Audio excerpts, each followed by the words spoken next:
ਉਹ ਕਿਹੜਾ ਪਲ ਸੀ ਵੀ ਜਦ ਤੁਸੀਂ ਅੰਡਰਵਰਲਡ ਦੀ ਦੁਨੀਆ ਦੇ ਜਿਹੜੇ ਵੱਡੇ ਨਾਮ ਸੀਗੇ ਜਾਂ ਕਹਿ ਸਕਦੇ ਹਾਂ ਛੋਟਾ ਰਾਜਨ ਹੋ ਗਿਆ, ਠੀਕ ਹੈ, ਦਾਊਦ ਇਬਰਾਹਿਮ ਹੋ ਗਿਆ, ਇਹਨਾਂ ਡੌਨਸ ਨੂੰ ਮਿਲਣਾ ਸ਼ੁਰੂ ਕੀਤਾ? ਉਹ ਕਿਹੜਾ ਟਾਈਮ ਸੀ ਵੀ ਜਦ ਇਹ ਸਾਰਾ ਵਾਕਾ ਜਿਹੜਾ ਮਤਲਬ ਕਿ ਜਿਹੜਾ ਹੋਇਆ, ਗੋਲੀਆਂ ਚੱਲੀਆਂ ਤੁਹਾਡੇ, ਤੁਸੀਂ ਆਪ ਵੇਖੇ ਵੀ ਕਿਵੇਂ ਸਾਰੀ ਚੀਜ਼ਾਂ ਹੁੰਦੀਆਂ ਨੇ, ਅੰਡਰਵਰਲਡ ਕਿਵੇਂ ਚੱਲਦਾ, ਤੁਸੀਂ ਸਾਰਾ ਚੀਜ਼ਾਂ ਦੇਖੀਆਂ, ਸ਼ੁਰੂਆਤ ਕਿੱਥੋਂ ਹੋਈ ਸੀਗੀ? ਡਰ ਕੀ ਹੈ? ਡਰ ਬੇਸਿਕਲੀ ਕੀ ਹੁੰਦਾ? ਡਰ ਉਹ ਚੀਜ਼ ਹੈ ਜਿਹੜਾ ਤੁਸੀਂ ਦੇਖਿਆ ਨਹੀਂ। ਤੁਸੀਂ ਅਸੀਂ ਹਮੇਸ਼ਾ ਅਦਿੱਖ ਚੀਜ਼ ਤੋਂ ਡਰਦੇ ਹਾਂ। ਅਸੀਂ ਸੱਪ ਤੋਂ ਉਦੋਂ ਤੱਕ ਡਰਦੇ ਹਾਂ ਜਦੋਂ ਤੱਕ ਸੱਪ ਨੂੰ ਅਸੀਂ ਮਾਰ ਨਹੀਂ ਲੈਂਦੇ। ਤੁਸੀਂ ਇੱਕ ਸੱਪ ਮਾਰ ਲਓ, ਤੁਸੀਂ ਕਿਸੇ ਸੱਪ ਤੋਂ ਨਹੀਂ ਡਰਦੇ। ਤੁਹਾਨੂੰ ਪਤਾ ਹੋਣਾ ਚਾਹੀਦਾ ਕਿ ਸਿਰੀ ਨੱਪ ਲਓ, ਕੁਛ ਨਹੀਂ ਕਰ ਸਕਦਾ ਇਹ। ਕਾਰਪੇਟ ਪਾ ਦਿਓ, ਉਹਦੀ ਸਿਰੀ 'ਤੇ ਹਿੱਲ ਨਹੀਂ ਸਕਦਾ ਉਹ। ਅਤੇ ਜਦੋਂ ਤੁਸੀਂ ਮੈਂ ਸਾਰੇ ਉਹ ਜਿਨ੍ਹਾਂ ਨੂੰ ਲੋਕ ਡੌਨ ਕਹਿੰਦੇ ਹੁੰਦੇ ਸੀ, ਉਹਨਾਂ ਨੂੰ ਮੈਂ ਕੁਰਸੀ 'ਤੇ ਬੈਠੇ ਚਾਹ ਪੀਂਦੇ ਦੇਖ ਲਿਆ। ਕਿਸੇ ਚਾਹ ਕੱਪੜਿਆਂ 'ਤੇ ਡੁੱਲੀ, ਉਹ ਆਪਣਾ ਰੁਮਾਲ ਕੱਢ ਕੇ ਆਪ ਹੀ ਸਾਫ਼ ਕਰ ਰਿਹਾ। ਚਮਚੇ ਤਾਂ ਬਾਹਰ ਹੁੰਦੇ ਸੀ, ਉਹ 5 ਰੋਲ ਵੜਨੇ ਦਿੰਦੇ ਉਹਨਾਂ ਨੂੰ। ਅਤੇ ਰੋਟੀ ਵੀ ਆਪ ਪਾ ਕੇ ਖਾ ਰਿਹਾ ਪਲੇਟ 'ਚ, ਉੱਥੇ ਕਿਹੜਾ ਨੌਕਰ ਨੇ ਪਾ ਕੇ ਦੇਣੀ ਆ। ਅਤੇ ਮੈਂ ਉਹ ਜਿਹੜਾ ਡਰ ਜਿਹਾ ਹੋਆ ਜਿਹਾ ਸੀ ਵੱਡੇ ਹਾਜੀ ਮਸਤਾਨ ਦਾ, ਕਰੀਮ ਲਾਲਾ ਦਾ, ਉਹ ਮੈਂ ਬੜੇ ਕਲੋਜ਼ ਤੋਂ ਦੇਖ ਲਏ ਸੀ ਸਾਰੇ। ਮੈਂ ਪੁਲਿਸ ਵਾਲੇ ਨੂੰ ਫੋਨ ਕੀਤਾ ਕਿ ਮੈਂ ਇਹਦੀ ਇੰਟਰੋਗੇਸ਼ਨ ਦੇਖਣੀ ਚਾਹੁੰਦਾ। ਉਹ ਅਫਸਰ ਕਹਿੰਦਾ ਨਹੀਂ ਜੀ, ਅਸੀਂ ਨਹੀਂ ਅਲਾਓ ਕਰ ਸਕਦੇ ਇਹ। ਮੈਂ ਕੋਈ ਨਹੀਂ। ਮੈਂ ਉੱਥੇ ਪਹੁੰਚ ਗਿਆ ਪੁਲਿਸ ਸਟੇਸ਼ਨ, ਪਿੱਛੇ ਜਾ ਕੇ ਬਹਿ ਗਿਆ। ਉਹ ਆਫਿਸਰ ਦਾ ਵੱਡਾ ਟੇਬਲ, ਉਹਦੇ ਸਾਹਮਣੇ ਕਰੀਮ ਲਾਲਾ ਬੈਠਾ, ਪਿੱਛੇ ਮੈਂ ਬਹਿ ਗਿਆ। ਲੰਬਾ ਜਿਹਾ ਬੈਂਚ ਸੀਗਾ। ਉਹ ਮੈਨੂੰ ਉਹਨੇ ਇਸ਼ਾਰਾ ਕਰਕੇ ਹੌਲਦਾਰ ਨੂੰ ਬੁਲਾ ਕੇ ਬਾਹਰ ਕੱਢਤਾ। ਮੈਂ ਬਾਹਰ ਜਾ ਕੇ 1 ਰੁਪਈਆ ਮਸ਼ੀਨ 'ਚ ਪਾ ਕੇ ਫੋਨ ਘੁਮਾਇਆ। Police commissioner Ribeiro, police commissioner ਜਿਹੜਾ ਪੰਜਾਬ ਦਾ DG ਵੀ ਰਿਹਾ, ਜੂਲੀਓ ਰਬੈਰੋ। ਮੈਂ ਕਿਹਾ ਸਰ ਮੈਂ ਇੱਥੇ ਬੈਠਾ ਅਤੇ ਮੈਨੂੰ ਸੀਨੀਅਰ ਇੰਸਪੈਕਟਰ ਮੈਨੂੰ ਗੱਲ ਨਹੀਂ ਕਰਨ ਦੇ ਰਿਹਾ ਕਰੀਮ ਲਾਲਾ ਨਾਲ। ਮੈਂ ਇੰਨੀ ਦੂਰੋਂ ਆਇਆ ਚੱਲ ਕੇ। ਉੱਥੇ ਮੈਂ ਲੜਾਈਆਂ ਬਹੁਤ ਦੇਖੀਆਂ। 2 ਗੈਂਗ ਲੜ ਪੈਂਦੇ ਸੀ ਬਦਮਾਸ਼ਾਂ ਦੇ। ਚਰਨਜੀਤ ਬਾਲੀ ਇੱਕ ਸਮਗਲਰ ਹੁੰਦਾ ਸੀ, ਉਹਦੀ ਲੜਾਈ ਧਰਮਿੰਦਰ ਦੇ ਗੈਸਟ ਆਏ ਹੋਏ ਸੀਗੇ ਪੰਜਾਬ ਤੋਂ ਹੋ ਗਏ, ਅਤੇ ਕਜ਼ਨ ਵੀ ਸੀ 3-4 ਨਾਲ। ਉਹ ਦਾਰੂ ਪੀਂਦਿਆਂ ਲੜਾਈ ਹੋ ਗਈ ਬਾਹਰ 'ਚ ਹੋਟਲ ਦੀ। ਉਹ ਮੈਂ ਚੜਾਇਆ ਇਹਨਾਂ ਨੂੰ। ਫਿਰ ਪੁਲਿਸ ਲਿਆਏ, ਉੱਥੋਂ ਵੀ ਚੜਾਏ ਬੰਦੇ। ਉਹ ਮੈਂ ਕਈ ਕੁਝ ਬੰਦੂਕਾਂ, ਗੋਲੀਆਂ ਗਾਲੀਆਂ ਚੱਲਦੀਆਂ, ਹਥਿਆਰ ਹਥੂਰ, ਇਹ ਸਾਰਾ ਕੁਝ ਦੇਖ ਲਿਆ ਸੀ ਵੈਰੀ ਕਲੋਜ਼ਲੀ। ਮੈਂ ਅਨਈਜ਼ੀ ਮਹਿਸੂਸ ਕੀਤਾ। ਤਾਂ ਮੈਂ ਉਹ ਆਫਿਸਰ ਨੂੰ ਕਿਹਾ, ਕਰੀਮ ਲਾਲਾ ਨੂੰ ਨਹੀਂ ਹੁਣ ਤੱਕ ਪਤਾ ਸੀ ਕਿ ਮੈਂ ਪਿੱਛੇ ਬੈਠਾ। ਅੱਛਾ, ਉਹਨੂੰ ਨਹੀਂ, ਉਹ ਤਾਂ ਉਹਦੀ ਪਿੱਠ ਸੀ ਮੇਰੇ ਵੱਲ, ਹੋਰ ਕहीं ਨਹੀਂ, ਕੋਈ ਨਹੀਂ, ਖਾਲੀ ਕਮਰਾ ਸੀ। ਜਦੋਂ ਮੈਂ ਬੋਲਿਆ, ਮੈਂ ਕਿਹਾ ਆਫਿਸਰ, ਇਹ this old man he is feeling uneasy sitting on this wooden plank. ਇਹਨੂੰ ਕੋਈ ਗੱਦੀ ਗੁੱਦੀ ਕੋ ਦੇ ਦਿਓ, ਜਾਂ ਕੋਈ ਦੂਜੀ ਬੈਠ ਵਾਲੀ ਕੁਰਸੀ ਦੇ ਦਿਓ, ਤਾਂ ਕਿ ਇਹ ਬੈਠ ਤਾਂ ਸਕੇ ਘੱਟੋ ਘੱਟ ਆਰਾਮ ਨਾਲ। ਉਹ ਕਰੀਮਲਾ ਨੇ ਪਿੱਛੇ ਮੁੜ ਕੇ ਦੇਖਿਆ। ਤੁਮ ਜ਼ਰੂਰ ਕੋਈ ਖੁਦਾ ਕਾ ਬੰਦਾ ਹੈ, ਪਹਿਲਾ ਰਿਐਕਸ਼ਨ ਉਹਦਾ, ਪਹਿਲਾ ਡਾਇਲੌਗ ਸਾਮਦ ਖਾਨ ਨੇ ਕਰੀਮ ਲਾਲਾ ਦੇ ਭਤੀਜੇ ਨੇ ਪਹਿਲੀ ਵਾਰੀ ਯੂਜ਼ ਕੀਤੀ। ਦਾਊਦ ਦੇ ਘਰੇ ਜਾ ਕੇ ਫਾਇਰਿੰਗ ਕੀਤੀ, 200 ਗੋਲੀਆਂ ਚਲਾਈਆਂ, ਔਰ ਇੰਨੀ ਸਪੀਡ 'ਤੇ ਚਲਾਈਆਂ ਮੈਗਜ਼ੀਨ ਚੇਂਜ ਕਰਕੇ ਕਿ ਉਹਦੀ ਕਾਰਬਾਈਨ ਦੀ ਪਾਈਪ ਗਰਮ ਹੋ ਗਈ ਸੀ ਇੰਨੀ ਕਿ ਸਾਮਦ ਖਾਨ ਦੇ ਹੱਥ ਸੜ ਗਏ ਸੀ। ਉਹਨੂੰ ਮੈਡੀਕਲ ਟਰੀਟਮੈਂਟ ਲੈਣੀ ਪਈ ਸੀ। ਪਰ ਉਹ ਪਿਓ ਦਾ ਪੁੱਤ ਵੀ ਹਟਿਆ ਨਹੀਂ ਗੋਲੀਆਂ ਚਲਾਉਣ। 200 ਗੋਲੀਆਂ ਦਾਗੀਆਂ ਨਾਨ ਸਟਾਪ। ਮੈਗਜ਼ੀਨ ਕੱਢਿਆ ਲਾਇਆ ਤਾਂ 200 ਗੋਲੀਆਂ ਦਾਊਦ ਦੇ ਘਰ ਜਾ ਕੇ ਦਾਗੀਆਂ। ਕਿਉਂਕਿ ਮੈਂ ਕਦੇ ਵੀ ਉਸ ਬੰਦੇ ਨੂੰ ਇਹ ਨਹੀਂ ਪੁੱਛਿਆ ਅਜੇ ਤੱਕ ਵੀ ਤੂੰ ਇਹ ਕੰਮ ਕਿਉਂ ਕਰਦਾ, ਕਿਉਂਕਿ ਮੇਰਾ ਕੰਮ ਨਹੀਂ ਹੈ। ਕਿਉਂਕਿ ਉਹਨੇ ਮੈਨੂੰ ਕਦੇ ਨਹੀਂ ਪੁੱਛਿਆ ਵੀ ਤੂੰ ਪੱਤਰਕਾਰ ਕਿਉਂ ਬਣਦਾ। ਅਤੇ ਮੇਰੇ ਕਹਿਣ 'ਤੇ ਉਹਨੇ ਕੰਮ ਛੱਡ ਨਹੀਂ ਦੇਣਾ, ਉਹਦਾ ਕੰਮ ਹੈ। ਔਰ ਮੇਰੇ ਕੰਮ 'ਚ ਉਹਨੂੰ ਕਦੇ ਦਖਲ ਨਹੀਂ ਦਿੱਤੀ। ਮੇਰੇ 2 ਇਹੋ ਜਿਹੇ ਇੰਸਟਾਂਸ ਹੋਏ ਆ ਜਦੋਂ 2 ਵੱਡੇ ਬਦਮਾਸ਼ ਮੇਰੀ ਸ਼ਿਕਾਇਤ ਲੈ ਕੇ ਦਾਊਦ ਕੋਲੇ ਪਹੁੰਚੇ ਕਿ ਇਹ ਬਲਜੀਤ ਪਰਮਾਰ ਨੇ ਸਾਡਾ ਜੀਣਾ ਹਰਾਮ ਕਰਕੇ ਰੱਖਿਆ, ਇਹਨੂੰ ਸਮਝਾਓ। ਅਤੇ ਦਾਊਦ ਨੇ ਮੇਰੀ ਵੀ ਗੱਲ ਸੁਣੀ, ਉਹਨਾਂ ਦੀ ਵੀ ਗੱਲ ਸੁਣੀ, ਅਤੇ ਦੋਨੇ ਵਾਰੀ ਫੈਸਲਾ ਮੇਰੇ ਹੱਕ 'ਚ ਦਿੱਤਾ कि बलजीत भाई सही हैं, आप गलत हो। उन्हें दाऊद भाई ने कहा बलजीत भाई का फ़ोन आया। उन्हें कहा बड़ा फ़ोन आ बाहरों फ़ोन आया था साढ़े ऑफिस पे। मैं चक्या, हाँ भाई साहब कैसे हो, क्या हुआ, इतनी रात के फ़ोन आ गया आपका। सर मेरे को कोई काम नहीं है, आपको मालूम है। वो अनीस भाई ने को पंगा डाल दिया, हमारा रिपोर्टर एक मरने वाला पड़ा है इधर, बिना गोली मारे मर जाएगा। वो क्या उसने बोल दिया इसको। इन्होंने पता क्या हुआ। मैं क्यों, मैंने किस्सा दस्ता है ब्याह हुआ। दाऊद बहुत हंसा, कहना कोई बात नहीं, अभी है वो, अभी वो थोड़ा नीचे गया किसी काम से, उसको आने दो, आपको फ़ोन करते हैं और रिपोर्टर की बात करवा देना, कोई बात नहीं। वे पागल है नहीं सारा, अभी वो पत्रकार का काम है, लिखना लिख दिया। ये क्यों ऐसे पंगे लेता सामने नहीं आती। उसको मैं 4 गालियाँ निकालता हूँ, सीधा करता हूँ। तो मैं पूछे भी किनों मिलना, तुम किहदा पता देते हो। इन्होंने पिछों इशारा हो गया भी आही आदमी है, ये गोली मारनी है। उन्हें फिर मोटरसाइकिल के नाल पिछों पीपा ज लग्या होंदा, वो चोने 9mm की पिस्टल कटी, स्टील कलर की, मैनूं अज भी याद आ, स्टील वर्गी रंग, सिल्वर कलर की। ਉਹ ਕੱਢ ਕੇ ਉਹਨੇ ਸਿੱਧੀ ਫਾਇਰਿੰਗ। ਉਹ ਜਿਹੜਾ ਚਲਾ ਰਿਹਾ ਸੀ ਗੋਲੀਆਂ, ਉਹਦੇ ਅੱਗੇ ਜਿਹੜਾ ਮੋਟਰਸਾਈਕਲ ਚਲਾਉਣ ਥੋੜ੍ਹਾ ਹੈਲਦੀ ਸੀ, ਉਹਨੂੰ ਮੂਵਮੈਂਟ ਨਹੀਂ ਮਿਲੀ ਪਿੱਛੋਂ ਖੱਬੇ ਸੱਜੇ। ਉਹ ਤਾਂ ਬਾਅਦ 'ਚ ਮੇਰੇ ਦਿਮਾਗ 'ਚ ਆਇਆ, ਮਤਲਬ ਉਦੋਂ ਥੋੜ੍ਹੀ ਪਤਾ ਸੀ। ਅਤੇ ਉਹ ਮੈਂ ਦੇਖਿਆ ਵੀ ਇੱਥੇ ਗੋਲੀ ਮਾਰੇ, ਹੱਥ ਅੱਗੇ ਕਰਤਾ ਮੈਂ, ਫਿਰ ਤੀਜੀ ਗੋਲੀ ਹੱਥ 'ਚ ਲੱਗੀ ਇੱਥੇ, ਇਹ ਲੱਗ ਕੇ ਇੱਥੋਂ ਬਾਹਰ ਨਿਕਲੀ ਹੈ। ਇਹ ਨਿਸ਼ਾਨ ਵੀ ਪਏ ਹੋਏ ਨੇ, ਆਹ ਨਿਸ਼ਾਨ ਇਹਦੇ 'ਚੋਂ ਬਾਹਰ ਨਿਕਲੀ, ਇੱਥੋਂ ਲੱਗ ਕੇ ਇੱਥੇ ਨਿਕਲੀ, ਅੰਦਰ ਦੀ ਬਾਹਰ ਨਿਕਲੀ। ਫਿਰ ਦੋ ਇੱਥੇ ਲੱਗੀਆਂ ਫਟਾਫਟ, ਦਾੜ ਆਹ ਲੰਮਾ ਕੱਟ ਹੈ ਜਿਹੜਾ ਇੰਨਾ ਪੂਰਾ ਮਾਤ ਪੜ ਗਿਆ ਸੀ ਸਾਰਾ। ਇਹ ਫਿਰ ਕੂਨੀ 'ਚੋਂ ਬਾਹਰ ਨਿਕਲੀਆਂ ਦੋਨੇ ਵਾਲੇ, ਦੋ ਨਿਸ਼ਾਨ ਬਣੇ। ਹਾਂ, ਇੱਧਰੋਂ ਬਾਹਰ ਨਿਕਲੀ, ਹੱਡੀ ਕਰੈਕ ਹੋਈ ਸੀ ਕਈ ਦਿਨ, 2 ਸਾਲਾਂ ਬਾਅਦ ਠੀਕ ਹੋਈਆਂ ਹੱਡੀਆਂ ਤੋਂ। ਮੈਂ ਉਹ ਅਜੇ ਹੱਥ ਕਾਫੀ ਠੀਕ ਹੋ ਗਿਆ ਸੀ, ਮੈਂ ਉਸੇ ਹੱਥ ਨਾਲ ਵੱਢ ਕੇ ਥੱਪੜ ਮਾਰਿਆ ਉਹਦੇ ਕੰਨ 'ਤੇ। साला आप मैं इस खाली एक निहत्थे इंसान के ऊपर गोलियां चलाने के लिए पैदा होते हो। तुम्हें मालूम है तुम्हारे भागने के बाद तुम्हारी माँ और तुम्हारी बहन मेरे घर पे आके मेरे पाँव हाथ लगा के रोके गई है कि हमारे बेटे से गलती होगी, उसको माफ़ कर दो। तुम बदमाश मानते हो, माँ और बहन तुम्हारी लोगों के पाँव हाथ लगाते हैं, जाके शर्म आनी चाहिए तुम्हें ऐसे काम करते हो।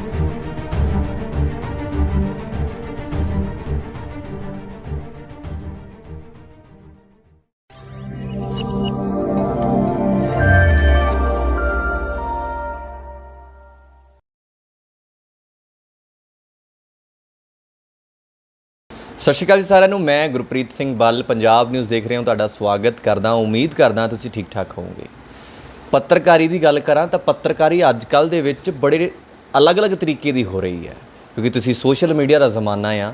ਇੱਕ ਨੈਸ਼ਨਲ ਟੀਵੀ ਚੈਨਲਸ ਨੇ ਜਿਹੜੀਆਂ ਸਮਾਜ ਦੀਆਂ ਖਬਰਾਂ ਹੁੰਦੀਆਂ ਨੇ ਉਹਨੂੰ ਕੁਝ ਅਲੱਗ ਤਰੀਕੇ ਨਾਲ, ਅਲੱਗ ਨਜ਼ਰੀਏ ਨਾਲ ਦਿਖਾਉਣ ਦੀ ਕੋਸ਼ਿਸ਼ ਕਰਦੇ ਨੇ।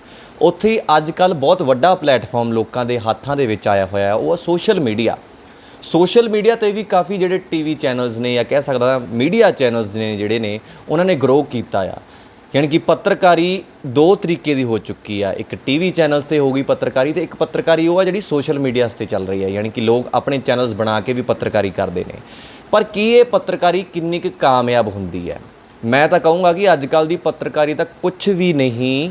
ਉਹਨਾਂ ਨੂੰ ਪੁੱਛ ਕੇ ਵੇਖੋ ਜਿਹੜੇ ਸੀਨੀਅਰ ਜਰਨਲਿਸਟ ਨੇ, ਯਾਨੀ ਕਿ ਸਾਡੇ ਤੋਂ ਜਦ ਅਸੀਂ ਮੇਰੇ ਖਿਆਲ ਨਾਲ ਜੰਮੇ ਵੀ ਨਹੀਂ ਸੀ ਉਦੋਂ ਜਿਹੜੇ ਪੱਤਰਕਾਰੀ ਕਰਦੇ ਹੁੰਦੇ ਸੀ ਤਾਂ ਕਿੰਨਾ ਕੁ ਔਖਾ ਹੁੰਦਾ ਸੀਗਾ। ਅੱਜ ਮੈਂ ਤੁਹਾਡੀ ਮੁਲਾਕਾਤ ਇੱਕ ਐਸੇ ਸ਼ਖਸ ਨਾਲ, ਇੱਕ ਐਸੇ ਪੱਤਰਕਾਰ ਨਾਲ ਕਰਾਊਂਗਾ, ਦਬੰਗ ਪੱਤਰਕਾਰ ਮੈਂ ਕਹੂੰਗਾ। ਉਹ ਇਸ ਕਰਕੇ ਕਿਉਂਕਿ ਜਦ ਇੱਕ ਦੌਰ ਸੀ 80 ਤੋਂ 97 2000 ਤੱਕ ਦਾ, ਜਦ ਅੰਡਰਵਰਲਡ ਖੜਾ ਹੋਇਆ ਸੀ, ਯਾਨੀ ਕਿ ਆਪਾਂ ਜਿਹਨੂੰ ਕਹਿ ਦਿੰਦੇ ਆ ਵੀ ਅੰਡਰਵਰਲਡ ਦੀ ਦੁਨੀਆ, ਬੰਬਈ ਸ਼ਹਿਰ, ਡੌਨ ਜਿਹੜੇ ਇਹ ਡੌਨ ਬਣਦੇ ਹੁੰਦੇ ਸੀਗੇ ਹੈ ਨਾ, ਇਹ ਅੰਡਰਵਰਲਡ ਜਦ ਖੜਾ ਹੋਇਆ ਸੀਗਾ, ਉਸ ਟਾਈਮ ਦੇ ਵਿੱਚ ਜਿਹੜੇ ਪੱਤਰਕਾਰਾਂ ਨੇ ਪੱਤਰਕਾਰੀ ਕੀਤੀ ਸੀ ਉਹਨਾਂ ਦੀ ਕਾਬਿਲੇ ਤਾਰੀਫ ਹੈ। ਕਿਉਂਕਿ ਸੁਣਨ ਦੇ ਵਿੱਚ ਇਹ ਵੀ ਆਉਂਦਾ ਸੀਗਾ, ਕਿਉਂਕਿ ਜੇ ਕੋਈ ਪੱਤਰਕਾਰ ਗਲਤ ਖਬਰ ਕਿਸੇ ਡੌਨ ਦੇ ਅਗੇਂਸਟ ਲਗਾ ਦਿੰਦਾ ਸੀ ਜਾਂ ਕੁਛ ਮੂੰਹੋਂ ਇੱਕ ਸ਼ਬਦ ਵੀ ਗਲਤ ਕਹਿ ਦਿੰਦਾ ਸੀਗਾ ਤਾਂ ਚੱਕਿਆ ਜਾਂਦਾ ਸੀਗਾ। ਇਹ ਆਮ ਚੀਜ਼ਾਂ ਸੁਣਨ 'ਚ ਹੁੰਦੀਆਂ ਸੀ ਉਸ ਟਾਈਮ। ਪਰ ਉਸ ਟਾਈਮ ਵੀ ਇੱਕ ਪੱਤਰਕਾਰ ਐਸਾ ਸੀਗਾ, ਪੰਜਾਬੀ ਪੱਤਰਕਾਰ ਇੱਕ ਐਸਾ ਸੀਗਾ ਜਿਸ ਨੇ ਬੇਬਾਕ ਹੋ ਕੇ ਪੱਤਰਕਾਰੀ ਕੀਤੀ ਹੈ। ਕੋਈ ਨਿਰਪੱਖੀ ਨਹੀਂ, ਕੋਈ ਇਹ ਨਹੀਂ ਵੀ ਕਿਸੇ ਦੇ ਪੱਖ ਦੀ ਹੋ ਕੇ ਗੱਲ ਕੀਤੀ ਹੈ। ਇੱਕ ਨਿਰਪੱਖੀ ਗੱਲ ਹਮੇਸ਼ਾ ਲੋਕਾਂ ਦੀ ਕਚਹਿਰੀ ਦੇ ਵਿੱਚ ਸਾਹਮਣੇ ਰੱਖਦੇ ਆਏ ਨੇ ਅਤੇ ਹੁਣ ਵੀ ਰੱਖਦੇ ਨੇ। ਬਤੌਰ ਪੱਤਰਕਾਰ ਅੱਜ ਵੀ ਸਮਾਜ ਦੇ ਵਿੱਚ ਵਿਚਰਦੇ ਨੇ। ਇਸ ਸਮੇਂ ਮੈਂ ਸ਼ਹਿਰ ਮੋਹਾਲੀ ਦੇ ਵਿੱਚ ਬੈਠਾ ਹਾਂ। ਅੱਜ ਤੁਹਾਡੀ ਮੁਲਾਕਾਤ ਮੈਂ ਬਲਜੀਤ ਸਿੰਘ ਪਰਮਾਰ ਜੀ ਨਾਲ ਕਰਵਾਊਂਗਾ। ਇਹ ਉਹੀ ਸ਼ਖਸ ਨੇ ਜਿਨ੍ਹਾਂ ਨੇ, ਜਿਵੇਂ ਦੱਸਦੇ ਨੇ ਕਿ 33 ਵਾਰ ਦਾਊਦ ਨੂੰ ਮਿਲ ਚੁੱਕੇ ਨੇ। ਬਿਲਕੁਲ ਅੰਡਰਵਰਲਡ ਡੌਨ ਦਾਊਦ ਉਹਨਾਂ ਨੂੰ ਮਿਲ ਚੁੱਕੇ ਨੇ, ਅਤੇ ਹੋਰ ਵੀ ਵੱਡੇ ਵੱਡੇ ਕਰੀਮ ਲਾਲਾ, ਛੋਟਾ ਰਾਜਨ, ਇਹਨਾਂ ਕਿੰਨੇ ਵੱਡੇ ਵੱਡੇ ਜਿਹੜੇ ਡੌਨ ਹੋਏ ਨੇ ਜਿਨ੍ਹਾਂ ਦਾ ਅੰਡਰਵਰਲਡ ਦੀ ਦੁਨੀਆ ਦੇ ਵਿੱਚ ਪੂਰਾ ਵੱਡਾ ਨਾਮ ਸੀਗਾ। ਉਹਨਾਂ ਨਾਲ ਇਹ ਮਿਲ ਚੁੱਕੇ ਨੇ। ਕੁਝ ਹਾਦਸੇ ਐਸੇ ਵੀ ਹੋਏ ਨੇ ਕਿ ਇਹਨਾਂ ਦੇ ਵੀ ਗੋਲੀਆਂ ਮਰਵਾਈਆਂ ਗਈਆਂ ਨੇ, ਪੱਤਰਕਾਰ ਉੱਤੇ ਵੀ ਗੋਲੀਆਂ ਮਰਵਾਈਆਂ, ਜਿਵੇਂ ਮੈਂ ਦੱਸ ਰਿਹਾ ਕਿ ਪੱਤਰਕਾਰ ਨੂੰ ਮਾਰ ਦਿੰਦੇ ਸੀਗੇ। ਪਰ ਅੱਜ ਮੇਰੇ ਨਾਲ ਹੋਣਗੇ, ਆਪਾਂ ਸਾਰੀਆਂ ਗੱਲਾਂ ਬਾਤਾਂ ਕਰਾਂਗੇ, ਕਿਉਂਕਿ ਇੱਕ ਬਹੁਤ ਕੁਝ ਸਿੱਖਣ ਨੂੰ ਵੀ ਮਿਲੂਗਾ ਮੈਨੂੰ, ਕਿਉਂਕਿ ਮੈਂ ਵੀ ਬਤੌਰ ਪੱਤਰਕਾਰ ਅੱਜ ਇਹਨਾਂ ਦੇ ਕੋਲ ਬੈਠਾ ਹਾਂ, ਪਰ ਇਹਨਾਂ ਤੋਂ ਸਿੱਖਣ ਨੂੰ ਬਹੁਤ ਕੁਝ ਮਿਲੂਗਾ। ਸਭ ਤੋਂ ਪਹਿਲਾਂ ਸਰ ਦਾ ਸਵਾਗਤ ਕਰਦੇ ਹਾਂ। ਸਰ ਬਹੁਤ ਬਹੁਤ ਸਵਾਗਤ ਹੈ। ਸਤਿ ਸ਼੍ਰੀ ਅਕਾਲ, ਠੀਕ ਠਾਕ ਹੋ? ਤੁਹਾਡਾ ਸਾਰਿਆਂ ਦਾ ਬਹੁਤ ਬਹੁਤ ਸਵਾਗਤ, ਔਰ ਤੁਹਾਡੇ ਸਰੋਤਿਆਂ ਦਾ ਬਹੁਤ ਬਹੁਤ ਸਵਾਗਤ ਜੋ ਮੈਨੂੰ ਅੱਜ ਮੌਕਾ ਦੇ ਰਹੇ ਹੋ ਤੁਸੀਂ ਆਪਣੇ ਤੁਹਾਡੇ ਸਾਰੇ ਸਰੋਤਿਆਂ ਨਾਲ ਰੂਬਰੂ ਹੋਣ ਦਾ। ਤੁਹਾਡਾ ਸਾਰਿਆਂ ਦਾ ਇੱਕ ਵਾਰ ਫਿਰ ਸ਼ੁਕਰੀਆ। ਬਹੁਤ ਬਹੁਤ ਧੰਨਵਾਦ ਸਰ। ਸਭ ਤੋਂ ਪਹਿਲਾਂ ਤਾਂ ਸਵਾਲ ਇਹੀ ਹੋਊਗਾ ਵੀ ਢੋਲਨ ਪਿੰਡ 'ਚ ਜੰਮਣ ਵਾਲਾ ਮੁੰਡਾ, ਜਿਨ੍ਹਾਂ ਦੇ, ਕਿਉਂਕਿ ਪੰਜਾਬੀਆਂ ਦਾ ਇੱਕ ਆਮ ਖੁਆਬ ਹੁੰਦਾ ਕਿ ਆਪਾਂ ਪੜ੍ਹਨ ਲਿਖਣ ਵਾਸਤੇ ਚੰਡੀਗੜ੍ਹ ਜਾਣਾ। ਚੰਡੀਗੜ੍ਹ ਆਇਆ ਇੱਥੋਂ ਡਿਗਰੀ ਕੀਤੀ ਅਤੇ ਪੜ੍ਹੇ, ਪੰਜਾਬ ਯੂਨੀਵਰਸਿਟੀ ਦੇ ਵਿੱਚ ਤੁਸੀਂ ਪੜ੍ਹੇ, ਉਸ ਤੋਂ ਬਾਅਦ ਸਬੱਬ ਕਿਵੇਂ ਬਣਿਆ ਵੀ ਬੰਬੇ ਵਰਗੇ ਸ਼ਹਿਰ ਦੇ ਵਿੱਚ ਜਾਣਾ ਚਾਹੀਦਾ ਆ, ਵੀ ਹੁਣ ਨਹੀਂ, ਹੁਣ ਚੰਡੀਗੜ੍ਹ ਤੋਂ ਵੀ ਮਨ ਅੱਕ ਗਿਆ, ਵੀ ਹੁਣ ਬੰਬੇ ਸਟੈਪ ਇਨ ਕਿਵੇਂ ਹੋਇਆ, ਬੰਬੇ ਦੀ ਧਰਤੀ 'ਤੇ ਪੈਰ ਕਿਵੇਂ ਰੱਖਿਆ, ਕਿਉਂਕਿ ਸੁਪਨਿਆਂ ਦਾ ਸ਼ਹਿਰ ਕਿਹਾ ਜਾਂਦਾ ਬੰਬੇ ਨੂੰ? ਦੇਖੋ, ਮੈਂ ਕਦੇ ਵੀ ਕੋਈ ਚੀਜ਼ ਜ਼ਿੰਦਗੀ 'ਚ ਪਲਾਨ ਨਹੀਂ ਕੀਤੀ, ਅਤੇ ਜੇ ਮੈਂ ਕੋਈ ਚੀਜ਼ ਪਲਾਨ ਕਰਕੇ ਤੁਰਿਆ ਹੁੰਦਾ ਤਾਂ ਸ਼ਾਇਦ ਅੱਜ ਭਾਰਤ ਦੇ ਪਲਾਨਿੰਗ ਕਮਿਸ਼ਨ ਦਾ ਮੈਂਬਰ ਹੁੰਦਾ। ਅਤੇ ਮੈਂ ਜ਼ਿੰਦਗੀ ਹਮੇਸ਼ਾ ਉਸ ਤਰ੍ਹਾਂ ਜੀ ਹੈ ਜਿਵੇਂ ਉਹ ਆਈ ਹੈ। ਮੈਂ ਕਦੇ ਘਰ ਦੇ ਦਰਵਾਜ਼ੇ ਬੰਦ ਨਹੀਂ ਕੀਤੇ। ਤੁਸੀਂ ਵੀ ਹੁਣ ਆਏ ਹੋ ਤਾਂ ਕੋਈ ਖੁੰਡੀ ਨਹੀਂ ਸੀ ਲੱਗੀ ਹੋਈ, ਦਰਵਾਜ਼ਾ ਖੁੱਲ੍ਹਾ ਹੁੰਦਾ। ਇਹ ਥੋੜ੍ਹਾ ਜਿਹਾ ਇੱਕ ਐਟੀਟਿਊਡ ਹੁੰਦਾ ਤੁਹਾਡਾ। ਜੇ ਤੁਸੀਂ ਬੰਦ ਕਮਰਿਆਂ 'ਚ ਜਿੰਦਿਆਂ 'ਚ ਰਹਿਣਾ ਸ਼ੁਰੂ ਕਰ ਦਿਓ ਤਾਂ ਤੁਹਾਡੀ ਸੋਚ ਵੀ ਇਹੋ ਜਿਹੀ ਹੋ ਜਾਂਦੀ। ਮੈਨੂੰ ਸ਼ੁਰੂ ਤੋਂ ਆਦਤ ਸੀ ਖਿੜਕੀਆਂ, ਦਰਵਾਜ਼ੇ, ਪਰਦੇ ਖੁੱਲ੍ਹੇ ਰੱਖਣ ਦਾ। ਬੇਸਿਕਲੀ ਮੈਂ ਕਿਸੇ ਚੀਜ਼ ਦੀ ਵੀ ਰਿਸਟ੍ਰਿਕਸ਼ਨ ਦੇ ਹੱਕ 'ਚ ਨਹੀਂ ਹਾਂ। ਕੋਈ ਬੰਦਿਸ਼ ਨਹੀਂ ਹੋਣੀ ਚਾਹੀਦੀ। ਕੋਈ ਨੇਚਰ, ਦੁਨੀਆ, ਜ਼ਿੰਦਗੀ, ਤੁਹਾਡਾ ਤੌਰ ਤਰੀਕਾ, ਤੁਹਾਡਾ ਸੁਭਾਅ ਬਿਲਕੁਲ ਕੁਦਰਤ ਵਰਗਾ ਖੁੱਲ੍ਹਾ ਹੋਣਾ ਚਾਹੀਦਾ। ਇਹ ਪਤਾ ਨਹੀਂ ਮੈਂ ਕਿੱਥੋਂ ਸਿੱਖਿਆ, ਕਿਉਂ ਸਿੱਖਿਆ। ਸ਼ਾਇਦ ਮੈਂ ਜਦੋਂ ਬਚਪਨ 'ਚ ਗਰਮੀਆਂ ਦੀਆਂ ਛੁੱਟੀਆਂ 'ਚ ਅਸੀਂ ਸਕੂਲ 'ਤੇ ਛੁੱਟੀਆਂ ਹੁੰਦੀਆਂ ਸੀ, ਪਿੰਡ ਚਾਹੀਦਾ ਸੀ, 1.5-2 ਮਹੀਨੇ ਰਹੀਦਾ ਸੀ, ਅਤੇ ਮੇਰੀ ਦਾਦੀ ਬੜੇ ਖੁੱਲ੍ਹੇ ਸੁਭਾਅ ਦੀ ਸੀ। ਅਤੇ ਸ਼ਾਇਦ ਮੈਨੂੰ ਲੱਗਦਾ ਕਿਤੇ ਨਾ ਕਿਤੇ ਬਚਪਨ 'ਚ ਕੁਝ ਗੱਲਾਂ ਮੈਂ ਜਿਹੜੀਆਂ ਉਸ ਦਾਦੀ ਤੋਂ ਸਿੱਖੀਆਂ ਉਹ ਅੰਦਰ ਕਿਤੇ ਬੈਠੀਆਂ ਰਹੀਆਂ, ਅਤੇ ਉਹਨਾਂ ਨੇ ਮੈਨੂੰ ਜਿਹੜਾ ਮੇਰਾ ਤਰੀਕਾ ਸੀ ਜੀਣ ਦਾ ਉਹ ਕਾਫੀ ਬਦਲਿਆ। ਤੁਹਾਡੇ ਸਵਾਲ 'ਤੇ ਆਉਣ ਲਈ ਇਹ ਸ਼ਾਇਦ ਇਹੀ ਕਾਰਨ ਹੈ ਕਿ ਮੈਨੂੰ ਚੰਡੀਗੜ੍ਹ ਛੱਡਣਾ ਪਿਆ। ਪਹਿਲਾਂ ਮੈਂ 10ਵੀਂ ਪਾਸ ਕਰਕੇ ਘਰ ਛੱਡਿਆ ਕਿ ਮੈਨੂੰ ਘਰ ਦੀ ਬੰਦਿਸ਼ ਪਸੰਦ ਨਹੀਂ ਸੀ। ਸਕੂਲੋਂ ਆ ਕੇ ਤੁਸੀਂ ਕੀ ਕਰਨਾ, ਕੀ ਨਹੀਂ ਕਰਨਾ, ਉਹ ਬਾਪ ਦਾ ਹੁਕਮ ਹੁੰਦਾ ਸੀ। ਕਿੰਨੇ ਵਜੇ ਪੜ੍ਹਨ ਬੈਠੋ, ਕਿੰਨੇ ਵਜੇ ਉੱਠੋ, ਕਿੰਨੇ ਵਜੇ ਸੌਂ, ਕਿੰਨੇ ਵਜੇ ਜਾਗੋ। ਇਹ ਸਾਰਾ ਕੁਛ ਇੱਕ ਨਾ ਉਹ ਮਿਲਟਰੀ ਡਿਸਿਪਲਿਨ ਦੇ ਵਾਂਗੂ ਸਾਡੇ ਘਰ 'ਚ ਮਾਹੌਲ ਹੁੰਦਾ ਸੀ, ਜਿਹੜਾ ਮੈਨੂੰ ਬੰਦਿਸ਼ ਲੱਗਦਾ ਸੀ। ਅਤੇ ਮੈਂ 10ਵੀਂ ਪਾਸ ਕਰਕੇ ਮੈਂ ਪੰਜਾਬੀ ਦੀ ਟਾਈਪ ਰਾਈਟਿੰਗ ਮੈਂ ਸਿੱਖ ਲਈ ਸੀ, ਅਤੇ ਅੰਡਰ ਏਜ ਸੀਗਾ ਮੈਂ, ਅਜੇ 18 ਸਾਲ ਦਾ ਵੀ ਨਹੀਂ ਸੀ ਹੋਇਆ, ਕੋਈ 16 ਸਾਲ ਅਤੇ 4-5 ਮਹੀਨੇ ਦਾ ਹੀ ਸੀਗਾ। ਅਤੇ 1967 'ਚ ਮੈਟ੍ਰਿਕ ਜਦੋਂ ਮੈਂ ਕੀਤੀ, ਅਤੇ ਨਤੀਜਾ ਜਦੋਂ ਜਿੱਦਣੇ ਮੇਰਾ ਆਇਆ ਮੈਂ ਪਾਸ ਹੋ ਗਿਆ 2nd ਡਿਵੀਜ਼ਨ 'ਚ, ਅਤੇ ਤੀਜੇ ਦਿਨ ਹੀ ਮੈਂ ਪੰਜਾਬ ਸੈਕਰੇਟੇਰੀਏਟ 'ਚ ਪੰਜਾਬੀ ਟਾਈਪਿਸਟ ਭਰਤੀ ਹੋ ਗਿਆ ਸੀ, ਕਿਉਂਕਿ ਪੰਜਾਬੀ ਟਾਈਪਿਸਟ ਮਿਲਦੇ ਹੀ ਨਹੀਂ ਸੀ 10ਵੀਂ ਤੋਂ ਬਾਅਦ ਹੀ। 10ਵੀਂ ਤੋਂ ਬਾਅਦ ਹੀ, ਔਰ ਸਪੈਸ਼ਲ ਨੋਟੀਫਿਕੇਸ਼ਨ ਸਰਕਾਰ ਨੇ ਕੱਢੀ ਸੀ ਕਿਉਂਕਿ ਬੰਦਾ 18 ਸਾਲ ਦਾ ਨਹੀਂ ਆ, ਪਰ ਸਾਨੂੰ ਪੰਜਾਬੀ ਟਾਈਪਿਸਟ ਚਾਹੀਦੀ ਹੈ ਕਿਉਂਕਿ ਪੰਜਾਬੀ ਰਾਜ ਭਾਸ਼ਾ ਬਣ ਗਈ ਸੀ। 1966 'ਚ ਪੰਜਾਬੀ ਸੂਬਾ ਬਣਿਆ, ਪੰਜਾਬੀ ਰਾਜ ਭਾਸ਼ਾ ਬਣੀ, ਅਤੇ ਮੁੱਖ ਮੰਤਰੀ ਆਫਿਸ 'ਚ ਉਹਨਾਂ ਨੂੰ ਪੰਜਾਬੀ ਟਾਈਪਿਸਟ ਚਾਹੀਦਾ ਸੀ। ਮੈਂ 10ਵੀਂ ਦੇ ਐਗਜ਼ਾਮ ਦੇ ਕੇ 19 ਸੈਕਟਰ ਚੁੰਨੀ ਬੀਚ 'ਚ ਇੱਕ ਨੈਸ਼ਨਲ ਟਾਈਪ ਰਾਈਟਿੰਗ ਇੰਸਟੀਟਿਊਟ ਹੁੰਦੀ ਸੀ ਹਾਇਰ ਸੈਕੰਡਰੀ ਸਕੂਲ ਦੇ ਸਾਹਮਣੇ, ਮੈਂ ਉੱਥੋਂ ਟਾਈਪ ਰਾਈਟਿੰਗ ਸਿੱਖ ਲਈ ਸੀ 3 ਮਹੀਨੇ ਲਾ ਕੇ ਰਿਜ਼ਲਟ ਆਉਣ ਤੱਕ। ਅਤੇ ਰਿਜ਼ਲਟ ਆਉਣ ਤੋਂ ਬਾਅਦ ਮੈਂ ਉੱਥੇ ਲੱਗ ਗਿਆ, ਭਰਤੀ ਹੋ ਗਿਆ, ਅਤੇ ਮੈਨੂੰ ਪਹਿਲੀ ਤਨਖਾਹ ਮੇਰੀ 137 ਰੁਪਏ 50 ਪੈਸੇ ਸਰਕਾਰ ਪੰਜਾਬ ਸਰਕਾਰ ਦੀ CM ਆਫਿਸ 'ਚ ਮੇਰੀ ਪੋਸਟਿੰਗ ਸੀ। ਅਤੇ ਮੈਂ 67 ਦੀ ਗੱਲ ਕਿ 68 ਦੀ ਗੱਲ? 1967 ਦੀ ਗੱਲ। 67 ਦੇ ਵਿੱਚ ਤੁਹਾਨੂੰ ਪਹਿਲੀ ਤਨਖਾਹ ਜਿਹੜੀ ਪਹਿਲੀ ਤਨਖਾਹ ਮਿਲੀ 137 ਰੁਪਏ 30 ਪੈਸੇ ਸੀਗੀ। ਅੱਛਾ। ਅਤੇ ਉਹ ਮੈਂ ਤਨਖਾਹ ਲੈ ਕੇ 118 ਰੁਪਏ ਦਾ ਸਾਈਕਲ ਖਰੀਦਿਆ ਸੀ, ਕਿ ਮੈਂ ਦਫ਼ਤਰ ਸਾਈਕਲ 'ਤੇ ਜਾਇਆ ਕਰੂੰਗਾ। ਉਹਦੀ ਟੌਰ ਬਹੁਤ ਹੁੰਦੀ ਹੋਊ। ਬੜਾ ਮਜ਼ਾ ਆਉਂਦਾ ਸੀ ਉਹ ਤਨਖਾਹ ਦਾ। ਅਤੇ ਮੈਂ ਨਾਲ ਦੀ ਨਾਲ ਮੈਂ ਫਿਰ ਘਰ ਛੱਡ ਕੇ ਈਵਨਿੰਗ ਕਾਲਜ ਜੁਆਇਨ ਕਰ ਲਿਆ। ਮੈਂ ਪੰਜਾਬ ਯੂਨੀਵਰਸਿਟੀ ਈਵਨਿੰਗ ਕਾਲਜ ਪੜ੍ਹਨ ਦਾ ਸ਼ੌਕ ਸੀ, ਅਤੇ ਨੌਕਰੀ ਮੈਂ ਕਰਦਾ ਹੀ ਸੀਗਾ। ਅਤੇ ਈਵਨਿੰਗ ਕਾਲਜ ਜੁਆਇਨ ਕਰਕੇ ਹੁਣ ਮੈਂ ਪੈਸੇ ਵੀ ਕਮਾਉਂਦਾ ਸੀ, ਨੌਕਰੀ ਵੀ ਲੱਗੀ ਹੋਈ ਸੀ, ਕੌਨਫੀਡੈਂਸ ਬਹੁਤ ਸੀਗਾ, ਅਤੇ ਮੈਂ ਘਰ ਛੱਡ ਦਿੱਤਾ ਆਪਣਾ। ਘਰ ਦੇ ਮੇਰੇ 23 ਸੈਕਟਰ ਰਹਿੰਦੇ ਹੁੰਦੇ ਸੀ, ਮੇਰੇ ਡੈਡੀ, ਉਹ ਮੇਰੇ ਭਰਾ, ਮੇਰੀ ਮਦਰ, ਭੈਣ ਹੈ ਨਹੀਂ ਸੀ ਸਾਡੇ ਕੋਲ, 4 ਭਰਾ ਹੀ ਸੀਗੇ ਅਸੀਂ। ਅਤੇ ਮੈਂ 1 ਨੰਬਰ ਹੋਸਟਲ 'ਚ ਮੈਂ ਕਮਰਾ ਲੈ ਲਿਆ। ਹਾਲਾਂਕਿ ਈਵਨਿੰਗ ਕਾਲਜ ਵਾਲੇ ਨੂੰ ਕਮਰਾ ਨਹੀਂ ਸੀ ਦਿੰਦੇ, ਉਹ ਵੀ ਉਹ ਮੁਲਾਜ਼ਮ ਹੁੰਦੇ ਨੇ, ਉਹ ਤਾਂ ਸਟੂਡੈਂਟ ਤਾਂ ਹੁੰਦੇ ਨਹੀਂ ਬੇਸਿਕਲੀ। ਅਤੇ ਪਰ ਮੈਂ ਪ੍ਰੋਫੈਸਰ ਸਰੂਪ ਸਿੰਘ ਮੈਨੂੰ ਜਾਣਦੇ ਸੀ ਭੰਗੜੇ ਕਰਕੇ, ਮੈਂ 19 ਸੈਕਟਰ ਸਕੂਲ 'ਚ ਭੰਗੜਾ ਦੀ ਟੀਮ 'ਚ ਹੁੰਦਾ ਸੀ ਮੈਂ। ਅਤੇ ਸ਼ੁਰੂ ਜਿਹੜਾ ਭੰਗੜਾ ਰੈਵੋਲਿਊਸ਼ਨ ਪੰਜਾਬ 'ਚ ਸ਼ੁਰੂ ਹੋਇਆ, ਜਿਸ 'ਚ ਅਵਤਾਰ ਸਿੰਘ ਤਾਰੀ ਪਟਿਆਲੇ ਵਾਲੇ, ਜਸਵੀਰ ਪੰਨੂ, ਮਹਿੰਦਰ ਸਿੰਘ, ਪੀਟਰ ਸੋਢੀ, ਇਹ ਸਾਰੇ ਅਸੀਂ ਇਕੱਠੇ ਹੀ ਸੀ ਸਕੂਲ 'ਚ, ਉਸੇ ਸਕੂਲ 'ਚ ਪੜ੍ਹਦੇ ਸੀ। ਸਾਡੀ ਟੀਮ ਬੜੀ ਤਕੜੀ ਸੀ ਭੰਗੜੇ ਦੀ, ਅਤੇ ਅਸੀਂ 7 ਸਾਲ ਲਗਾਤਾਰ 15 ਅਗਸਤ ਦਾ ਜਿਹੜਾ 17 ਸੈਕਟਰ ਗਵਰਨਰ ਦੇ ਇੱਥੋਂ ਅਵਾਰਡ ਮਿਲਦਾ ਹੁੰਦਾ ਸੀ ਬੈਸਟ ਫੋਕ ਡਾਂਸਰਸ ਦਾ, ਉਹ ਅਸੀਂ ਜਿੱਤਿਆ ਸਾਡੇ ਸਕੂਲ ਨੇ। ਅਤੇ ਖੈਰ ਉਹ ਮੈਨੂੰ professor Sarup Singh evening college ਦੇ ਭੰਗੜੇ ਦੇ ਇੰਚਾਰਜ ਸੀ, ਕਿ ਮੈਂ ਉੱਥੇ ਭੰਗੜਾ ਵੀ ਨਾਲ ਪਾਉਣਾ ਸ਼ੁਰੂ ਕਰ ਦਿੱਤਾ।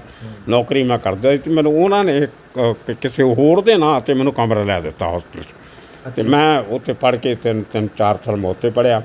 ਫਿਰ ਮੈਂ MA ਜੁਆਇਨ ਕਰ ਲਈ, ਨਾਲ ਨੌਕਰੀ ਕਰਦਾ ਰਿਹਾ। ਫਿਰ ਵੀ ਨੌਕਰੀ ਛੱਡ ਵੀ ਦੇਣੀ, ਇੱਕ ਵਾਰੀ ਲੜਾਈ ਹੋ ਜਾਣੀ। ਮੈਂ 3 ਸਾਲਾਂ 'ਚ 9 ਵਾਰੀ ਨੌਕਰੀ ਛੱਡੀ ਸੈਕਟਰੀਏਟ ਦੀ, ਪਰ ਉਹ 9 ਵਾਰੀ ਮੈਨੂੰ ਫਿਰ ਵਾਪਸ ਰੱਖ ਲੈਂਦੇ ਸੀ, ਕਿਉਂਕਿ ਉਹਨੂੰ ਜ਼ਰੂਰਤ ਸੀ। ਅਤੇ ਮੇਰਾ ਇਹ ਸੀਗਾ ਕਿ ਮੈਂ 10 ਤੋਂ 5 ਨੌਕਰੀ ਨਹੀਂ ਕਰਨੀ। ਅੱਛਾ। ਸਾਡਾ ਇੱਕ ਟਾਈਪਿਸਟਾਂ ਦਾ ਕੋਟਾ ਹੁੰਦਾ ਸੀ, ਸਾਨੂੰ 18 ਪੇਜ ਰੋਜ਼ ਦੇ ਟਾਈਪ ਕਰਨੇ ਹੁੰਦੇ ਸੀ ਇੱਕ ਟਾਈਪਿਸਟ ਨੇ, ਅਤੇ 18 ਪੇਜ ਸਰਕਾਰੀ ਚਿੱਠੀਆਂ ਦੇ। ਅਤੇ ਮੈਂ ਉਹ 3 ਘੰਟੇ 'ਚ ਕਰ ਲੈਂਦਾ ਸੀ। ਅਤੇ ਮੈਂ 3 ਘੰਟੇ 'ਚ ਆਪਣੇ 18 ਪੇਜ ਪੂਰੇ ਕਰਕੇ ਮੈਂ ਸੁਪਰਡੈਂਟ ਨੂੰ ਕਹਿ ਕੇ ਜੀ ਮੈਂ ਚੱਲਿਆ ਘਰ। ਕਹਿੰਦਾ ਨਹੀਂ ਜੀ ਕਾਕਾ ਜੀ ਨਹੀਂ ਜਾ ਸਕਦੇ, ਅਤੇ 10 ਤੋਂ 5 ਨੌਕਰੀ ਸਰਕਾਰੀ ਨੌਕਰੀ। ਉਹ ਮੈਂ ਕਿਹਾ ਤੁਸੀਂ ਕੰਮ ਲੈਣਾ ਕਿ ਘੰਟੇ ਗਿਣਨੇ ਆ? 18 ਤੁਸੀਂ ਜਾਂ ਤਾਂ ਕੋਟਾ 50 ਪੇਜ ਦਾ ਕਰ ਦਿਓ, ਮੇਰਾ ਤਾਂ 10 ਵਜੇ ਤੱਕ ਕੋਈ ਬੈਠੂਗਾ। ਜਦ ਤੁਹਾਡਾ ਕੋਟਾ ਹੀ 18 ਸਫ਼ੇ ਟਾਈਪ ਕਰਨ ਦਾ, ਉਹ ਮੈਂ 3.5 ਘੰਟੇ 'ਚ ਕਰ ਦਿੰਦਾ। ਉਸ ਤੋਂ ਬਾਅਦ ਮੈਂ ਬਾਕੀਆਂ ਮਾਰਨੀਆਂ ਇੱਥੇ ਬੈਠ ਕੇ ਕੀ ਕਰਾਂ, ਮੈਂ ਮੇਰਾ ਟਾਈਮ ਕਿਉਂ ਵੇਸਟ ਕਰਦੇ ਹੋ? ਉਹ ਮੈਂ ਲੜ ਕੇ ਛੱਡ ਦੇਣਾ, ਉਹਨਾਂ ਨੇ ਫਿਰ ਰੱਖ ਲੈਣਾ।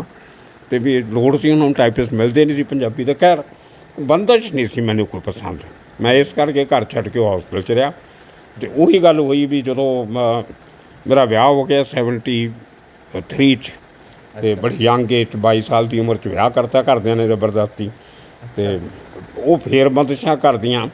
ਫਿਰ ਅਸੀਂ ਮੀਆਂ ਬੀਵੀ ਨੇ ਫੈਸਲਾ ਕੀਤਾ ਵੀ ਘਰ ਆ ਗਿਆ। ਫਿਰ 6-7 ਮਹੀਨੇ ਘਰ ਰਿਹਾ ਵਿਆਹ ਤੋਂ ਬਾਅਦ, ਉਹ ਫਿਰ ਨਹੀਂ ਬਣੀ। ਫਿਰ ਮੈਂ 35 ਸੈਕਟਰ ਇੱਕ ਅੱਧੀ ਕੋਠੀ ਕਿਰਾਏ 'ਤੇ ਲੈ ਲਈ, ਗਰਾਊਂਡ ਫਲੋਰ। ਅਸੀਂ ਉੱਥੋਂ ਰਹਿ ਕੇ ਫਿਰ ਸੋਚਿਆ ਵੀ ਚੰਡੀਗੜ੍ਹ ਰਹਾਂਗੇ ਤਾਂ ਰੋਜ਼ ਦੀ ਦਖਲ ਅੰਦਾਜ਼ੀ ਉਹ ਕਰਦਿਆਂ ਦੀ ਦੂਜੀ। ਅਤੇ ਮੈਂ ਸੋਚਿਆ ਕਿਤੇ ਦੂਰ ਜਾਈਏ ਜਿੱਥੇ ਸਾਨੂੰ ਕੋਈ ਮਿਲਣ ਨਾ ਆਵੇ ਅਤੇ ਸਾਡਾ ਬੂਹਾ ਨਾ ਖੜਕਾਵੇ। ਅੱਛਾ, ਫਿਰ ਬੰਬੇ ਦਾ ਸਫ਼ਰ ਤੈਅ ਕੀਤਾ ਹੈ? ਉਹ ਫਿਰ ਸੋਚਿਆ ਕਿਤੇ ਦੂਰ ਜਾਈਏ ਤਾਂ ਵੀ ਕਲਕੱਤੇ ਦਾ ਸੋਚਿਆ ਸੀ ਪਹਿਲਾਂ, ਕਿਉਂਕਿ ਮੇਰੀ ਵਾਈਫ ਕਲਕੱਤੇ ਤੋਂ, ਉਹਦੇ ਰਿਸ਼ਤੇਦਾਰ ਕਲਕੱਤੇ ਸੀ, ਉਹਦੇ ਮੰਮੀ ਡੈਡੀ ਕਲਕੱਤੇ ਰਹਿੰਦੇ ਸੀ। ਅਤੇ ਮੇਰੇ ਵੀ ਪਿੰਡ ਦੇ ਢੋਲਣ ਦੇ ਬਹੁਤ ਲੋਕ ਕਲਕੱਤੇ ਸੀਗੇ। ਸਾਡੀ ਢੋਲਣਵਾੜੀ ਆ ਕਲਕੱਤੇ, ਇੱਕ ਪੂਰੀ ਬਸਤੀ ਹੈ ਢੋਲਣ ਵਾਲਿਆਂ ਦੀ, ਅਤੇ ਕਈ ਰਿਸ਼ਤੇਦਾਰ ਵੈਲ ਸੈਟਲਡ ਸੀਗੇ। ਉੱਥੇ ਪੰਜਾਬੀ ਅਖਬਾਰ ਵੀ ਨਿਕਲਦਾ ਸੀ। ਮੇਰੇ ਦਿਮਾਗ 'ਚ ਆਇਆ ਕਿ ਮੈਂ MA ਪੰਜਾਬੀ ਕੀਤੀ ਹੋਈ ਆ, ਅਤੇ ਮੈਂ ਉਸ ਅਖਬਾਰ 'ਚ ਜਾ ਕੇ ਮੈਨੂੰ ਨੌਕਰੀ ਮਿਲ ਸਕਦੀ ਹੈ ਕਲਕੱਤੇ। ਅਤੇ ਮੈਂ ਫਿਰ ਪਹਿਲਾਂ ਤਾਂ ਚੰਡੀਗੜ੍ਹ ਛੱਡਣਾ ਚਾਹੁੰਦਾ ਸੀ। ਮੈਂ ਛੱਡ ਕੇ 1976 'ਚ MA ਫਿਲਾਸਫੀ ਕੀਤੀ। ਮੈਂ MA ਫਿਲਾਸਫੀ ਕਰਕੇ ਰਿਜ਼ਲਟ ਆਉਣ ਤੋਂ ਪਹਿਲਾਂ ਹੀ ਮੈਂ ਨੌਕਰੀ ਛੱਡ ਕੇ ਡਕਸ਼ਈ, ਇੱਕ ਹਿੱਲ ਸਟੇਸ਼ਨ ਹੈ ਨੇੜੇ ਇੱਥੇ ਚੰਡੀਗੜ੍ਹ ਦੇ ਨੇੜੇ, ਡਕਸ਼ਈ ਸੋਲਨ ਵੱਲ ਨੂੰ ਜਾਈਏ ਤਾਂ ਰਾਹ 14, ਅਤੇ ਉਹ ਆਰਮੀ ਦੀ ਕੰਟੋਨਮੈਂਟ ਹੈ। ਉੱਥੇ ਇੱਕੋ ਹੀ ਸਕੂਲ ਆ, ਉਹਦਾ ਨਾਮ ਹੈ ਡਕਸ਼ਈ ਪਬਲਿਕ ਸਕੂਲ DPS।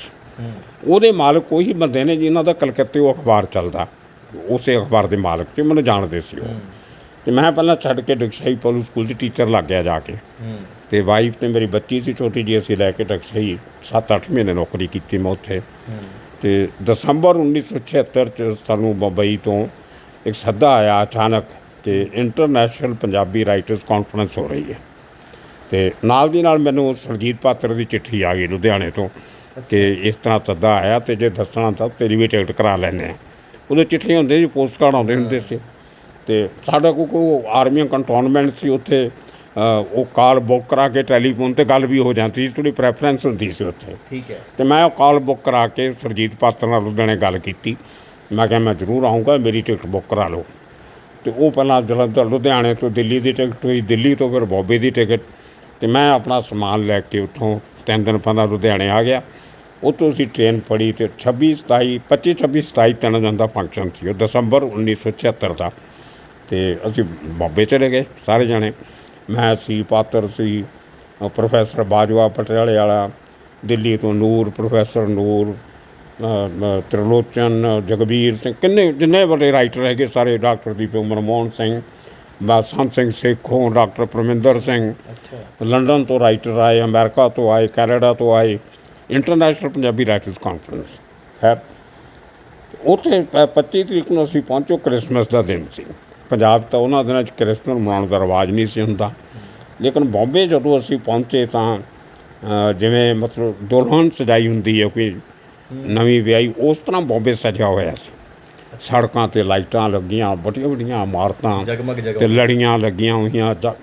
ਔਰ ਉਹ ਜਿਹੜਾ ਜਿੱਥੇ ਸਾਡਾ ਫੰਕਸ਼ਨ ਸੀ ਪਹਿਲੇ ਦਿਨ ਦਾ ਵੈਲਕਮ ਫੰਕਸ਼ਨ ਸੀ ਘੰਟੇ ਦਾ ਖਾਲੀ, ਉਹ ਸਮੁੰਦਰ ਦੇ ਕਿਨਾਰੇ ਲਾਲਾ ਲਾਜਪਤ ਰਾਏ ਕਾਲਜ ਆ ਪੰਜਾਬੀਆਂ ਤੋਂ, ਉਹਨਾਂ ਦੇ ਆਡੀਟੋਰੀਅਮ 'ਚ ਸੀਗਾ। ਉਹਦੇ ਨਾਲ ਹਾਜੀ ਅਲੀ ਦੀ ਦਰਗਾਹ, ਤੁਸੀਂ ਕਈ ਵਾਰੀ ਫਿਲਮਾਂ 'ਚ ਦੇਖੀ ਨੇ, ਸਮੁੰਦਰ ਦੇ ਅੰਦਰ ਦਰਗਾਹ ਬਣੀ ਹੋਈ ਹੈ, ਉਹਦੇ ਨਾਲ ਹੀ ਉਹ ਕਾਲਜ ਹੈ, ਉਸੇ ਰੋਡ 'ਤੇ ਦੂਜੇ ਪਾਸੇ। ਅੱਛਾ। ਅਤੇ ਨਾਲ ਸਮੁੰਦਰ ਦੇ ਨਾਲ ਦਰਗਾਹ, ਮਤਲਬ ਅਜੀਬ ਜਿਹਾ ਨਜ਼ਾਰਾ ਲੱਗਿਆ ਪਹਿਲੇ ਦਿਨ ਹੀ। ਤੇ ਉੱਥੋਂ ਸਾਨੂੰ ਬੱਸਾਂ 'ਚ ਬਿਠਾਇਆ, ਕਹਿੰਦੇ ਡਿਨਰ ਲਈ ਆਪਾਂ ਇੱਕ ਹੋਟਲ 'ਚ ਡਿਨਰ ਕੀਤਾ ਸੀ। ਉਹ ਮਹਿੰਦਰਾ ਵਾਲਿਆਂ ਨੇ ਸਪੋਂਸਰ ਕੀਤਾ ਸੀ, ਜਿਹੜੇ ਮਹਿੰਦਰਾ ਟਰੈਕਟਰਸ ਵਗੈਰਾ, ਮਹਿੰਦਰਾ ਕਾਰਾਂ। ਉਹਦੇ ਮਾਲਕ ਨੇ ਜਿਹੜੇ ਉਹ ਪੰਜਾਬੀ ਆ, ਬਹੁਤ ਘੱਟ ਲੋਕਾਂ ਨੂੰ ਪਤਾ। ਕੇਸ਼ਵ ਮਹਿੰਦਰਾ ਜਿਹੜਾ ਉਹ ਪੰਜਾਬੀ ਨੇ ਉਹ, ਅਤੇ ਬਾਅਦ 'ਚ ਕ੍ਰਿਸਚਨ ਕਨਵਰਟ ਹੋ ਗਈ ਸੀ, ਪਰ ਹੈਗੇ ਪੰਜਾਬ ਦੇ, ਬੜੀ ਵਧੀਆ ਪੰਜਾਬੀ ਬੋਲਦੇ। ਉਹਨਾਂ ਦਾ ਬੇਟਾ ਵੀ ਬਹੁਤ ਚੰਗੀ ਪੰਜਾਬੀ ਬੋਲਦਾ, ਆਨੰਦ ਮਹਿੰਦਰਾ। ਤੋਂ ਅਸੀਂ ਚਲੇ ਗਏ ਓਬਰਾਏ ਹੋਟਲ, ਬੰਬੇ ਦਾ ਸਭ ਤੋਂ ਵੱਡਾ ਹੋਟਲ ਵੀ ਪੰਜਾਬੀਆਂ ਦਾ ਹੋਟਲ ਓਬਰਾਏਜ਼ ਦਾ, 5 ਸਟਾਰ ਹੋਟਲ, ਸਮੁੰਦਰ ਦੇ ਕਿਨਾਰੇ 'ਤੇ ਨਾਰੀਮਨ ਪੁਆਇੰਟ। ਉੱਥੇ ਜਿੰਨੀਆਂ ਬਿਲਡਿੰਗਾਂ ਸਾਰੀਆਂ 18-20 ਮੰਜ਼ਲਾਂ ਤੋਂ ਉੱਪਰ ਦੀਆਂ ਨੇ, ਇਹਦੋਂ ਘੱਟ ਕੋਈ ਮੰਜ਼ਲਾਂ ਨਹੀਂ ਆ। ਅਤੇ ਉਹ ਮੈਨਹਟਨ ਕਹਿੰਦੇ ਸੀ ਉਦੋਂ ਉਹਨੂੰ, ਬੰਬਈ ਦਾ। ਅਤੇ ਜ਼ਿੰਦਗੀ 'ਚ ਪਹਿਲੀ ਵਾਰੀ 5 ਸਟਾਰ ਹੋਟਲ ਦੇਖਿਆ। ਇੰਨਾ ਵੱਡਾ ਬੈਂਕਟ ਹਾਲ ਉਹਨਾਂ ਦਾ, ਜਿੱਥੇ ਪਾਰਟੀ, ਔਰ ਉਸ ਪਾਰਟੀ 'ਚ ਚੇਤਨਾਨੰਦ ਆਏ ਹੋਏ, ਬੱਲਾ ਸਾਹਨੀ ਨਹੀਂ, ਆਪਣਾ ਭੀਸ਼ਮ ਸਾਹਨੀ, ਵਿਆਹ ਆਪਣਾ ਉਹਨਾਂ ਦਾ ਬੇਟਾ ਪ੍ਰੀਕਸ਼ਿਤ ਸਾਹਨੀ, ਅਤੇ ਸੁਨੀਲ ਦੱਤ, ਦੇਵਾਨੰਦ, ਉਹਨਾਂ ਦਾ ਭਰਾ ਗੋਲਡੀ, ਵਿਜੇ ਆਨੰਦ, ਨਵੀਨ ਨਿਸ਼ਚਲ, ਆਪਣੇ ਕਾਮਨੀ ਕੌਸ਼ਲ, ਬੜੀ ਪੁਰਾਣੀ ਹੀਰੋਇਨ ਹੁੰਦੀ ਸੀ ਉਹ, ਮਨਮੋਹਨ ਕ੍ਰਿਸ਼ਨ ਜੀ। ਮਤਲਬ ਪੰਜਾਬੀ ਐਕਟਰ ਬਹੁਤ ਸਾਰੇ ਆਏ। ਹੋਰ ਪੰਜਾਬੀ ਦੇ ਲੋਕਲ ਰਾਈਟਰ, ਗੁਲਜ਼ਾਰ ਸਾਹਿਬ, ਰਜਿੰਦਰ ਸਿੰਘ ਬੇਦੀ, ਮਤਲਬ ਜਿਨ੍ਹਾਂ ਦੇ ਅਸੀਂ ਨਾਂ ਸੁਣਦੇ ਹੁੰਦੇ ਸੀ ਇੱਥੇ ਰਹਿ ਕੇ, ਉਹ ਹੂ ਸਾਹਮਣੇ ਸਾਡੇ ਖੜੇ, ਪਲੇਟ ਹੱਥ 'ਚ ਲੈ ਕੇ, ਉਹ ਬੁਫੇ ਹੱਥ 'ਚ ਪਲੇਟਾਂ ਲੈ ਕੇ ਖਾਂਦੇ ਸਾਰੇ। ਅਤੇ ਅਸੀਂ ਕਦੇ ਉਹ ਸਿਸਟਮ ਦੇਖਿਆ ਨਹੀਂ ਸੀ, ਅਸੀਂ ਚੌਕੜੀ ਮਾਰ ਕੇ ਖਾਣ ਵਾਲੇ। ਅਤੇ ਉਹ ਸਿਸਟਮ ਸਾਰਾ ਦੇਖ ਕੇ, ਔਰ ਜੋ ਸੇਵਾ ਕੀਤੀ ਉਹਨਾਂ ਨੇ, ਇੰਨਾ ਵਧੀਆ ਖਾਣਾ ਔਰ ਇੰਨਾ ਵੱਡਾ ਹੋਟਲ, ਕ੍ਰਿਸਮਸ ਵਾਲੀ ਰਾਤ ਉਹ ਦੇਖੀ ਅਸੀਂ, ਇੰਨੀ ਰੌਣਕ, ਚਹਿਲ ਪਹਿਲ, ਅਤੇ ਉਹ ਲੋਕਾਂ ਦੇ ਮਤਲਬ ਤੌਰ ਤਰੀਕਾ, ਡਰੈਸਿੰਗ ਦਾ ਸੈਂਸ, ਸਾਰਾ ਕੁਛ ਹੀ ਮਤਲਬ ਚੱਬਾ ਜਿਹਾ ਸੀ। ਉਹ ਦੇਖ ਕੇ ਮੈਨੂੰ ਕਦੇ ਸੁਪਨੇ ਲੈਣ ਦੀ ਆਦਤ ਨਹੀਂ। ਰਾਤ ਨੂੰ ਸੁਪਨੇ ਬਹੁਤ ਘੱਟ ਆਉਂਦੇ ਆ, ਕਿਉਂਕਿ ਸੁਪਨੇ ਤੁਹਾਨੂੰ ਅੱਧ ਨੀਂਦੀ 'ਚ ਆਉਂਦੇ ਆ। ਜਦੋਂ ਤੁਹਾਨੂੰ ਸਾਊਂਡ ਸਲੀਪ ਆਉਂਦੀ ਹੈ ਤਾਂ ਸੁਪਨਾ ਕਦੇ ਨਹੀਂ ਆਉਂਦਾ।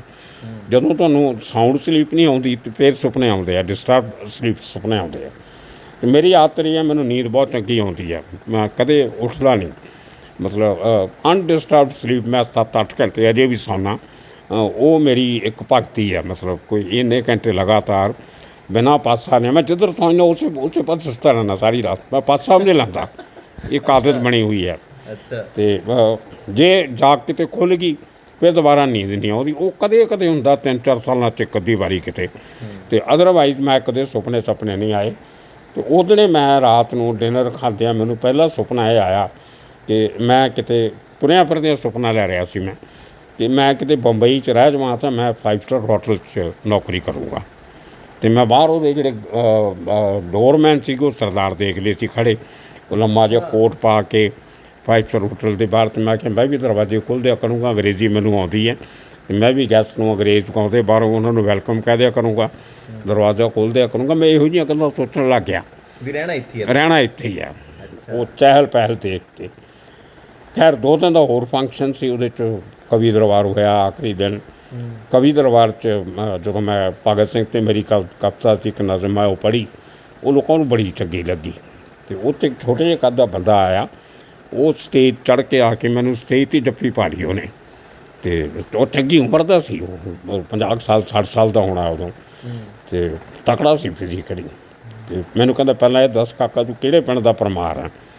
ਮੈਂ ਜੀ ਮੇਰਾ ਪਿੰਡ ਢੋਲਣਾ। ਉਹ ਕਹਿੰਦਾ ਬਸ ਆ ਜਾ ਥੱਲੇ। ਫਿਰ ਮੇਰੀ ਬਾਂਹ ਫੜ ਕੇ ਸਟੇਜ ਤੋਂ ਲਾ ਕੇ ਲੈ ਗਿਆ। ਕਵਿਤਾ ਤੋਂ ਮੈਂ ਪੜ੍ਹ ਹੀ ਚੁੱਕਿਆ ਸੀ, ਲੋਕ ਤਾੜੀਆਂ ਲਾ ਰਹੇ ਸੀ। ਉਹ ਸੀਗਾ ਗੁਰਸੇਵਾ ਸਿੰਘ ਪਰਮਾਰ। ਉਹ ਮੁੰਬਈ ਦੀ ਤੁਹਾਡੇ ਸੇਮ ਗੋਤੀ। ਹਾਂ, ਉਹ ਮੁੰਬਈ ਦੀ ਰਾਜਪੂਤ ਬਰਾਦਰੀ ਦਾ ਪ੍ਰੈਜ਼ੀਡੈਂਟ ਸੀਗਾ। ਵੈਲ ਰਿਸਪੈਕਟਡ ਫਿਗਰ, ਟਰਾਂਸਪੋਰਟਰ ਬੜਾ ਵੱਡਾ, ਉਹਦੀ ਇੱਜ਼ਤ ਬੜੀ ਸੀ, ਲੋਕ ਰਿਸਪੈਕਟ ਬੜੀ ਕਰਦੇ, ਬੜਾ ਜ਼ਿੰਦਾ ਦਿਲ ਇਨਸਾਨ ਸੀ ਉਹ। ਤੇ ਉਹ ਤੁਹਾਨੂੰ ਬਾਂਹ ਤੋਂ ਫੜ ਕੇ ਲੈ ਗਿਆ? ਉਹ ਥੱਲੇ ਲੈ ਗਿਆ, ਸਟੇਜ ਤੋਂ ਲਾ ਲਿਆ। ਮੈਨੂੰ ਸਾਰੇ ਆਡੀਅנס ਦੇਖੇ ਵੀ ਇਹ ਬੰਦਾ ਕੌਣ ਆ, ਸਟੇਜ 'ਤੇ ਜਾ ਕੇ ਜੱਫੀ ਪਾਲੀ, ਫਿਰ ਫੜ ਕੇ ਥੱਲੇ ਲੈ ਆਇਆ। ਅਤੇ ਖੈਰ ਉਹ ਕਹਿੰਦਾ ਵੀ ਕੱਲ੍ਹ ਦਾ ਰਾਤ ਦਾ ਡਿਨਰ ਮੇਰੇ ਘਰੇ, ਅਤੇ ਮੈਂ ਆਪਣੀ ਬਰਾਦਰੀ ਦੇ ਮੋਹਤਬਰ ਬੰਦੇ ਇਕੱਠੇ ਕਰਨੇ ਆ, ਰਾਜਪੂਤ ਬਰਾਦਰੀ ਦੇ, ਤੂੰ ਆਉਣਾ। ਅੱਛਾ, ਮੈਂ ਇਹਨਾਂ ਚੀਜ਼ਾਂ ਨੂੰ ਮੰਨਦਾ ਨਹੀਂ ਬੇਸਿਕਲੀ, ਜਾਤ ਪਾਤ, ਕੌਣ ਕਿਹੜੀ ਬਰਾਦਰੀ, ਕਿ ਮੈਂ ਤਾਂ ਕਿਸੇ ਨੂੰ ਪੁੱਛਿਆ ਹੀ ਨਹੀਂ ਅੱਜ ਤੱਕ ਵੀ ਤੁਹਾਡਾ ਗੋਤ ਕੀ ਆ, ਤੁਹਾਡਾ ਕੀ ਜਾਤ ਕੀ ਹੈ, ਜਾਂ ਕਿਹੜੀ ਸ਼੍ਰੇਣੀ ਦੇ, ਮੈਂ ਨਹੀਂ ਕਦੇ ਪੁੱਛਿਆ, ਨਾ ਮੇਰੇ ਬੱਚਿਆਂ ਨੂੰ ਕਦੇ ਪੁੱਛਿਆ ਜੀ, ਗੱਲਾਂ 'ਚ ਘਰ 'ਚ ਕੀਤੀਆਂ ਵੀ ਨਹੀਂ ਕਦੇ। ਅਤੇ ਮੈਂ ਕਿਹਾ ਚਲੋ ਬੰਦਾ ਇੱਜ਼ਤ ਕਰ ਰਿਹਾ, ਬਜ਼ੁਰਗ ਹੈ। ਅਤੇ 2 ਦਿਨ ਦਾ ਸਾਡਾ ਓਵਰ ਸਟੇ ਸੀਗਾ, ਪ੍ਰਬੰਧਕਾਂ ਨੇ ਸਾਨੂੰ 2 ਦਿਨ ਸਾਰਿਆਂ ਨੂੰ ਹੋਰ ਟਾਈਮ, 3 ਦਿਨ ਸਪੇਅਰ ਰੱਖੇ ਸੀ ਘੁੰਮਣ ਫਿਰਨ ਲਈ, ਸਾਨੂੰ ਬੰਬਈ ਦਿਖਾਉਣ ਲਈ। ਮੈਂ ਕਿਹਾ ਚਲੋ ਇੱਕ ਦਿਨ ਪਰਮਾਰ ਸਾਹਿਬ ਦੇ ਘਰ ਚਲੇ ਜਾਂਦੇ ਅਤੇ 2 ਦਿਨ ਫਿਰ ਘੁੰਮ ਲਾਂਗੇ ਸ਼ਹਿਰ। ਅਤੇ ਉਹ ਮੀਟਿੰਗ 'ਚ ਗਏ ਤਾਂ ਉੱਥੇ ਇੱਕ ਜਸਵਾਲ ਸਾਹਿਬ ਮਿਲ ਗਏ ਮੈਨੂੰ।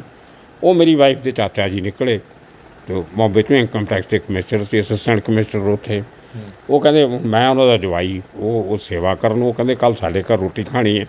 ਅਤੇ ਮੇਰਾ ਬੰਬਈ ਦੇਖਣਾ ਰਹਿ ਗਿਆ। ਬਾਕੀ ਸਾਰੇ ਬੰਦੇ ਬੱਸਾਂ 'ਚ ਬਹਿ ਕੇ ਬੰਬਈ ਘੁੰਮਦੇ ਰਹੇ ਅਤੇ ਮੈਂ ਇਹਨੂੰ ਰਿਸ਼ਤੇਦਾਰਾਂ ਨੇ ਘੇਰ ਲਿਆ। ਅਤੇ ਤੀਜੇ ਦਿਨ ਮੈਨੂੰ ਲਾਭ ਸਿੰਘ ਮੇਰੇ ਦੋਸਤ ਸੀਗੇ ਅਤੇ ਮੇਰੇ ਨਾਲ ਪੜ੍ਹਦੇ ਹੁੰਦੇ ਸੀ, ਭੰਗੜੇ ਦੇ ਸਾਡੇ ਇੰਚਾਰਜ ਵੀ ਸੀਗੇ। ਉਹ ਚੇਤਨ ਆਨੰਦ ਸਾਹਿਬ ਦੇ ਪ੍ਰੋਡਕਸ਼ਨ ਕੰਟਰੋਲਰ ਸੀਗੇ। ਉਹਨਾਂ ਨੇ ਜਦੋਂ ਹੀਰ ਰਾਂਝਾ ਫਿਲਮ ਬਣੀ ਹੈ ਇੱਥੇ ਪਿੰਡ ਆ ਨੇੜੇ ਮਰਿੰਡੇ ਕੋਲੇ, ਨਾਲ ਹੀ ਬਾਹਰ ਨਿਕਲੋ ਤਾਂ ਚੰਡੀਗੜ੍ਹ ਗਰੁੱਪ ਚੰਡੀਗੜ੍ਹ ਕਾਲਜ ਦੇ ਸਾਹਮਣੇ ਪਿੰਡ ਹੈ ਇੱਕ ਰੋੜਕਾ ਪਤਾ ਨਹੀਂ ਕੋ, ਉੱਥੇ ਹੀਰ ਰਾਂਝਾ ਫਿਲਮ ਦੀ ਸ਼ੂਟਿੰਗ ਹੋਈ ਸੀ। ਅਤੇ ਉਹਦੇ ਸਾਰਾ ਭੰਗੜਾ ਗਿੱਧਾ ਜਿਹੜਾ ਉਹ ਲਾਭ ਸਿੰਘ ਨੇ ਤਿਆਰ ਕਰਾਇਆ ਸੀ ਅਤੇ ਚੇਤਨ ਸਾਹਿਬ ਨਾਲ ਬੜੀ ਟਿਊਨਿੰਗ ਹੋ ਗਈ ਸੀ ਉਹਦੀ। ਅਤੇ ਉਹ ਫਿਰ ਬੰਬੇ ਚਲਿਆ ਗਿਆ। ਚੇਤਨ ਸਾਹਿਬ ਦਾ ਪ੍ਰੋਡਕਸ਼ਨ ਕੰਟਰੋਲਰ ਹਿਮਾਲਿਆ ਫਿਲਮ ਦਾ ਬਹੁਤ ਵੱਡੀ ਕੰਪਨੀ ਦਾ, ਉਹ ਮੈਨੂੰ ਫੰਕਸ਼ਨ 'ਤੇ ਮਿਲਿਆ ਵੀ ਸੀ। ਅਤੇ ਤੀਜੇ ਦਿਨ ਉਹ ਮੈਨੂੰ ਲੈਣ ਆ ਗਿਆ ਖਾਲਸਾ ਕਾਲਜ ਜਿੱਥੇ ਠਹਿਰੇ ਸੀ ਅਸੀਂ। ਉਹ ਮੈਨੂੰ ਚੇਤਨ ਸਾਹਿਬ ਦੇ ਘਰ ਲੈ ਗਿਆ। ਚੇਤਨ ਸਾਹਿਬ ਨੂੰ ਮੈਂ ਵੀ ਪਹਿਲਾਂ ਮਿਲਿਆ ਸੀ 1-2 ਵਾਰੀ, ਡਾਕਟਰ ਵਿਸ਼ਵਨਾਥ ਤਿਵਾੜੀ ਨਾਲ ਮੇਰੇ ਪ੍ਰੋਫੈਸਰ ਹੁੰਦੇ ਸੀ। ਅਤੇ ਖੈਰ ਉਹ ਲਾਭ ਸਿੰਘ ਨੇ ਮੈਨੂੰ ਰਾਤ ਨੂੰ ਦਾਰੂ ਇੰਨੀ ਜ਼ਿਆਦਾ ਪਿਆਤੀ, ਸਵੇਰ ਅਗਲੇ ਸਾਡੀ 11 ਵਜੇ ਟਿਕਟ ਸੀ, ਅਸੀਂ ਸੌਂ ਗਏ, 12 ਵਜੇ ਉੱਠੇ, ਟ੍ਰੇਨ ਲੱਗ ਗਈ। ਅਤੇ ਮੇਰਾ ਸਮਾਨ ਪ੍ਰੋਫੈਸਰ ਬਾਜਵਾ ਚੱਕ ਕੇ ਲੈ ਗਿਆ, ਬੈਗ ਪੈਕ ਕਰਕੇ ਖਾਲਸਾ ਕਾਲਜ 'ਚੋਂ ਹੋਸਪਿਟਲ 'ਚੋਂ ਕੋਈ ਸ਼ਾਇਦ ਸਟੇਸ਼ਨ 'ਤੇ ਸਿੱਧਾ ਆ ਜਾਊਗਾ ਅਤੇ ਉੱਥੋਂ ਚੰਨੀ ਬੈਗ ਕਿੱਥੇ ਚੱਕਣ ਆਊਗਾ। ਅਤੇ ਉਹ ਮੇਰੇ ਕੋਲ ਕੱਪੜੇ ਜਿਹੜੇ ਪਾਏ ਸੀ ਉਹੀ 4 ਕੱਪੜੇ ਰਹਿ ਗਏ। ਟੈਚੀ ਲੈ ਕੇ ਮੇਰਾ ਬਾਜਵਾ ਪਟਿਆਲੇ ਆ ਗਿਆ ਗੱਡੀ 'ਚ ਬਹਿ ਕੇ, ਮੈਂ ਮੁੰਬਈ ਰਹਿ ਗਿਆ। ਅਤੇ ਫਿਰ ਲਾਭ ਸਿੰਘ ਨੇ ਮੈਨੂੰ 2 ਕੱਪੜਿਆਂ ਦੇ ਸੈੱਟ ਖਰੀਦ ਕੇ ਦਿੱਤੇ ਉੱਥੋਂ ਰੈਡੀਮੇਡ। ਅਤੇ ਮੈਂ ਫਿਰ ਉਹ 1.5 ਮਹੀਨਾ ਚੇਤਨ ਸਾਹਿਬ ਦੇ ਘਰੇ ਹੀ ਰਿਹਾ। ਸਮੁੰਦਰ ਦੇ ਕਿਨਾਰੇ 'ਤੇ ਬਗਲਾ ਸੀ ਉਹਨਾਂ ਦਾ। ਜਿਹੜਾ 2 ਦਿਨ ਰੁਕਣ ਦਾ ਸਟੇ ਸੀਗਾ ਉਹ 1.5 ਮਹੀਨੇ 'ਚ ਬਦਲ ਗਿਆ। 1.5 ਮਹੀਨੇ 'ਚ ਬਦਲ ਗਿਆ। ਉਦੋਂ ਚੇਤਨ ਸਾਹਿਬ ਦੀ ਫਿਲਮ ਬਣ ਕੇ ਰੈਡੀ ਹੋਈ ਸੀਗੀ ਸਾਹਿਬ ਬਹਾਦਰ, ਅਤੇ ਉਹਨੂੰ ਵੇਚਣਾ ਹੁੰਦਾ ਸੀ ਡਿਸਟਰੀਬਿਊਟਰਸ ਕੋਲੇ। ਉਹਦੇ ਟਰਾਇਲ ਹੁੰਦੇ ਸੀ, ਕਦੇ ਕਿਸੇ ਥੀਏਟਰ 'ਚ ਟਰਾਇਲ, ਕਦੇ ਕਿਸੇ ਥੀਏਟਰ ਟਰਾਇਲ, ਡਿਸਟਰੀਬਿਊਟਰ ਦੇਖਣ ਆਉਂਦੇ ਸੀ। ਅਤੇ ਉਹ ਮੇਰਾ ਦਿਲ ਜਿਹਾ ਲੱਗਿਆ ਰਿਹਾ। 15 ਦਿਨ ਰੋਜ਼ ਲਾਭ ਸਿੰਘ ਨਾਲ ਡੱਬੇ ਚੱਕ ਕੇ ਅਸੀਂ ਜਾਣਾ, ਉਹ ਡਿਸਟਰੀਬਿਊਟਰਸ ਨੂੰ ਫਿਲਮ ਦਿਖਾਉਣੀ, ਪਰ ਕਿਸੇ ਨੇ ਖਰੀਦੀ ਨਹੀਂ। ਅਤੇ ਉਹ ਖੈਰ ਅਤੇ ਉਹ ਕਰਦੇ ਕਰਦੇ ਮੈਂ ਦਿਲ ਲੱਗ ਗਿਆ ਮੇਰਾ ਉੱਥੇ ਹੀ। ਅਤੇ ਹੋਰ ਕਈ ਬੰਦੇ ਮਿਲ ਗਏ ਪੁਰਾਣੇ। ਅਤੇ ਇੱਕ ਉਹ ਜਿਹੜੀ ਖਿੱਚ ਸੀਗੀ 5 ਸਟਾਰ ਹੋਟਲ ਦੀ ਕਿ 5 ਸਟਾਰ ਹੋਟਲ 'ਚ ਨੌਕਰੀ ਕਰਨੀ, ਉਹ ਖਿਆਲ ਨਹੀਂ ਨਿਕਲਿਆ ਦਿਮਾਗ 'ਚੋਂ, ਉਹ ਬੜਿਆ ਰਿਹਾ ਕਿਤੇ। ਅਤੇ ਉਹਨਾਂ ਦਿਨਾਂ 'ਚ ਮੈਨੂੰ 1-2 ਬੰਦੇ ਹੋਰ ਮਿਲ ਗਏ ਸੀ। ਅਤੇ ਇੱਕ HS ਭੱਟੀ ਨਾਲ ਮੇਰੀ ਮੁਲਾਕਾਤ ਹੋ ਗਈ ਉੱਥੇ, ਉਹ ਵੀ ਸਾਡੀ ਬਰਾਦਰੀ ਦੇ ਸੀਗੇ। ਉਹ ਸਟੈਂਡਰਡ TV ਇੱਕ ਹੁੰਦੀ ਸੀ ਬਲੈਕ ਐਂਡ ਵਾਈਟ ਉਸ ਜ਼ਮਾਨੇ 'ਚ, ਉਹਦੇ ਮਾਲਕ ਸੀਗੇ ਹੁਕਮ ਸਿੰਘ ਭੱਟੀ। ਚੰਡੀਗੜ੍ਹ ਵੀ ਉਹਨਾਂ ਨੇ ਫੈਕਟਰੀ ਲਾਈ ਸੀ 5 ਸਟਾਰ TVs ਦੀ ਇੰਡਸਟਰੀਅਲ ਏਰੀਏ 'ਚ, ਜਿੱਥੇ ਉਹਨਾਂ ਨੇ ਇੱਕ ਮਿਨੀ ਥੀਏਟਰ ਵੀ ਬਣਾਇਆ ਸੀ ਡਰਾਮੇ ਕਰਾਉਣ ਲਈ। ਅਤੇ ਬਾਅਦ 'ਚੋਂ ਪੰਜਾਬ ਆਰਟ ਕੌਂਸਲ ਦੇ ਜਿੱਥੇ ਪਾਤਰ ਅੱਜ ਕੱਲ੍ਹ ਹੈ, ਇਹਦੇ ਉਹ ਵੀ ਇੱਕ ਜ਼ਮਾਨੇ 'ਚ ਪ੍ਰਧਾਨ ਰਹੇ ਸ਼ਾਇਦ, ਅਤੇ ਰਹੇ ਆ। ਉਹਨਾਂ ਨਾਲ ਮੁਲਾਕਾਤ ਹੋ ਗਈ। ਉਹਨਾਂ ਨੇ ਕਹਿੰਦੇ ਬਲਜੀਤ ਤੂੰ ਲਿਟਰੇਚਰ ਦਾ ਆਦਮੀ ਹੈ ਅਤੇ ਆਪਾਂ ਥੀਏਟਰ ਕਰਨਾ ਸ਼ੁਰੂ ਕਰੀਏ, ਇਫਟ ਵਾਲੇ ਬੜਾ ਥੀਏਟਰ ਕਰਦੇ, ਆਪਾਂ ਪੰਜਾਬੀ ਦੇ ਪ੍ਰੋਗਰਾਮ ਕਰੀਏ। ਉਹ ਅਸੀਂ ਜੀ ਪੰਜਾਬੀ ਪ੍ਰੇਸ ਕਰਨੇ ਸ਼ੁਰੂ ਕਰਤੇ, ਥੀਏਟਰ ਗਰੁੱਪ ਬਣਾ ਲਿਆ, ਕਲਾ ਕੇਂਦਰ, ਕਲਚਰਲ ਨਾਈਟਸ ਕਰਨੀਆਂ ਸ਼ੁਰੂ ਕਰਤੀਆਂ। ਗੁਰਦਾਸ ਮਾਨ ਨੂੰ ਪਹਿਲੀ ਵਾਰੀ ਸੱਦਿਆ ਸੀ, ਲੋਹੜੀ ਦੀ ਰਾਤ 'ਤੇ ਇਹਨੂੰ ਇੰਟਰੋਡਿਊਸ ਕੀਤਾ, ਉਹ ਮੈਂ ਲਿਖਿਆ ਵੀ ਆਪਣੇ ਫੇਸਬੁੱਕ 'ਤੇ। ਅਤੇ ਇਸ ਤਰ੍ਹਾਂ ਹੋਰ ਕਈ ਕਲਾਕਾਰ ਆਏ, ਮਿੰਦਰ ਮਸਤੀ, ਦੂਜੇ ਸਾਰੇ। ਅਤੇ ਇਹ ਕਰਦੇ ਕਰਦੇ ਮੈਨੂੰ ਉੱਥੇ ਇੱਕ ਰਣਜੀਤ ਵੀਕਲੀ ਅਖਬਾਰ ਨਿਕਲਦਾ ਸੀ ਪੰਜਾਬੀ ਦਾ। ਅਤੇ ਮੈਨੂੰ ਸਟੇਸ਼ਨ 'ਤੇ ਮੈਂ ਇੱਕ ਦਿਨ ਉਹ ਬੁੱਕ ਸ਼ਾਪ 'ਤੇ ਉਹ ਦੇਖ ਲਿਆ ਅਖਬਾਰ ਪੰਜਾਬੀ ਦਾ। ਅਤੇ ਮੈਂ ਉਹ ਅਖਬਾਰ ਪੜ੍ਹ ਕੇ ਐਡਰੈਸ ਦੇਖ ਕੇ ਉਹਨਾਂ ਦੇ ਦਫ਼ਤਰ ਚਲਿਆ ਗਿਆ। ਮੈਂ ਕਿਹਾ ਜੀ ਮੈਂ ਨੌਕਰੀ ਦੇ ਦਿਓ, ਮੈਂ ਪੰਜਾਬੀ ਦੀ MA ਕੀਤੀ ਹੋਈ ਹੈ, ਮੈਂ ਤੁਹਾਡੇ ਅਖਬਾਰ 'ਚ ਲਿਖ ਸਕਦਾ। ਅਤੇ ਉਹ ਪਾਪਾ ਜੀ ਸੀ, ਉਹਨਾਂ ਦੇ ਜਿਹੜੇ ਮਾਲਕ ਸੀਗੇ ਰਣਜੀਤ ਸਿੰਘ ਜੌਹਰ, ਉਹ ਕਹਿੰਦੇ ਨੌਕਰੀ ਤਾਂ ਮੈਂ ਦੇ ਦੂੰਗਾ ਪਰ ਇੱਕ ਸ਼ਰਤ ਹੈ। ਮੈਂ ਕੀ?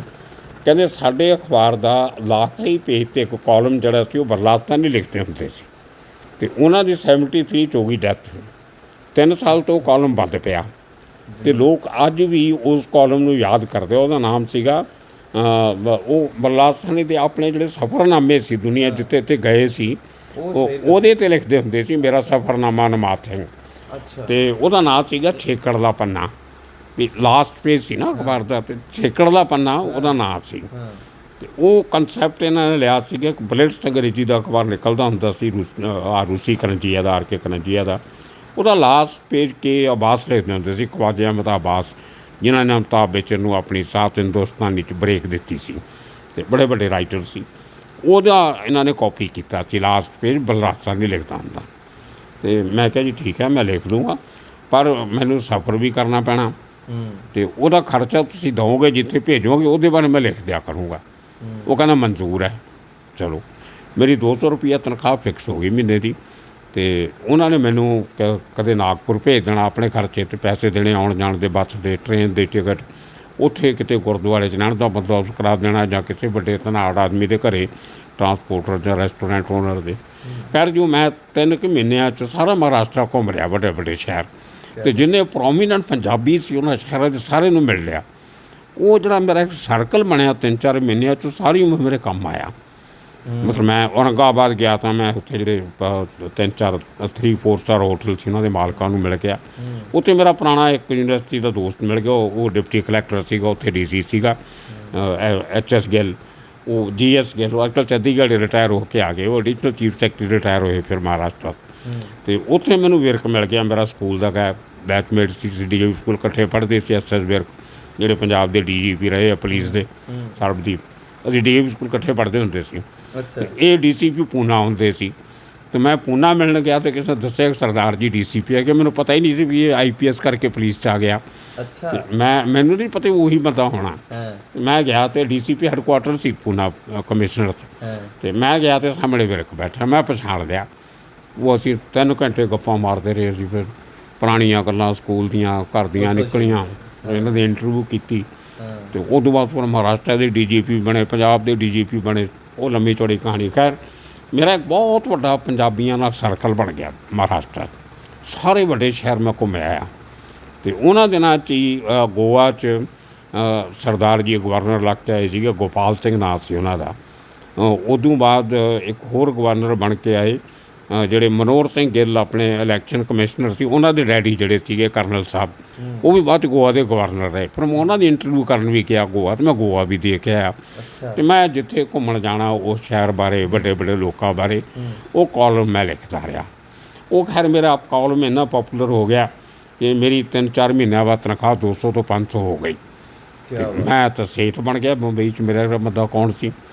ਅਤੇ ਉਹਨਾਂ 'ਚ ਫਿਰ ਮੈਂ 6 ਮਹੀਨਿਆਂ ਬਾਅਦ ਮੈਂ ਜਦੋਂ ਪੂਨੇ ਵਿਰਕ ਨਾਲ ਮੇਰੀ ਮੁਲਾਕਾਤ ਹੋ ਗਈ, 'ਚ ਮੈਂ ਫਿਰ ਪੂਨੇ ਗਿਆ ਕਿਸੇ ਹੋਰ ਕੰਮ ਦੇ ਚੱਕਰ 'ਚ। ਉਹ ਜਦੋਂ ਮੈਂ ਉਦੋਂ ਲੰਘ ਰਹੇ ਸੀ ਤਾਂ ਚੈਰੀਅਰ ਰੀਚ ਦਾ ਆਸ਼ਰਮ ਆ ਗਿਆ ਰਾਹ 'ਚ। ਮੈਂ ਉਹ ਸਕੂਟਰ ਰੋਕਿਆ, ਜਿਹੜਾ ਬੰਦਾ ਮੇਰੇ ਨਾਲ ਸੀ ਲੋਕਲ, ਉਹਦੇ ਸਕੂਟਰ 'ਤੇ ਟਰੈਵਲ ਕਰ ਰਹੇ ਸੀ ਅਸੀਂ, ਲਬਰੇਟਰਾ ਸਕੂਟਰ 'ਤੇ। ਅਤੇ ਮੈਂ ਉਹ ਗੇਟ ਰੋਕ ਕੇ ਮੈਂ ਗੇਟ ਦੇ ਅੰਦਰ ਜਾ ਵੜਿਆ ਆਸ਼ਰਮ ਦੇ। ਉੱਥੇ ਇੱਕ ਸੰਤ ਨਾਂ ਦਾ ਬੰਦਾ ਮਿਲ ਗਿਆ ਮੈਨੂੰ, 6 ਫੁੱਟੀਆ ਪੰਜਾਬੀ, ਉਹ ਪੂਰੀ ਸਿਕਿਉਰਿਟੀ ਇੰਚਾਰਜ ਸੀਗਾ ਚੈਰੀਅਰ ਰੀਚ ਦਾ। ਅਤੇ ਉਹ ਪੰਜਾਬੀ ਗੱਲਾਂ ਕਰਨ ਲੱਗ ਗਏ। ਮੈਂ ਕਿਹਾ ਯਾਰ ਮੈਂ ਸਵਾਮੀ ਜੀ ਦੀ, ਆਚਾਰੀਆ ਜੀ ਦੀ ਇੰਟਰਵਿਊ ਕਰਨੀ ਆ, ਮੈਂ ਪੱਤਰਕਾਰ ਹਾਂ, ਬੋਬੇ ਤੋਂ ਆਇਆ, ਪੰਜਾਬੀ ਅਖਬਾਰ ਦਾ। ਉਹਨੂੰ ਵਿਚਾਰੇ ਨੂੰ ਪਤਾ ਨਹੀਂ ਕੀ ਚੀਜ਼ ਆਇਆ, ਕਹਿੰਦਾ ਬੈਠੋ ਮੈਂ ਗੱਲ ਕਰਦਾ। ਉਹਨੇ ਇੰਟਰਕੌਮ 'ਤੇ ਇੱਕ ਬੰਦੇ, ਪਹਿਲੀ ਵਾਰੀ ਮੈਂ ਜ਼ਿੰਦਗੀ 'ਚ ਇੰਟਰਕੌਮ ਦੇਖਿਆ ਵੀ ਇੱਧਰੋਂ ਫੋਨ ਕਰੋ ਅਤੇ ਅੰਦਰ ਜਾ ਕੇ ਗੱਲ ਹੋ ਰਹੀ ਆ ਟੈਲੀਫੋਨ 'ਤੇ। ਐਕਸਚੇਂਜ, ਮਿਨੀ ਐਕਸਚੇਂਜ ਜਿਹਾ ਬਣਾਇਆ ਸੀ ਉਹਨਾਂ ਨੇ। ਅਤੇ ਉਹ ਇੱਕ ਲੇਡੀ ਆਈ, ਉਹ ਸੀਗੀ ਮਾਂ ਸ਼ੀਲਾ, ਜਿਹੜੀ ਆਚਾਰੀਆ ਦੀ ਸੈਕਰੇਟਰੀ ਸੀ, ਬਾਅਦ ਬਹੁਤ ਵੱਡੀ ਫਿਗਰ ਬਣੀ, ਕਿਤਾਬਾਂ ਕਤੂਬਾਂ ਲਿਖੀਆਂ ਉਹਨੇ। ਉਹ ਆ ਗਈ ਅਤੇ ਮੇਰੇ ਨਾਲ ਗੱਲਬਾਤ ਕੀਤੀ। ਮੈਂ ਅੰਗਰੇਜ਼ੀ ਬਹੁਤ ਚੰਗੀ ਬੋਲ ਲੈਂਦਾ ਸੀ, ਮੈਨੂੰ ਆਦਤ ਸੀ, ਅੰਗਰੇਜ਼ੀ ਪੜ੍ਹਿਆ ਬਹੁਤ ਸੀ ਮੈਂ, MA ਅੰਗਰੇਜ਼ੀ ਵੀ ਕੀਤੀ ਹੋਈ ਮੈਂ, ਅਤੇ ਲਿਟਰੇਚਰ ਬਹੁਤ ਪੜ੍ਹਿਆ ਸੀ ਅੰਗਰੇਜ਼ੀ ਦਾ। ਉਹ ਬੜੀ ਖੁਸ਼ ਹੋ ਗਈ ਮੇਰੀ ਲੈਂਗੁਏਜ ਤੋਂ। ਮੈਨੂੰ ਕਹਿੰਦੀ you speak so well English, why are you working for Punjabi paper. ਬਾਕੀ ਦੈਟਸ ਮਾਈ ਫਸਟ ਲਵ, ਇਹ ਪੰਜਾਬੀ ਮੇਰਾ ਪਹਿਲਾ ਪਿਆਰ ਹੈ, ਮੈਂ ਇਸ ਕਰਕੇ ਕਰ ਰਿਹਾ। ਉਹ ਖੁਸ਼ ਹੋ ਗਈ ਵਿਚਾਰੀ। ਅਤੇ MA ਫਿਲਾਸਫੀ ਮੈਂ 76 ਕੀਤੀ ਸੀ। ਆਚਾਰੀਆ ਜੀ ਵੀ MA ਫਿਲਾਸਫੀ ਦਾ ਸਟੂਡੈਂਟ ਨੇ, ਜਬਲਪੁਰ ਤੋਂ ਫਿਲਾਸਫੀ 'ਤੇ MA ਕੀਤੀ ਸੀ। ਅਤੇ ਖੈਰ ਉਹਨੇ ਜੀ ਆ ਕੇ ਗੱਲ ਕੀਤੀ ਇੰਟਰਕੌਮ 'ਤੇ। ਆਚਾਰੀਆ ਕਹਿੰਦਾ ਵੀ ਠੀਕ ਹੈ, 4:30 ਵਜੇ ਮੈਂ 14-15 ਮਿੰਟ ਲਈ ਫਰੀ ਹਾਂ ਅਤੇ ਮੈਂ ਮਿਲ ਲੂँਗਾ। ਖੈਰ ਉਹ ਲੰਮੀ ਚੌੜੀ ਕਹਾਣੀ ਹੈ। ਖੈਰ ਮੈਂ ਚਲਿਆ ਗਿਆ, ਫਿਕਸ ਟਾਈਮ 'ਤੇ ਲੈ ਗਈ ਮੈਨੂੰ। ਬਹੁਤ ਵੱਡਾ ਸਾਰਾ ਕਮਰਾ ਸੀ, 30-35 ਫੁੱਟ ਬਾਈ 30-35 ਫੁੱਟ ਤੋਂ ਕਮਰਾ, ਕੀ ਹਾਲ ਹੀ ਸੀਗਾ। ਉਹ 'ਚ ਇੰਨੀਆਂ ਕਿਤਾਬਾਂ ਲੱਗੀਆਂ ਸੀ ਚਾਰੇ ਪਾਸੇ ਕੰਧਾਂ 'ਤੇ, ਮੈਨੂੰ ਐਂ ਲੱਗਿਆ ਵੀ ਜਿਵੇਂ ਇਹ ਜਿਹੜਾ ਕਮਰਾ, ਇਹਦੀਆਂ ਕੰਧਾਂ ਕਿਤਾਬਾਂ ਦੀਆਂ ਕੰਧਾਂ ਨੇ, ਦੂਜੀਆਂ ਕੰਧਾਂ ਦਿਸਦੀਆਂ ਹੀ ਨਹੀਂ ਸੀ, ਇੰਨੀਆਂ ਕਿਤਾਬਾਂ ਰਣੀਸ਼ ਦੇ ਉੱਤੇ। ਉਹੀ ਉਹਦਾ ਸਟੱਡੀ ਸੀ, ਉਹੀ ਉਹਦਾ ਬੈਡਰੂਮ ਸੀ, ਉਹੀ ਸਾਰਾ ਕੁਝ ਉੱਤੇ ਰਹਿੰਦਾ ਸੀ। ਅਤੇ ਉਹ ਰੌਕਿੰਗ 'ਤੇ ਰੱਖੇ ਸਾਹਮਣੇ ਛੋਟੀ ਕੁਰਸੀ, ਅਤੇ ਮੈਨੂੰ ਉੱਤੇ ਬਿਠਾ ਲਿਆ। ਅਤੇ ਮੇਰੀ ਆਦਤ ਥੋੜ੍ਹਾ ਜਿਹਾ, ਮੈਂ ਬਲੰਟ ਰਿਹਾ ਲਾਈਫ, ਮੈਂ I don't beat around the bush, ਮੈਂ ਗੋਲ ਮੋੜ ਗੱਲ ਨਹੀਂ ਕਰਦਾ, ਮੈਂ ਸਿੱਧੀ ਗੱਲ ਜ਼ਿਆਦਾ ਕਰਦਾ। ਅਤੇ ਮੈਂ ਉਹਨੂੰ ਪਹਿਲਾਂ ਹੀ ਕਹਿਤਾ ਇੰਟਰਵਿਊ ਸ਼ੁਰੂ ਹੁੰਦੇ ਨਮਸਤੇ ਨਮਸਤੇ ਕਰਨ ਤੋਂ ਬਾਅਦ, मैं क्या आचार्य जी इसके पहले कि आप मुझे 14 मिनट के बाद यहाँ से भागने के लिए बोलें तो मैं आपको बताना चाहता हूँ कि एक मेरे जो गुरु हैं वो शायद आपके भी गुरु रहे हो गए कहीं। कहते बताइए आप किन की बात कर रहे हैं। मैं कही डॉक्टर धर्मेंद्र गोयल, वो मेरे हेड भी थे और मैं लॉजिक उनसे सीखा हूँ। वो कुर्सी ते शिफ्ट हो गया एकदम खुश हो, तो मैं चेहरे ते खुशी देखी है डॉक्टर धर्मेंद्र गोयल का नाम सुन के। अच्छा। अनीश कहता मैं उनको 3 बार ज़िंदगी में मिला हूँ। जब वो जबलपुर में एक लेक्चर देने आए थे और 2 बार फिलोसॉफिकल कांग्रेस में मैंने उनके लेक्चर सुने। He is the best teacher in logic. और मैंने जो लॉजिक सीखा है आज जो मैं बोल रहा हूँ, इतनी दुनिया मेरी फ़ैन हुई है, वो सिर्फ इसलिए है कि मैंने डॉक्टर गोयल से बहुत कुछ सीखा है, उनको पढ़ पढ़ के सीखा है। तो कोई बात नहीं, हम तो गुरु भाई हो गए। मेरी एक वीडियो भी मैं पाई हुई अपने चैनल पर आचार्य जी से जो मैंने अपना गुरु भाई किया, तो वो भी तुम सुन लियो कदे टाइम मिलेगा तो वो जी साडा राबता बन गया। वो 14 मिनट तो कदे ना कि 40 मिनट की मीटिंग हो गई साड़ी, गल्लां बातां इधर उधर करते। मैं आके जी वो तुरंत लगे। मैं क्या आचार्य जी एक बात मैं आपको कहनी चाहता था कि आप अगर सर पे पगड़ी बांध ले तो आप सरदार ही लगेंगे। तो वो कहना मैं सरदार ही हूँ। संत लो पगड़ी लाओ, एक पगड़ी बांध लेते हैं। वो संत नूं पगड़ी मंगाई, वो कमरे जाके पगड़ी बन के आ गए, चिट्टी पग बन के। तो उन्होंने फोटोग्राफर ने फोटोआं खिच्चियां पग वालियां चाहियां रीस दियां। अच्छा। वो 5वें 6वें दिन मैनू वो मां शीला का बंदा आया उत्थों आश्रम तो दे गया डेवलप करके मेरे रणजीत वीकली दफ्तर च। अगले संडे नूं मैं वो इंटरव्यू पूरी छापती और सरदार दियां फोटोआं छापियां पग वालियां। वो फोटोआं बड़ियां मकबूल हुईयां। अपनी सिख कम्यूनिटी पग मैं देख के बड़ी खुश हो जाती। तो खुशवंत सिंह लस्टड वीकली का एडिटर से उन्होंने दिनों च, तो उन्हें भी देख लिया। वो परचा चलता है साडा खुशवंत सिंह कोले। उन्हें फोटोआं साडे कोलों लैके मैंने पैसे भी दिते ने फोटोआं दे, लस्टड वीकली ने टाइम्स ऑफ इंडिया ने। उन्हें 4-5 फोटोआं साड़ियां छापियां से लस्टड वीकली पग वालियां रजनीश दियां, मैनू क्रेडिट दिता सी। खैर वो मेरी इंटरव्यू बड़ी हिट हो गई। उदों बाद मैं मेरे मालक नूं लग्या किते मैं बहुत वड्डा बंदा बन रहा। तो उन्होंने मेरे मालक नूं थोड़ा जिहा कंपलैक्स आउण लग गया, वो नुकसा कढ़न लग गया। खार जी खान लग गया। हाँ खार पता नहीं क्यों, खैर वो अपना सोचने का तरीका होगा। तो हाँ कोई बिच एक दो बारी गल्लां भी मैनूं कहंदे तुसीं जाणदे हो इन्नी तुहाडी जान पछाण हो गई बलजीत जी परमार जी, तुसीं उन्हां तों ऐड भी लिया करो, तुसीं चाह पी के आ जाते हो, ऐड नहीं लैके आउंदे। मैं कहा चलो मेरा काम नहीं है ऐड मंगनी करनी, मैं तो जान दसां अपना काम, मैं ऐड लेना तुहाडा काम है, तुसीं जाओ तुहाडा मुंडा है ਉਹਨੂੰ भेजो तेजवीर ਨੂੰ मैनू को भेज दिओ। वो खैर उत्तों तो नहीं करना पड़ती है। मैं फिर इस तो पहला कि ये कोई साडी रिश्ते खराब होण मैं आपे नौकरी छड्डती। ਉੱਥੋਂ छड्ड के मैं हिमालय फिल्म से चेतन साहब ने फिल्म शुरू की सी हथ हो गई लकीरें, तो उन्होंने लोड़ भी सी प्रोडक्शन बंदे की। मैं फिर हिमालय फिल्म पहुँच गया लाभ सिंह कोले वापस चेतन आनंद साहब के ऑफिस ਜਿੱਥੋਂ ਗੱਲ ਸ਼ੁਰੂ नाल तो रेख हाथों की लकीरें शुरू हो गई। वो जैकी श्रॉफ की पहली फिल्म सी वो बनी नहीं, कंप्लीट नहीं हुई। अच्छा। तो नाल इहदे जीनत अमान हीरोइन थी शायद। अच्छा। तो इन्हें पहली फिल्म से दोनों की टुगैदर वो कंप्लीट नहीं हुई। अच्छा। तो वो चलो नहीं बनी। तो इन्हों का बेटा चेतन साहब का केतन आनंद जिहड़ा उन्हें केतन है उन्हें फिल्म शुरू कर ली टूटे खिलौने। वो शेखर कपूर हीरो से, शबाना आदमी हीरोइन सी। उत्पल दत्त जिहड़े बंगाली एक्टर से बहुत बड़े, उन्होंने बड़ा वधिया किरदार सी। तो मैं वो शूटिंग च मैं प्रोडक्शन च मैं ज्वाइन हो गया। तो वो असीं फिल्म कंप्लीट की। मैं उत्थे कंपनी के दौरान ही उन्हों का एक जनरल मैनेजर सीगा फोरस दारू वाला पारसी सी, चेतन साहब के ऑफिस का जिहड़ा सारा काम संभालता सी। वो मैनू कहंदा मैनू प्रोफैसर साहब कहते सारे पढ़े लिखे होने करके निकनेम सारी पूरी यूनिट के बंदे प्रोफैसर साहब मेरा निकनेम पाया हुआ सी। वो कहंदा प्रोफैसर साहब तुहाडा इत्थे तुसीं पढ़े लिखे बंदे हो, इत्थे तुहाडा गुजारा नहीं होना इन द लॉन्ग रन, तुसीं तुहाडी फैमिली है, तुहाडी बच्ची है, तो तुसीं कोई होर काम देखो कोई, मैं हैल्प करदा तुहाडी। मैं कहा यार चेतन साहब ने कदे कहा नहीं भी बलजीत की लोड़ नहीं, ये मैनेजर कही जाता भी तेरी लोड़ नहीं इत्थे। वो कहता नहीं वो नहीं मेरा मतलब, कहना मेरे एक दोस्त ने उन्होंने सिक्योरिटी कंपनी बनाई है एक, तो तुसीं पग बनते हो सरदार जी, उन्होंने सरदारां की लोड़ है। तो मैं क्या यार सरदार थोड़े वाचमैन बना के खड़ा कर देने के बार में मैं एम.ए करके वाचमैन बनूँगा सिक्योरिटी का। वो कहता नहीं बड़ी वड्डी कंपनी है, ऑफिसर रखणगे तुहानूं वो। तो मैं क्या ठीक है। उन्हें जो पारसी सीगे सैम कंबाटा और काली मोदी, उन्होंने कंपनी बनाई थी system security consultant private limited. ਉਹ 'ਚ ਉਹਨਾਂ ਕੋਲ 3 5 ਸਟਾਰ ਹੋਟਲਾਂ ਦੇ ਕੰਟਰੈਕਟ ਸੀਗੇ।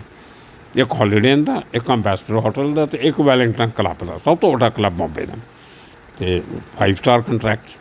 ਖੈਰ ਮੈਂ ਗਿਆ ਉੱਥੇ। ਕਾਲੀ ਮੋਦੀ ਤੁਹਾਨੂੰ ਮੈਂ ਦੱਸਦੇ ਹਾਂ, ਇਹ ਆਦਮੀ ਜਿਹਨੇ ਡਾਇਨਰਸ ਕਲੱਬ ਇੰਡੀਆ 'ਚ ਲਿਆਂਦਾ ਸੀਗਾ, ਡਾਇਨਰਸ ਕਲੱਬ ਕਾਰਡ। ਉਹਦਾ ਇੱਕ ਭਰਾ ਪੀਲੂ ਮੋਦੀ ਸੀ, ਮੈਂਬਰ ਪਾਰਲੀਮੈਂਟ। ਦੂਜਾ ਭਰਾ ਉਹਦਾ ਰੂਸੀ ਮੋਦੀ, ਜਿਹੜਾ ਟਾਟਾ ਦਾ MD ਰਿਹਾ ਬਹੁਤ ਸਾਲ। ਉਹਨਾਂ ਦਾ ਪਿਓ ਸਰ ਹੋਮੀ ਮੋਦੀ ਬੰਬਈ ਦਾ ਗਵਰਨਰ ਵੀ ਰਿਹਾ, ਅਤੇ ਉਹਨੂੰ ਸਰ ਦੀ ਖਿਤਾਬ ਮਿਲਿਆ ਹੋਇਆ ਸੀ। ਜਿੱਥੇ ਟਾਟਾ ਦਾ ਹੈੱਡਕੁਆਟਰ ਆ, ਉਹ ਹੋਮੀ ਮੋਦੀ ਸਟਰੀਟ 'ਤੇ ਹੀ ਆ, ਬੰਬੇ ਹਾਊਸ ਜਿਹੜਾ। ਉਹ ਬੜੀ ਵੱਡੀ ਫੈਮਿਲੀ ਦਾ ਬੰਦਾ ਸੀ। ਜਿਹੜਾ ਸੈਮ ਕੰਬਾਟਾ, ਉਹਨਾਂ ਦੀ ਕੰਬਾਟਾ ਏਵੀਏਸ਼ਨ ਹੁੰਦੀ ਸੀ। ਬੰਬਈ ਦਾ ਸਭ ਤੋਂ ਪੁਰਾਣਾ ਸਿਨੇਮਾ ਜਿਹੜਾ ਰੌਸ ਥੀਏਟਰ, ਉਹਦੇ ਮਾਲਕ ਉਹ ਨੇ, ਕੰਬਾਟਾ ਬਿਲਡਿੰਗ ਦੇ। ਬੜੇ ਰਿਚ ਪਾਰਸੀ ਦੋਨੋਂ। ਅਤੇ ਖੈਰ ਮੇਰੀ ਇੰਟਰਵਿਊ ਲਈ ਮੈਨੂੰ ਰੱਖ ਲਿਆ ਉਹਨਾਂ ਨੇ, ਅਤੇ ਮੈਂ ਤੀਜੇ ਦਿਨ ਮੈਨੂੰ ਹੌਲੀਡੇ ਇਨ ਹੋਟਲ ਬੁਲਾ ਲਿਆ, ਜੂ ਜਿਹੜਾ ਉਸ ਜ਼ਮਾਨੇ ਦਾ ਸਭ ਤੋਂ ਚਰਚਿਤ ਹੋਟਲ ਹੁੰਦਾ ਸੀ ਸਵਰਗ ਦੇ ਵਿੱਚ। ਸਿਟੀ 'ਚ ਓਬਰਾਏ ਹੋਟਲ, ਅਤੇ ਸਵਰਗ ਦੇ ਵਿੱਚ ਹੌਲੀਡੇ ਇਨ। ਅਤੇ ਉਹਦਾ ਮੈਨੂੰ ਚੀਫ ਸਿਕਿਉਰਿਟੀ ਅਫਸਰ ਲਾਤਾ ਉਹਨਾਂ ਨੇ। ਅਤੇ ਮੇਰਾ ਉਹ ਸੁਪਨਾ ਜਿਹੜਾ ਮੈਂ 25 ਦਸੰਬਰ 1976 ਨੂੰ ਲਿਆ ਸੀ, ਉਹ ਕੋਈ ਜਨਵਰੀ 1979 'ਚ ਪੂਰਾ ਹੋ ਗਿਆ ਮੇਰਾ। ਮੈਂ ਇੱਕ 5 ਸਟਾਰ ਹੋਟਲ ਦਾ ਸਿਕਿਉਰਿਟੀ ਦਾ ਬੌਸ, ਔਰ ਮੈਨੂੰ ਸਿਕਿਉਰਿਟੀ ਦਾ ABCD ਨਹੀਂ ਸੀ ਪਤਾ ਕੀ ਹੁੰਦੀ ਹੈ। ਮੈਂ ਬੌਸ ਬਣ ਗਿਆ, ਪੂਰੇ ਹੋਟਲ ਦਾ ਮਾਲਕ ਮੈਂ ਸੀ ਇੱਕ ਹਿਸਾਬ ਨਾਲ। ਜਿਹੜੇ ਬੰਦੇ ਨੇ ਅੰਦਰ ਜਾਣਾ ਉੱਤੇ ਨਿਗਾਹ ਰੱਖਣੀ, ਬਾਹਰ। ਜਦੋਂ ਮੈਂ ਜੁਆਇਨ ਕੀਤਾ ਹੋਟਲ, ਉੱਥੇ 1 ਮਹੀਨੇ 'ਚ 90 ਚੋਰੀਆਂ ਹੁੰਦੀਆਂ ਸੀ। 5 ਸਟਾਰ ਹੋਟਲ ਦੀ ਕਰੋਕਰੀ ਬੜੀ ਮਹਿੰਗੀ ਹੁੰਦੀ ਹੈ। ਚਮਚੇ ਕਈ ਸੈਂਕੜੇ ਰੁਪਈਆਂ ਦੇ ਹੁੰਦੇ ਆ। ਉੱਤੇ ਹੌਲੀਡੇ ਲਿਖਿਆ ਹੁੰਦਾ, ਲੋਗੋ ਬਣੀ ਹੁੰਦੀ ਸੀ।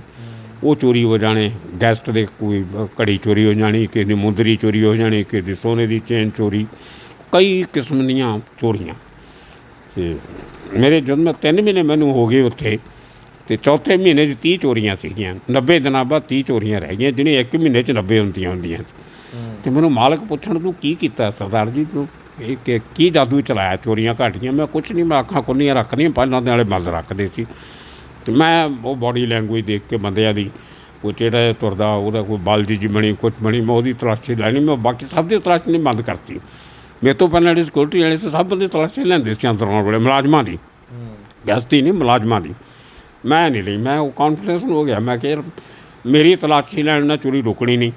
ਤੁਸੀਂ ਗਿਲਟੀ ਫੀਲ ਕਰਦੇ ਹੋ, ਤੁਸੀਂ ਗੁਨਾਹਗਾਰ, ਮੈਂ ਤੁਹਾਡੀ ਤਲਾਸ਼ੀ ਲੈ ਰਿਹਾ। ਅਤੇ ਉਹ ਬੜੇ ਖੁਸ਼ ਹੋ ਗਏ। 1-2 ਬੰਦੇ ਮੇਰੇ ਖਬਰੀ ਜਿਹੇ ਬਣ ਗਏ ਉਹਨਾਂ 'ਚੋਂ। ਉਹ ਆਪੇ ਦੱਸਣ ਲੱਗ ਗਏ ਕਿ ਉਹ ਜਿਹੜਾ ਬੰਦਾ ਨਾ ਫਲਾਨਾ, ਉਹ ਚੋਰੀਆਂ ਕਰਦਾ, ਉਹ ਇਸ ਤਰੀਕੇ ਨਾਲ ਚਮਚੇ ਲਗੋ ਕੇ ਲੈ ਜਾਂਦਾ ਹੈ, ਇਸ ਤਰੀਕੇ ਨਾਲ ਲੈ ਕੇ ਜਾਂਦਾ। ਉਹ ਮੈਨੂੰ ਪਤਾ ਲੱਗ ਗਿਆ। ਖੈਰ ਕੋਈ ਉਹ ਆਪਣੀ। ਅੱਛਾ ਪਰਮਾਰ ਜੀ, ਮੈਂ ਇੱਥੇ ਜ਼ਰੂਰ ਟੋਕੂੰ, ਕਿਉਂਕਿ ਮੈਂ ਜਿਹੜੀ ਚੀਜ਼ ਪੁੱਛਣੀ ਚਾਹੁੰਦਾ, ਇੱਕ ਚੀਜ਼ ਇਹ ਸੀ ਵੀ ਚਲੋ ਪੱਤਰਕਾਰੀ ਕੀਤੀ ਤੁਸੀਂ, ਪੱਤਰਕਾਰੀ ਕਿੰਨਾ ਸਾਲ ਤੁਸੀਂ ਪੱਤਰਕਾਰੀ ਕੀਤੀ, ਉਸ ਤੋਂ ਬਾਅਦ ਤੁਸੀਂ ਆਫਿਸਰ ਲਾਈਨ ਦੇ ਵਿੱਚ ਤੁਸੀਂ ਆਏ, ਉੱਥੇ ਆਫਿਸਰ ਨਿਯੁਕਤ ਕਰ ਦਿੱਤੇ ਗਏ ਹੋਟਲ ਦੇ ਵਿੱਚ। ਪਰ ਸਵਾਲ ਇਹੀ ਹੈ ਵੀ ਜਦ ਤੁਸੀਂ ਉਹ ਕਿਹੜਾ ਪਲ ਸੀ ਵੀ ਜਦ ਤੁਸੀਂ ਅੰਡਰਵਰਲਡ ਦੀ ਦੁਨੀਆ ਦੇ ਜਿਹੜੇ ਵੱਡੇ ਨਾਮ ਸੀਗੇ, ਜਾਂ ਕਹਿ ਸਕਦੇ ਹਾਂ ਛੋਟਾ ਰਾਜਨ ਹੋ ਗਿਆ, ਠੀਕ ਹੈ, ਦਾਊਦ ਇਬਰਾਹਿਮ ਹੋ ਗਿਆ, ਇਹਨਾਂ ਡੌਨਸ ਨੂੰ ਮਿਲਣਾ ਸ਼ੁਰੂ ਕੀਤਾ? ਉਹ ਕਿਹੜਾ ਟਾਈਮ ਸੀ ਵੀ ਜਦ ਇਹ ਸਾਰਾ ਵਾਕਾ ਜਿਹੜਾ ਮਤਲਬ ਕਿ ਜਿਹੜਾ ਹੋਇਆ, ਗੋਲੀਆਂ ਚੱਲੀਆਂ ਤੁਹਾਡੇ, ਤੁਸੀਂ ਆਪ ਵੇਖੇ ਵੀ ਕਿਵੇਂ ਸਾਰੀ ਚੀਜ਼ਾਂ ਹੁੰਦੀਆਂ ਨੇ, ਅੰਡਰਵਰਲਡ ਕਿਵੇਂ ਚੱਲਦਾ, ਤੁਸੀਂ ਸਾਰਾ ਚੀਜ਼ਾਂ ਦੇਖੀਆਂ, ਸ਼ੁਰੂਆਤ ਕਿੱਥੋਂ ਹੋਈ ਸੀਗੀ ਉਸ ਦੀ? ਇਹ ਮੈਂ ਉੱਥੇ ਆ ਰਿਹਾ ਸੀ, ਇਹ ਸਾਰਾ ਕੁਛ ਮੈਂ ਹੌਲੀਡੇ ਇਨ 'ਚ ਹੀ ਦੇਖਿਆ। ਹੌਲੀਡੇ ਇਨ ਸਾਡਾ ਹੋਟਲ ਜਿਹੜਾ ਸੀ, ਉਹ ਫਿਲਮ ਇੰਡਸਟਰੀ ਵਾਲਿਆਂ ਦਾ ਪੈਟ ਹੋਟਲ ਸੀਗਾ। ਕਿਸੇ ਵੱਡੇ ਸਟਾਰ ਦਾ ਬਰਥਡੇ ਹੋਣਾ, ਉਹ ਸਾਡੇ ਹੋਟਲ 'ਚ ਮਨਾਇਆ ਜਾਂਦਾ ਸੀ। ਵਿਆਹ ਸ਼ਾਦੀਆਂ ਵੱਡੇ ਲੋਕਾਂ ਦੀਆਂ ਸਾਡੇ ਹੋਟਲ 'ਚ ਹੋਣੀਆਂ, ਫਿਲਮਾਂ ਦੇ ਮਹੂਰਤ ਹੋਣੇ। ਸਿਲਵਰ ਜੁਬਲੀ ਫਿਲਮ ਹੋ ਗਈ, 25 ਹਫ਼ਤੇ ਚੱਲ ਗਈ, ਉਹਦਾ ਫੰਕਸ਼ਨ ਸਾਡੇ ਹੋਣਾ। ਅਤੇ ਉਸ ਫੰਕਸ਼ਨਾਂ 'ਤੇ ਹਾਜੀ ਮਸਤਾਨ ਵੀ ਆਉਂਦਾ ਹੁੰਦਾ ਸੀ। ਉਹ ਫੰਕਸ਼ਨਾਂ 'ਤੇ ਕਰੀਮ ਲਾਲਾ ਵੀ ਆਉਂਦਾ ਹੁੰਦਾ ਸੀ। ਉਹਨਾਂ ਫੰਕਸ਼ਨਾਂ 'ਤੇ ਵਰਦਾ ਰਾਜਨ ਮੁੱਢਲਿਆਰ ਵੀ ਆਉਂਦਾ ਹੁੰਦਾ ਸੀ।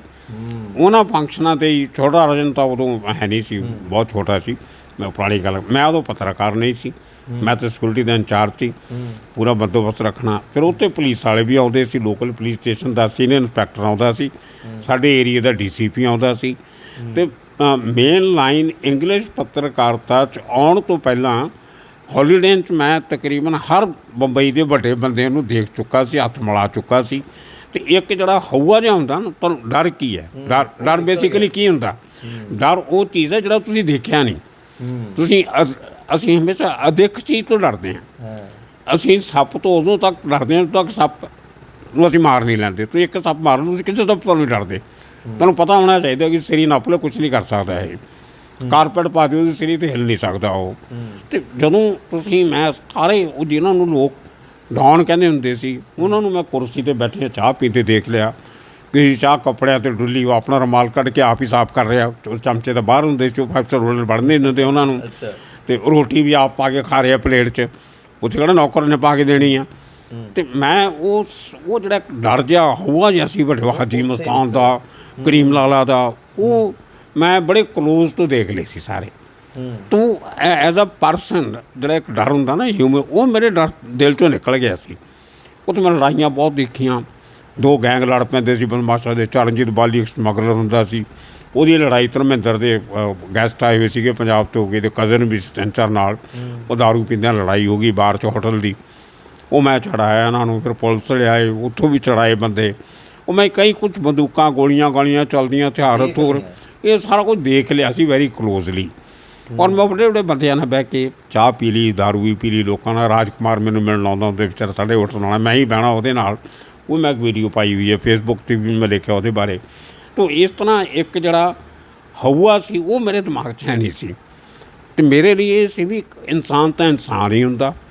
ਔਰ ਮੈਨੂੰ ਇੱਕ ਪਤਾ ਨਹੀਂ, ਮੈਂ ਸ਼ੁਰੂ ਤੋਂ ਮੇਰੇ ਦਿਮਾਗ 'ਤੇ ਗੱਲ ਬੈਠੀ ਹੋਈ ਹੈ ਕਿ ਜਿਹੜੀ ਫਿਜ਼ੀਕਲ ਪਾਵਰ ਆ ਇਹ ਕੋਈ ਪਾਵਰ ਨਹੀਂ ਆ।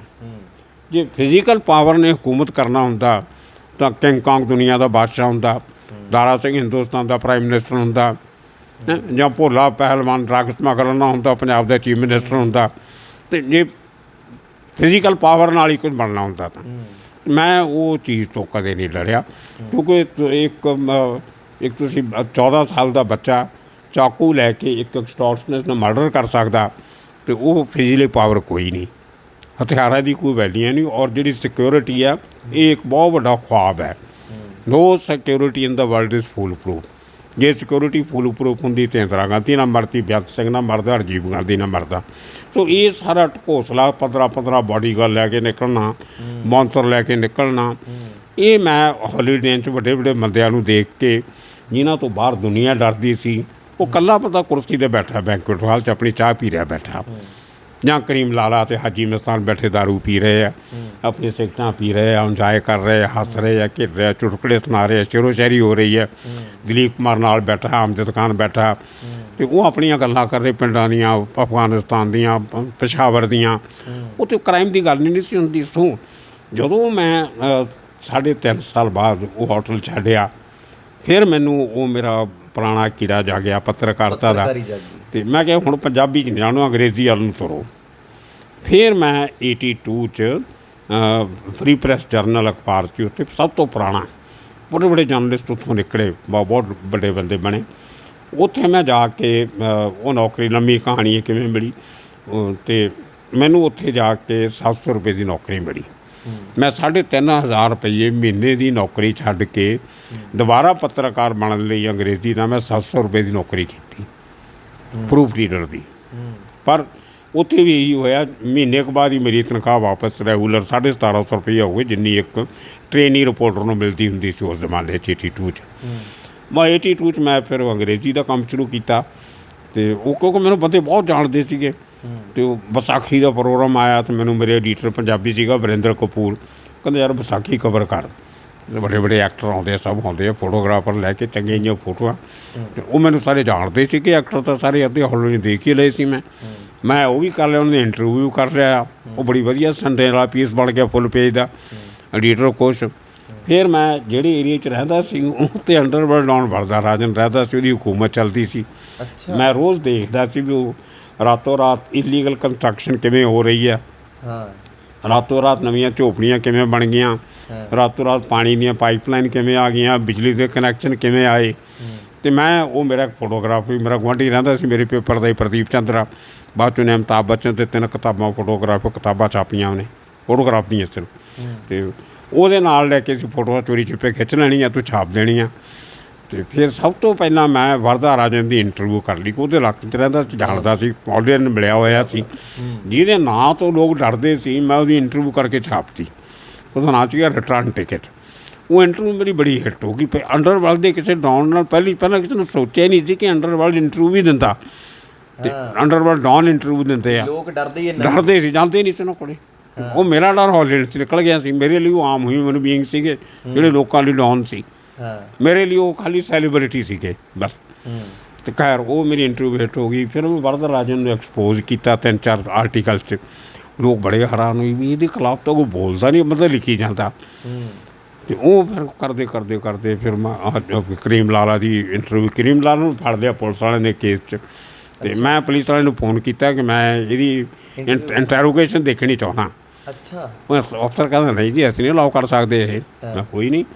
ਮੈਂ ਉੱਥੇ ਪਹੁੰਚ ਗਿਆ ਪੁਲਿਸ ਸਟੇਸ਼ਨ, ਪਿੱਛੇ ਜਾ ਕੇ ਬਹਿ ਗਿਆ। ਉਹ ਆਫਿਸਰ ਦਾ ਵੱਡਾ ਟੇਬਲ, ਉਹਦੇ ਸਾਹਮਣੇ ਕਰੀਮ ਲਾਲਾ ਬੈਠਾ, ਪਿੱਛੇ ਮੈਂ ਬਹਿ ਗਿਆ। ਇੱਕ ਲੰਬਾ ਜਿਹਾ ਬੈਂਚ ਸੀਗਾ। ਅੱਛਾ। ਉਹ ਮੈਨੂੰ ਉਹਨੇ ਇਸ਼ਾਰਾ ਕਰਕੇ ਹੌਲਦਾਰ ਨੂੰ ਬੁਲਾ ਕੇ ਬਾਹਰ ਕੱਢਤਾ। ਉਹਨੇ ਬਾਹਰ ਜਾ ਕੇ 1 ਰੁਪਈਆ ਮਸ਼ੀਨ 'ਚ ਪਾ ਕੇ ਫੋਨ ਘੁਮਾਇਆ। Police commissioner Ribeiro, police commissioner ਜਿਹੜਾ ਪੰਜਾਬ ਦਾ DG ਵੀ ਰਿਹਾ, ਜੂਲੀਓ ਰਬੈਰੋ। ਮੈਂ ਕਿਹਾ ਸਰ ਮੈਂ ਇੱਥੇ ਬੈਠਾ ਅਤੇ ਮੈਨੂੰ ਸੀਨੀਅਰ ਇੰਸਪੈਕਟਰ ਮੈਨੂੰ ਗੱਲ ਨਹੀਂ ਕਰਨ ਦੇ ਰਿਹਾ ਕਰੀਮ ਲਾਲਾ ਨਾਲ। ਮੈਂ ਇੰਨੀ ਦੂਰੋਂ ਆਇਆ ਚੱਲ ਕੇ। ਉਹਨੇ ਮੇਰੀ ਬਹੁਤ ਬਣਦੀ ਸੀ ਰਬੈਰੋ ਨਾਲ। ਉਹ ਕਹਿੰਦਾ I will just tell him don't worry. ਉਹ ਰਬੈਰੋ ਨੇ ਆਪਣੇ ਤੋਂ ਲੈਂਡਲਾਈਨ ਤੋਂ ਫੋਨ ਕਰਤਾ ਕਿ ਬਲਜੀਤ ਪਰਮਾਰ ਨੂੰ ਉੱਥੇ ਬੈਠਾ, ਉਹਨੂੰ ਗੱਲ ਕਰਨ ਲੈਂਦੇ ਉਹਦੇ ਨਾਲ। ਕੋਈ ਨਹੀਂ, ਨੋ ਪ੍ਰੋਬਲਮ, ਮਾਈ ਆਰਡਰਸ। ਉਹ ਜੀ ਇੰਸਪੈਕਟਰ ਹੈਰਾਨ। ਪੁਲਿਸ ਕਮਿਸ਼ਨਰ ਦਾ ਫੋਨ ਆ ਗਿਆ, ਰਿਪੋਰਟਰ ਪਿੱਛੇ ਟੁੱਟਿਆ ਜਿਹਾ ਬੰਦਾ ਬੈਠਾ ਇੱਥੇ ਇੱਕ। ਅਤੇ ਉਹ ਜੀ ਮੈਂ ਕਰੀਮ ਲਾਲਾ ਨਾਲ ਉੱਥੇ ਜੋ ਗੱਲਬਾਤ ਕਰ ਰਹੇ ਸਵਾਲ ਜੋ ਮੈਂ ਪਿੱਛੇ ਬੈਠਾ ਸੁਣਦਾ ਰਿਹਾ। ਮੈਂ ਨੋਟਿਸ ਕੀਤਾ ਕਿ ਕਰੀਮ ਲਾਲਾ ਲੱਕੜੀ ਦੇ ਬੈਂਚ 'ਤੇ ਬੈਠ ਕੇ ਅਨਈਜ਼ੀ ਫੀਲ ਕਰ ਰਹੇ, ਜਿਵੇਂ ਸਲਿਪ ਡਿਸਕ ਦੀ ਪ੍ਰੋਬਲਮ ਹੋ ਗਈ। ਉਮਰ ਕਾਫੀ ਸੀ ਉਸ ਮਾਨੇ 'ਚ, 75 ਸਾਲ ਨੇੜੇ ਉਮਰ ਸੀ ਉਹਦੀ। ਜਦੋਂ ਬੁਲਾਇਆ ਪੁਲਿਸ ਸਟੇਸ਼ਨ ਉਹਨੂੰ, ਪਹਿਲੀ ਵਾਰੀ ਪੁਲਿਸ ਸਟੇਸ਼ਨ ਗਿਆ ਸੀ ਉਦੋਂ ਆਪਣੇ ਕਰੀਮ ਲਾਲਾ 75 ਸਾਲ ਦੀ ਉਮਰ 'ਚ। ਅਤੇ ਮੈਂ ਅਨਈਜ਼ੀ ਮਹਿਸੂਸ ਕੀਤਾ ਤਾਂ ਮੈਂ ਉਹ ਆਫਿਸਰ ਨੂੰ ਕਿਹਾ, ਕਰੀਮ ਲਾਲਾ ਨੂੰ ਨਹੀਂ ਹੁਣ ਤੱਕ ਪਤਾ ਸੀ ਕਿ ਮੈਂ ਪਿੱਛੇ ਬੈਠਾ। ਅੱਛਾ। ਉਹਨੂੰ ਨਹੀਂ, ਉਹ ਤਾਂ ਉਹਦੀ ਪਿੱਠ ਸੀ ਮੇਰੇ ਵੱਲ, ਹੋਰ ਕहीं ਨਹੀਂ, ਕੋਈ ਨਹੀਂ, ਖਾਲੀ ਕਮਰਾ ਸੀ। ਜਦੋਂ ਮੈਂ ਬੋਲਿਆ, ਮੈਂ ਕਿਹਾ ਆਫਿਸਰ ਇਹ this old man he is feeling uneasy sitting on this wooden plank. ਇਹਨੂੰ ਕੋਈ ਗੱਦੀ ਗੁੱਦੀ ਕੋ ਦੇ ਦਿਓ ਜਾਂ ਕੋਈ ਦੂਜੀ ਬੈਂਤ ਵਾਲੀ ਕੁਰਸੀ ਦੇ ਦਿਓ ਤਾਂ ਕਿ ਇਹ ਬੈਠ ਤਾਂ ਸਕੇ ਘੱਟੋ ਘੱਟ ਆਰਾਮ ਨਾਲ। ਉਹ ਕਰੀਮ ਲਾਲਾ ਨੇ ਪਿੱਛੇ ਮੁੜ ਕੇ ਦੇਖਿਆ। ਤੁਮ ਜ਼ਰੂਰ ਕੋਈ खुदा का बंदा है। पहला रिएक्शन होता है, पहला डायलॉग, मैं नहीं जानता तुम कौन हो, लेकिन जो भी हो खुदा के बंदे हो, भगवान आपका भला करेगा, खुदा आपका भला करेगा। ਉਹ ਉਹਨੂੰ ਸ਼ਰਮ ਆਈ। ਹਾਂ, ਉਹਨੂੰ ਸ਼ਰਮ ਆਈ ਥੋੜ੍ਹੀ ਜਿਹੀ ਇੰਸਪੈਕਟਰ ਨੂੰ। ਉਹਨੇ ਫਿਰ ਉਹ ਕੇਨ ਦੀ ਗੁੱਦੀਆਂ ਕਿੱਥੇ ਸੀਗੀਆਂ, ਉਹਨੇ ਕੇਨ ਵਾਲੀ ਕੁਰਸੀ ਮੰਗਾਈ। ਫਿਰ ਉਹ ਮੰਗਾ ਕੇ ਉਹਨੂੰ ਦਿੱਤੀ, ਬੈਂਚ ਪਿੱਛੇ ਕੀਤੀ, ਉਹਨੂੰ ਕੁਰਸੀ ਦਿੱਤੀ। ਅਤੇ ਮੈਂ ਬੜੇ ਸਾਲਾਂ ਬਾਅਦ ਫਿਰ ਜਦੋਂ ਮੇਰੀ ਕਰੀਮ ਲਾਲਾ ਦੇ ਭਤੀਜਿਆਂ ਨਾਲ ਦੋਸਤੀ ਹੋ ਗਈ, ਮੈਂ ਨਾਮਚੀਨ ਹੋ ਗਿਆ ਮੈਂ। ਉਹ ਕਰੀਮ ਲਾਲਾ ਨੇ ਫਿਰ ਮੈਂ ਗੱਲ ਯਾਦ ਕਰਾਈ। ਮੈਂ ਕਿਹਾ ਮੈਂ ਉਹੀ ਸਾਕਸ਼ਾਂ ਜਿਹੜਾ ਪੁਲਿਸ ਸਟੇਸ਼ਨ ਮਿਲਿਆ ਸੀ ਤੁਹਾਨੂੰ। ਕਹਿੰਦਾ ਉਹਨਾਂ ਦਾ ਕੀ ਰਿਐਕਸ਼ਨ ਸੀ? ਹੈਂ, ਫਿਰ ਕਰੀਮ ਲਾਲਾ ਦਾ ਕੀ ਰਿਐਕਸ਼ਨ ਸੀਗਾ ਤੁਹਾਨੂੰ? ਉਹ ਤਾਂ ਕਮਾਲ। ਉਹ ਆਪਣੇ ਭਤੀਜੇ ਨੂੰ ਕਹਿੰਦਾ, अब्दुल रहमान तुम ज़िंदगी में एक ही अच्छा काम किया जो बलजीत परमार से दोस्ती किया। ये कंप्लीमेंट थी ਉਹਦਾ। क्या बात। ਆਪਣੇ ਉਹਦਾ ਔਲਾਦ ਤਾਂ ਹੈ ਨਹੀਂ ਸੀ, ਕੋਈ ਭਤੀਜੇ ਕੰਮ ਦੇਖਦੇ ਸਨ। अब्दुल रहमान खान ਉਹਦੇ ਭਤੀਜੇ ਨਾਲ ਅੱਜ ਵੀ ਮੇਰਾ ਦੋਸਤ ਹੈ, ਭਰਾ ਹੀ ਹੈ, ਦੋਸਤ ਵੀ ਕਰਦਾ। ਉਹ ਕਹਿੰਦਾ तुम एक ही अच्छा काम किया जो बलजीत भाई से दोस्ती किया। ਇਹ ਮੇਰੇ ਲਈ ਬਹੁਤ ਵੱਡਾ ਕੰਪਲੀਮੈਂਟ। ਅੱਛਾ, ਇੱਕ ਪਰਮਾਰ ਸਾਹਿਬ, ਜਿਵੇਂ ਅੰਡਰਵਰਲਡ ਦੀ ਦੁਨੀਆ ਤੋਂ ਨਾ ਲੋਕ ਇੱਕ ਜਿਵੇਂ ਫਿਲਮਾਂ ਦੇ ਵਿੱਚ ਆਪਾਂ ਦੇਖਦੇ ਹਾਂ ਕਿ ਬੰਦੇ ਚੱਕ ਲਏ ਜਾਂ ਕੋਈ ਜੇ ਪੱਤਰਕਾਰ ਜ਼ਿਆਦਾ ਬੋਲਦਾ ਸੀ ਤਾਂ ਪੱਤਰਕਾਰ ਵੀ ਚੱਕੇ ਜਾਂਦੇ ਸੀਗੇ, ਪੱਤਰਕਾਰਾਂ ਨੂੰ ਵੀ ਮਰਾ ਦਿੱਤਾ ਜਾਂਦਾ ਸੀਗਾ, ਪਤਾ ਵੀ ਨਹੀਂ ਲੱਗਦਾ ਸੀ ਵੀ ਲਾਸ਼ ਪਈ ਵੀ ਕਿੱਥੇ ਹੈ। ਕੁਛ ਐਸੇ ਵਾਕੇ ਵੀ ਹੋਏ ਸੀ ਉਹ ਟਾਈਮ ਦੇ ਵਿੱਚ ਵੀ ਕਿ ਇਹ ਚੀਜ਼ ਸੱਚ ਹੈ ਵੀ ਜਿਹੜੇ ਅੰਡਰਵਰਲਡ ਡੌਨ ਹੁੰਦੇ ਨੇ ਉਹ ਵਾਕਈ ਐਸੇ ਹੁੰਦੇ ਨੇ ਅਸਲ ਦੇ ਵਿੱਚ। ਬੰਬੇ ਸ਼ਹਿਰ ਦੇ ਵਿੱਚ ਤੁਸੀਂ ਤਾਂ ਆਪ ਅੱਖੀ ਚੀਜ਼ਾਂ ਦੇਖੀਆਂ ਵੀ ਰਾਤੋਂ ਰਾਤ ਕਿਵੇਂ ਸਾਰੀ ਚੀਜ਼ਾਂ ਹੁੰਦੀਆਂ ਸੀਗੀਆਂ, ਸਮਗਲਿੰਗ ਵਗੈਰਾ ਹੋਰ ਜਿਹੜੀਆਂ ਚੀਜ਼ਾਂ ਗੈਰ ਕਾਨੂੰਨੀ ਸੀ ਹੁੰਦੀਆਂ, ਵੀ ਜਿਹੜੇ ਇਹ ਵਿਸਫੋਟ ਹੁੰਦੇ ਨੇ, ਕਹਿ ਦਿੰਦੇ ਨੇ ਵੀ ਲੜਾਈਆਂ ਹੁੰਦੀਆਂ ਨੇ, ਕਿ ਅਸਲ ਦੇ ਵਿੱਚ ਇਹ ਚੀਜ਼ਾਂ ਹੁੰਦੀਆਂ ਨੇ ਅੰਡਰਵਰਲਡ ਦੇ ਵਿੱਚ, ਜਾਂ ਸਿਰਫ ਇਹ ਆਪਾਂ ਕਹਿ ਸਕਦੇ ਹਾਂ ਵੀ ਫਿਲਮਾਂ ਦੇ ਵਿੱਚ ਨੇ, ਜਾਂ ਇੱਕ ਨਾਮ ਸਿਰਫ ਅੰਡਰਵਰਲਡ ਦਾ ਲੱਗ ਜਾਂਦਾ ਕਿ ਅੰਡਰਵਰਲਡ ਕਰਵਾਉਂਦਾ ਇਹ ਸਭ ਕੁਛ? ਨਹੀਂ, ਅੰਡਰਵਰਲਡ ਦੇ ਕੁਛ ਆਪਣੇ ਅਸੂਲ ਹੈਗੇ ਜਿਹੜੇ ਆਮ ਲੋਕ ਸਮਝਦੇ ਨਹੀਂ ਗੇ। ਮਤਲਬ ਮੈਂ ਜੋ ਮੇਰੀ ਲੋਕਾਂ ਨਾਲ ਦੁਸ਼ਮਣੀ ਘੱਟ ਇਸ ਕਰਕੇ ਪਈ ਹੈ ਕਿ ਮੈਂ ਉਹਨਾਂ ਤੱਕ ਹੀ ਮੈਂ ਸੀਮਤ ਰਿਹਾ। ਹੁਣ ਜੇ ਦਾਊਦ ਨੇ ਕੋਈ ਕ੍ਰਾਈਮ ਕੀਤਾ ਤਾਂ ਮੈਂ ਦਾਊਦ ਬਾਰੇ ਲਿਖੂੰਗਾ। ਮੈਂ ਇਹ ਨਹੀਂ ਲਿਖੂੰਗਾ ਉਹਦਾ ਭਰਾ ਕੌਣ ਸੀ, ਉਹਦੀ ਭੈਣ ਕੌਣ ਸੀ, ਕਿੱਥੇ ਜੰਮਿਆ ਸੀ। ਉਹ ਮੇਰਾ ਕੰਮ ਨਹੀਂ ਹੈ। ਦਾਊਦ ਇੱਕ ਇੰਡੀਵਿਜੂਅਲ ਹੈ, ਉਹਨੇ ਕ੍ਰਾਈਮ ਕੀਤਾ। ਉਹ ਕ੍ਰਾਈਮ ਦਾ ਸਜ਼ਾ ਦੇਣੀ ਪਕੜਨਾ ਫੜਨਾ ਪੁਲਿਸ ਦਾ ਕੰਮ ਹੈ, ਸਜ਼ਾ ਦੇਣੀ ਕਾਨੂੰਨ ਦਾ ਕੰਮ ਹੈ, ਕੋਰਟ ਕਚਹਿਰੀ ਦਾ ਕੰਮ ਹੈ। ਉਹ ਮੇਰਾ ਕੰਮ ਨਹੀਂ ਹੈ।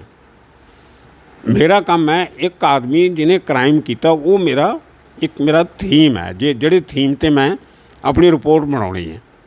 ਹੁਣ ਜਦੋਂ ਮੈਂ ਰਿਪੋਰਟ ਬਣਾਉਣੀ ਹੈ ਤਾਂ ਉਹ 'ਚ ਉਹਦੇ ਪ੍ਰੋਸ ਐਂਡ ਕਾਨ ਦੋਨੋਂ ਹੋਣਗੇ, ਇੱਕ ਸਿੱਕੇ ਦੇ ਦੋਨੋਂ ਪਹਿਲੂ ਹੋਣਗੇ। ਇੱਕ ਕ੍ਰਿਮੀਨਲ ਤਾਂ ਹੈ, ਉਹ ਦੁਨੀਆ ਨੂੰ ਪਤਾ। ਉਹ ਜਦੋਂ ਮੈਂ ਉਹਦੇ ਬਾਰੇ ਲਿਖੂੰਗਾ ਤਾਂ ਮੈਂ ਕੋਈ ਖਾਸ ਕੰਮ ਨਹੀਂ ਕਰ ਰਿਹਾ। ਉਹਨੇ ਕੰਮ ਕਿਉਂ ਕੀਤਾ, ਉਹਦੀ ਮਾਨਸਿਕਤਾ ਕੀ ਸੀ, ਕਿਹੜੀ ਮਜਬੂਰੀ 'ਚ ਕੀਤਾ, ਜਿਵੇਂ ਜਿਹੜੀ ਅਦਰ ਸਾਈਡ ਹੁੰਦੀ ਹੈ ਨਾ, ਮੈਂ ਹੋਰ ਜ਼ਿਆਦਾ ਲਿਖਦਾ ਹੁੰਦਾ ਸੀ। ਵੀ ਇੱਕ ਸਾਈਡ ਦਾ ਪਤਾ ਹੀ ਸੀ ਲੋਕਾਂ ਨੂੰ, ਉਹਨੂੰ ਪਤਾ ਹੀ ਹੈ। ਹੁਣ ਆਪਾਂ ਸਾਨੂੰ ਦੱਸਦੇ ਕਿ ਸਾਹਮਣੇ ਕੰਧ ਆ, ਆਮ ਰਿਪੋਰਟਰ ਕੀ ਕਰਦੇ ਲਿਖੂਗਾ ਜੀ ਉਹ ਕਮਰੇ 'ਚ ਕੰਧ ਸੀ ਕਿ ਉੱਥੇ ਵਾਲ ਕਲੌਕ ਲੱਗੇ ਸੀ, ਉੱਤੇ ਟਿਊਬਲਾਈਟ ਲੱਗੀ ਸੀ, ਉੱਤੇ 2 ਪੱਖੇ ਸੀ। ਮੈਂ ਹਮੇਸ਼ਾ ਕੰਧ ਦੇ ਪਿੱਛੇ ਸੋਚਦਾ ਸੀ, ਮੈਂ ਬਿਯੋਂਡ ਦਾ ਵਾਲ ਸੋਚਦਾ ਸੀ। ਮੇਰਾ ਹਮੇਸ਼ਾ ਉਹਦੇ ਪਿੱਛੇ ਕੀ ਆ। ਫਿਰ ਮੈਂ ਕਹੂੰਗਾ ਇੱਕ ਦੀਵਾਰ ਸੀ, ਦੀਵਾਰ ਦੇ ਪਿੱਛੇ ਮੈਂ ਦੇਖਿਆ ਕਿਚਨ ਦੇ ਭਾਂਡੇ ਪਏ ਸੀਗੇ, ਉਹਨਾਂ 'ਚ ਇੱਕ ਫਰਿੱਜ ਵੀ ਸੀਗਾ, ਉਹਦੇ 'ਚ ਇੱਕ ਮਾਈਕ੍ਰੋਵੇਵ ਵੀ ਸੀਗਾ, ਉਹ 'ਚ 2 ਪੱਖੇ ਲੱਗੇ ਸੀ। ਉਹ ਤੋਂ ਪਤਾ ਲੱਗੂਗਾ ਕਿ ਜਿਹੜੇ ਭਾਈ ਦੀ ਕਿਚਨ 'ਚ ਵੱਡਾ ਫਰਿੱਜ ਆ, ਮਾਈਕ੍ਰੋਵੇਵ ਆ, 2 ਪੱਖੇ ਲੱਗੇ ਆ, ਬੜੇ ਉਹ ਪੈਸੇ ਵਾਲਾ ਹੋਊਗਾ। ਉੱਥੋਂ ਤੁਹਾਨੂੰ ਇੱਕ ਉਹ ਐਫੂਐਨ 'ਚ ਪਤਾ ਲੱਗਦੀ ਹੈ, ਉਸ ਬੰਦੇ ਦੀ ਬੈਕਗਰਾਊਂਡ ਪਤਾ ਲੱਗਦੀ ਹੈ। ਹੁਣ ਕੰਧ 'ਚ ਵਾਲ ਕਲੌਕ ਤਾਂ ਹਰ ਬੰਦੇ ਦੇ ਘਰ ਹੁੰਦਾ, 150 ਰੁਪਏ ਦਾ ਵਾਲ ਕਲੌਕ ਆ ਜਾਂਦਾ, ਇਹ 'ਚ ਕੀ ਵੱਡੀ ਗੱਲ ਆ। ਲੇਕਿਨ ਕਿਚਨ 'ਚ ਫਰਿੱਜ ਪਿਆ ਹੋਣਾ 30,000 ਦਾ 35,000 ਦਾ ਫਰਿੱਜ, 10-12,000 ਦਾ ਮਾਈਕ੍ਰੋਵੇਵ, ਉਹ ਜਿਹੜੇ ਮੈਂ ਬਿਆਨ ਕਰੂੰਗਾ ਉਹ ਮੇਰਾ ਵੱਖਰੀ ਰਿਪੋਰਟ ਹੁੰਦੀ ਸੀ ਲੋਕਾਂ ਨਾਲ। ਮੈਂ ਕਹਾਣੀ ਉੱਥੋਂ ਸ਼ੁਰੂ ਨਹੀਂ ਸੀ ਕਰਦਾ ਕਿ ਇਸ ਕ੍ਰਿਮੀਨਲ ਨੇ ਆਹ ਮਰਡਰ ਕੀਤਾ। ਮੈਂ ਕਹਾਣੀ ਉੱਥੋਂ ਸ਼ੁਰੂ ਕਰਦਾ ਸੀ ਕਿ ਗੱਲ ਅੱਜ ਤੋਂ 10 ਸਾਲ ਪੁਰਾਣੀ ਆ। ਜਦੋਂ ਬੰਦਾ ਆਪਣੇ ਘਰੋਂ ਨਿਕਲ ਕੇ ਸਕੂਟਰ 'ਤੇ ਜਾ ਰਿਹਾ ਸੀ ਅਤੇ ਫਸਟ ਫਲੋਰ ਤੋਂ ਬੰਦੇ ਨੇ ਆਪਣਾ ਦਾਤਣ ਕੁਰਲਾ ਕਰਕੇ ਜਾਂ ਪਾਨ ਖਾ ਕੇ ਦੇ ਉੱਤੇ ਥੁੱਕਿਆ ਸੀ। ਇਹ ਸ਼ਿਕਾਇਤ ਕਰਨ ਗਿਆ ਸੀ, ਉਹ ਬੰਦੇ ਨੇ ਇਹਨੂੰ ਗਾਲਾਂ ਕੱਢ ਕੇ ਭਜਾਤਾ ਸੀ। ਉੱਥੋਂ ਇਹਨੇ ਦੁਸ਼ਮਣੀ ਸ਼ੁਰੂ ਹੋਈ, ਜਿਹੜੀ ਅੱਜ ਇੱਥੋਂ ਤੱਕ ਪਹੁੰਚ ਗਈ। ਇਸ ਬੰਦੇ ਨੂੰ ਚਾਕੂ ਮਾਰ ਕੇ ਮਾਰਨਾ ਪਿਆ। ਕਿਆ ਬਾਤ। ਮੈਂ ਕਹਾਣੀ ਪਿੱਛੋਂ ਸ਼ੁਰੂ ਕਰਦਾ ਸੀ। ਮੈਂ ਵੀ ਅਸਲ ਜੜ ਕੀ ਸੀ, ਜਦੋਂ ਤੱਕ ਤੁਸੀਂ ਮੈਂ ਹਮੇਸ਼ਾ ਪਹਿਲੇ ਸਫ਼ੇ 'ਤੇ ਜਾਂਦਾ ਸੀ। ਤੁਸੀਂ ਕੋਈ ਵੀ ਕਿਤਾਬ ਜਦੋਂ ਵਿੱਚੋਂ ਖੋਲ੍ਹ ਕੇ ਪੜ੍ਹੋਗੇ ਤਾਂ ਤੁਹਾਨੂੰ ਸਮਝ ਨਹੀਂ ਆਊਗੀ।